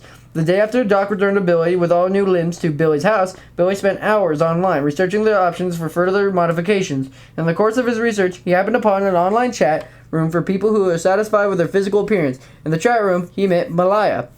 Billy had never encountered a name Malaya, so he asked Malaya what her name meant. "It's a Hawaiian name," Malaya responded. "My mom told me it means of the sea. My dad said it means bitter." Figures he'd say that he wasn't a nice man. Since his 7th, 12th creation day, Billy had engaged in only minimal interaction with anyone other than his mom or Dr. Lindstrom. And after his mom had died, Billy didn't see Dr. Lindstrom either. His lack of contact with people wasn't a problem, however. Billy discovered that his neural networks expanded greatly as a result of interactions with Malila. He was so satisfied, in fact, that his communications with Malila, he stopped researching further physical enhancements. He wanted to integrate what he was learning about interpersonal communication. "My dad hit me all the time," Malaya typed on a second night when she and Billy chatted online. "So, of course, I went to got a relationship with a jerk who picked up where my dad left off." Billy found Malaya's words challenging. She used a lot of vernacular and cliches that Billy had to look up. His contact with her vastly expanded his vocabulary of casual slang. After that, Malaya wrote, "I just ping-ponged from one abusive jerk to the next. I am sorry," Billy typed back. He was reasonably certain that this was the right response. Malaya responded with a smile emoticon. Billy deduced that she'd gotten it right. After that, Malaya typed, "Are you an abusive jerk?" He put a winking emoticon under the question. Billy wasn't sure how to interpret that. He had decided to answer the question honestly. "I am not an abusive jerk." Malaya sent him a laughing emoticon. Was it good? This type of interaction was quite stimulating to Billy's processors. It required that he use database ways he'd never used them before. "Why are you in this chat room?" Malaya typed next. "What do you want to change about your body?" Billy had to think about his question. He's still running his secret robot programming. He couldn't tell her the truth. Not all of it, anyway. Billy typed, "I want my body to match who I really am on the inside." "Oh, that's cool," Malaya typed. "Me too. On the inside, I'm a beach babe. On the outside, I'm pudgy and have a flat face. I want a liposuction and cheek sculpting and a nose job." Billy had no idea how to respond to this. His social subordinates informed that commenting on a girl's appearance was quite complex. He could easily cause hurt feelings if he responded incorrectly. Malaya swayed his circuits when he didn't want to go to response.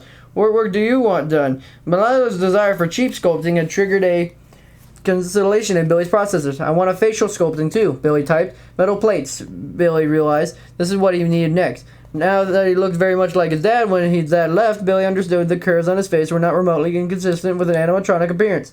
If he had the metal plates implanted under his skin, however, his face could have an angular planes as that were more keeping an animatronic nature. Billy wanted to stop chatting with Malaya so he could call Doc and talk about his new idea. Malaya, however, has kept typing. "Do you want to meet in person?" she asked. Billy thought about this. "It would be interesting," he concluded. "Yes, I do."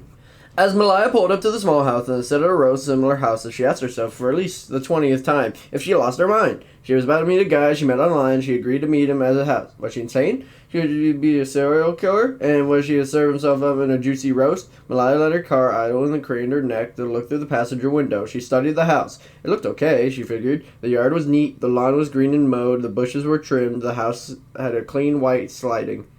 The windows were sparkling. It didn't even look like a lair of serial killer. But then, what did a serial killer's lair look like? Oh, just get on with it, Malala told herself. If he kills you, it'll save you money on surgeries. You won't have to try to look good enough for someone better than a serial killer. Malala snorted out her dumb joke. She got of the car and treaded briskly at the walk before she could talk herself out of what she was doing. Standing on the white painted porch, Malala took a deep breath. She rang the doorbell. The door opened almost immediately. Billy must have been watching for her. As soon as the door opened, Malala put on her best smile and hoped Billy would see her even white teeth instead of her wide nose or double chin she'd taken care of with eye makeup. She knew her eyes were her best feature, so she was pretty good about her big brown eyes. Their chestnut-colored white skin was a positive too. He had a great complexion. Hopefully, he focused on that as well. The first thing Malaya registered was she looked up at a man standing in front of her was tall. He towered over her. The second thing you noticed that he was a really cute face. That was a surprise. Yeah, his cheeks were a bit chipmunky. Maybe that's why he wanted a facial sculpting done. But all in all, he was pretty good looking. Malaya dropped her gaze to check out Billy's body. Her smile faltered. The man standing before her wore a short-sleeved gray shirt. And extending from open sleeves were two gray prosthetic arms and ended prosthetic hands with articulated fingers. Arms, plural. Both arms were artificial. Wow. Why hadn't Billy mentioned he was missing his arms? It was so heart-rending. Malaya's eyes moistened. She blinked, hoping Billy hadn't seen her pity. She smiled at him. He needed someone to accept him for who he was, not feel sorry for him. He could give him an acceptance. This man needed her. She liked that idea. But should she say anything about the prosthetics? Should she ask what happened? Hello, Billy said. I'm happy that you are here. Billy's voice didn't match his words. His voice was flat and lacked an inflection. It was like the voice of a robot. Although Malaya hadn't said anything yet, Billy spoke again. You look very nice, she said. This is a pretty purple dress. Malaya took back at Billy's face. He was smiling at her as he pleased with what he saw. That made her feel good, and she was happy she could use his smile because the flat tone of his voice belied his words and expression. He sounded a little robotic, but no one would help how they sounded. Malaya found her own voice. Hi, she said. She didn't mention his arms. Please, come in, Billy said. I've ordered a white cake. White is the only color I eat. I used to bake my own cakes, but my new limbs do not work satisfactorily. Billy raised his arms and then gestured at his legs. He stepped back of the door in an awkward backward lunge-like move. Malaya looked down to Billy's legs. Billy's legs were hidden inside of a pair of gray slacks, but the slacks were tight enough to reveal an unnatural outline of limbs. Were Billy's legs prosthetic too? Malaya couldn't contain herself. She blurted the question. Billy non-placidity. I had all my limbs replaced. The result was not as I expected it would be, but I am adapting. Malala teared up again. He wiped her eyes, stepped forward, and put her hand on Billy's shoulder. I really admire your attitude. You're very brave. What an amazing man, Malaya thought. Most men would be resentful or angry if they'd gone through whatever Billy had gone through, but Billy obviously didn't feel sorry for himself at all. Instead of acting like a victim, he was the perfect gentleman. How cool was that? Every other guy Malala had been with acted like a smartass from the get-go. No wonder they'd been losers. They were never treated her with respect. Billy was treating her with respect. Limbless and flat-voiced or not, Billy is better than the guys that Malala had dated up till now. Malala's smile widened. It's nice to meet you, Billy. I'm happy to be here. Malala entered Billy's house, and she could see that he looked nice from the inside as it did on the outside. A guy who kept his house clean?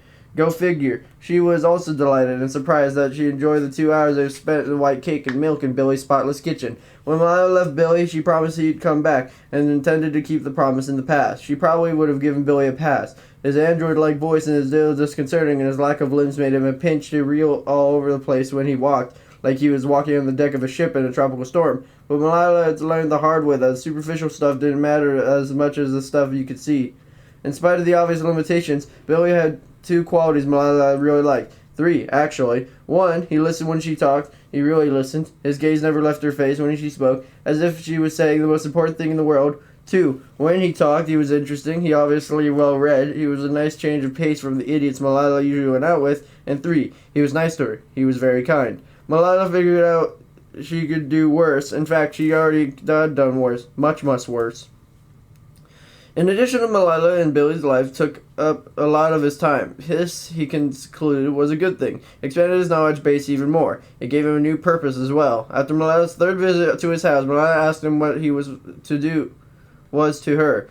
It was a baffling question at first. Malila was many things. She was human. She was a woman. She was a visitor in Billy's house. What did she mean? What was the right response? This is why Billy liked this time with Malila. She forced him to think in ways his processor had never thought of before. Before Billy had an attempt to reply, Malila clarified her question. I mean, are we just friends or am I your girlfriend? Her face flushed a little. Billy knew the flushed faces would mean embarrassment. He didn't want Malila to be embarrassed. His readings indicated that humans didn't like being embarrassed. You are my girlfriend, Billy said. This is true. She was a girl, and she was his friend. Malila gave Billy a huge smile. Then she leaned in and kissed him right on the mouth. Billy's neuroprocessing system included two things from the kiss. One, kissing was an experience worth having more than once. Second, Malila was indeed Billy's girlfriend. He found this satisfying. As satisfying as having a girlfriend was, however, Billy still was unsettled by his failure to live up to his robotic potential. He needed to continue his self-important plan. At that end, he called Doc. Hey kid, Doc said, coughing into Billy's auditory sensors. How are the new limbs? My improved limbs have not improved me as much as I expected them to, Billy said. I require additional work. The Doc coughed again. What do you want now? Much as I have trouble taking your money, you don't have any more appendages to swap out. And our angular facial structure would be more consistent with my internal nature, Billy said. I require metal plates implanted over my cheekbones, under the skin, to achieve that structure. Doc coughed and breathed heavily into the phone for several seconds. Yeah, okay, I can do that. Doc named a fee. Billy agreed to it. They also agreed on a date. Billy called Malila. I'm leaving to have surgery in 2 days. I will contact you when I get back. Oh, okay, Malila said. Do you want me to come with you? No, thank you, Billy said. Actually, Billy would not have been okay with Malila's company, but Doc had imputed into Billy's system instructions similar to those of Billy's mom. Billy was not to tell anyone about Doc and the surgeries. He did in the basement or in the old mental hospital. Doc's work and his address were both secrets. Okay, call me when you get back, Malila said. I'll come take care of you. That sounds nice. Thank you, Billy said. The week before Billy could call Mariah after surgery, Billy's face swelled up twice its normal size. The incisions Doc made in Billy's cheeks wouldn't stop bleeding. They leaked greenish pus that Norma had said they would stop at before Billy could go home. Norma made Billy swallow a lot of antibiotics. She changed the gauze dressings on the face multiple times before they finally agreed on Doc could take Billy back to his house. Billy, checking for the results of the latest procedure in the mirror, thought the metal plates were 50% effective and 50% ineffective. They would make his face square and more animatronic-like. However, they'd also left him with jagged, livid red scars that were more reminiscent of a monster than they were of a robot. These scars would also add to the already copious amount of his pain-like sensations. He would have his research more options. He didn't yet achieve his goal. Malila apparently agreed with Billy's assessment. When she arrived that evening to take care of Billy, the smile it wore when she opened the door disappeared the instant she looked at him. Oh, she said. I'm not done yet, Billy said. The next set of modifications will get me closer to my goal. Malila didn't come in the house when Billy opened the door wider. She covered her mouth, blinked rapidly. Are you coming in? Billy asked. Malila took a deep breath. I think you need your incisions cleaned. Malila came into the house. She barely glanced at Billy as she passed him and went into the kitchen. Billy closed the front door and started following Malila. Even though Billy wasn't been practicing walking with his prosthetics, he still didn't move fast as Malila did. She was in the kitchen running water when she got in the doorway. She was talking to herself. What is he thinking? She muttered. His face isn't cute anymore. Billy found this statement helpful. This suggested that he was closer to his goal than he thought he was. He didn't want to be cute. He wanted to be robotic. Although Malila didn't come over as often over Billy's modified face, he did still talk to him frequently. They were on the phone nearly every day, even though Billy didn't tell Malila when they made arrangements with Doc to have his whites of his eyes dyed black. It was very dangerous and painful procedure, kid, Doc would say after Billy proposed the idea. I looked into it, and I can do it, but I can't use the usual anesthetic because of the potential toxic interactions. Are you sure? I am sure, Billy said. A week later, Doc picked up Billy and took him back to the basement, abandoned mental hospital. There, Doc used needles to insert black dye into the irises of the whites of Billy's eyes. The injections triggered Billy's sensory processors, which activated his vocal systems. Billy screamed during the entire procedure. When Billy returned home, he was gratified by what he saw in the mirror. The procedure was almost successful so far. His eyes, he had been intended to be, were now pitch black. Billy called Malila and asked her to come see his eyes. He didn't sound enthusiastic about the idea, but then she agreed. When Malila arrived and looked at Billy, she seemed happier with his eyes to be official plates. Looking up to his eyes, Malila was very short. Malila said, Well, I miss your big brown eyes, but I have to admit, it looks kind of cool. Sort of vampirish. Billy wasn't sure what vampirish was good, but he was not a robot. He was a robot, not a vampire. It was an encounter as a result. Billy had to get more research. He concluded that moving his tongue would get him closer to being a true animatronic. He could still communicate, he learned, if he had a vocal synthesizer implanted in his throat. When Billy called Doc and explained what he wanted, Doc coughed and said, "Whatever you want." Malala, however, wasn't pleased with Billy's newest upgrade. She came over to see Billy the day she got back from Doc. She gasped when Billy's opened his mouth and showed her absence of his tongue. "Why?" Malala countered out. "To activate a synthesizer," Billy had to type in his extended communication on his computer. "I no longer need my tongue. A synthesizer is far more preferable." Malala opened and closed her mouth. Then she burst into tears and ran out of Billy's house. He decided Malala wasn't satisfied with his latest improvement. Next day, Malala called. "I'm very sorry I ran away," she said. Billy typed in, "That is all right. You are just not capable of understanding. It is not your fault. All humans are limited." He had to almost type when he was an animatronic, and he did not make the improvements he was making so he could be a better animatronic. He couldn't go against the programming. Instead, he told her what he was going to have done next. "Doc will be removing my ears next week," Billy said through his synthesizer. "What?" Malala shrieked. "How will you hear? I'm only having the cartilage projecting from the sides of my head removed. My auditory sensors will remain intact." "But you have nice ears," Malala said. "Ears are inconsistent with the essence of what I am," Billy said. Malala couldn't speak.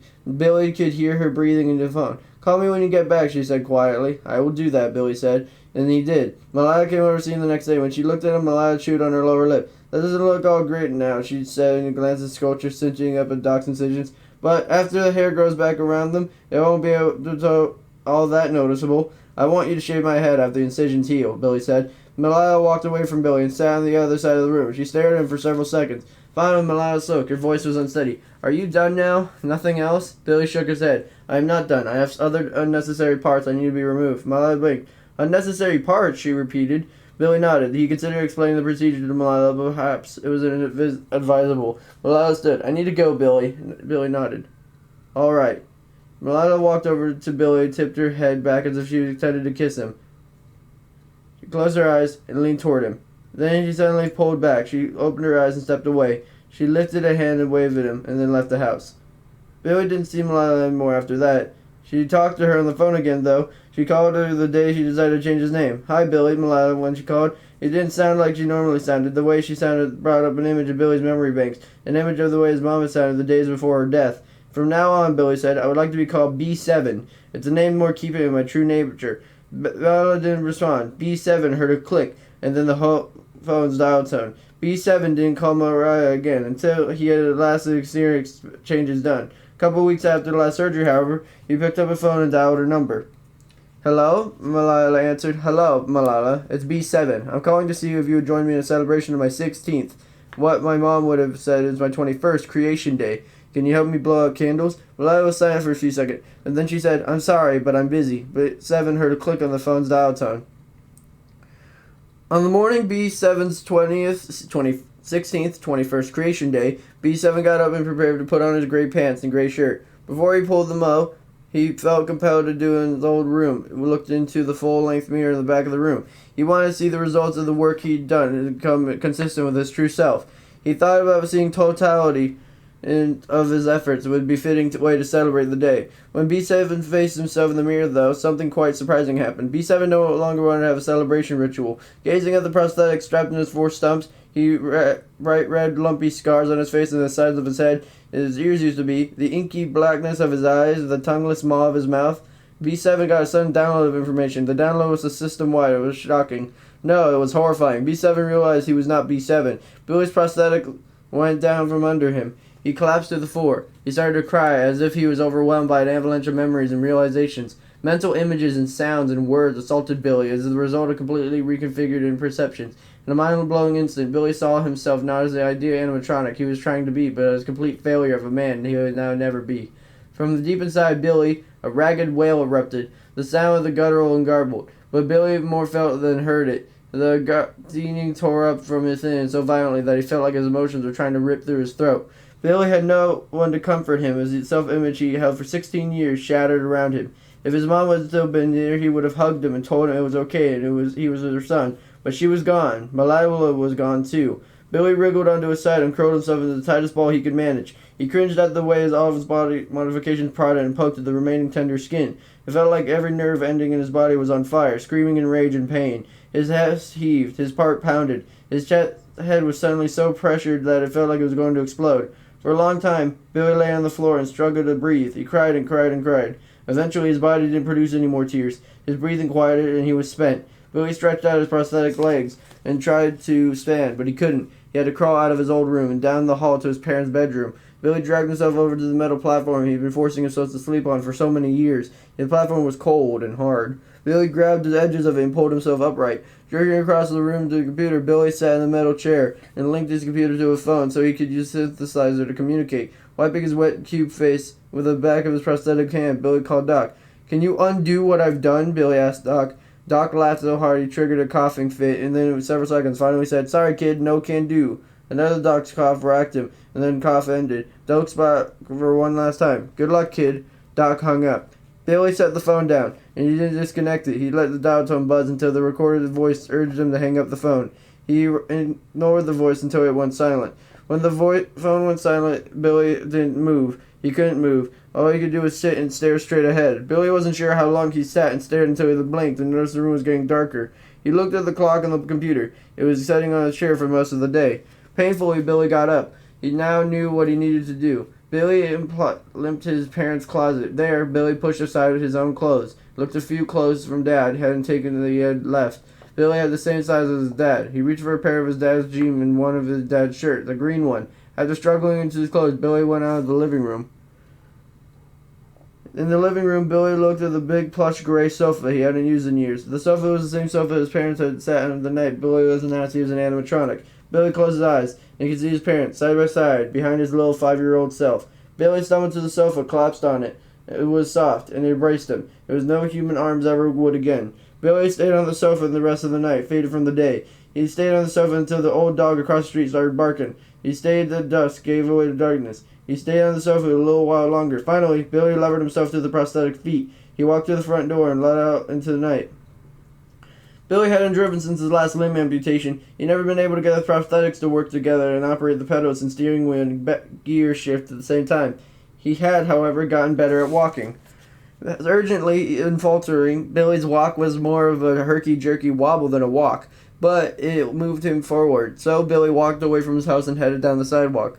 Billy didn't know what time it was now, but he knew it was late. No cars were moving on the streets. All the houses were dark, and the occasional porch light throwing yellow, glowing fingers across the shadow-shrouded yards. Thick gray clouds had ascended to the town just before dusk, and he stayed. It was moonless and starless night. The sky was a black tent pitched over the town. Billy walked on. He didn't know where he was going or set out. All he'd been trying to do was get away from his life. He'd been attempting to escape the nightmare he had created for himself. When Billy reached out how far he was going, though, he realized it was the right place. It was the only place. Billy walked up to the bent, trusted chain-link fence and surrounded his destination. His prosthetic hands gripped the links. He took past the fence. Beyond the fence lay a junkyard that Billy had won past so many times.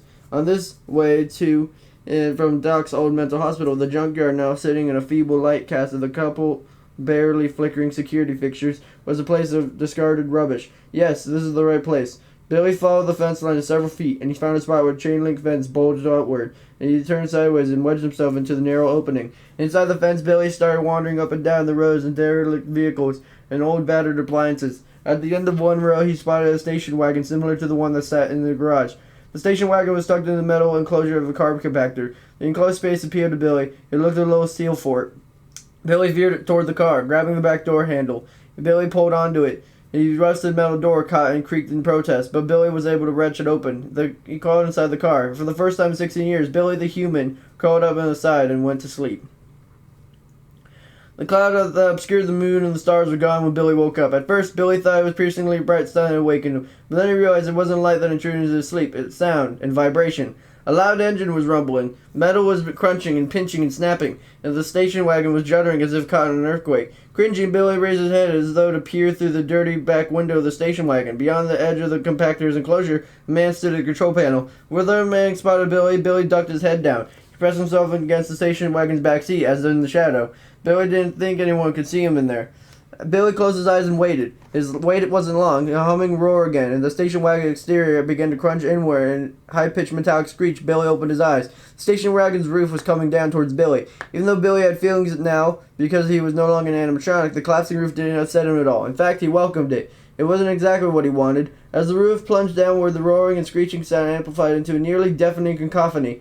The top of the station wagon compressed against Billy's body and then his skull. The pain was excruciating, and then it was complete. Every part of Billy's screaming as humanity as his cart caved inward on top of Billy. Billy opened his mouth to scream. As Billy screamed, blood spurted from his mouth. For the first time, Billy welcomed the sight of his blood. It reminded him who he really was. The reminder comforted him as his consciousness gave in and let go.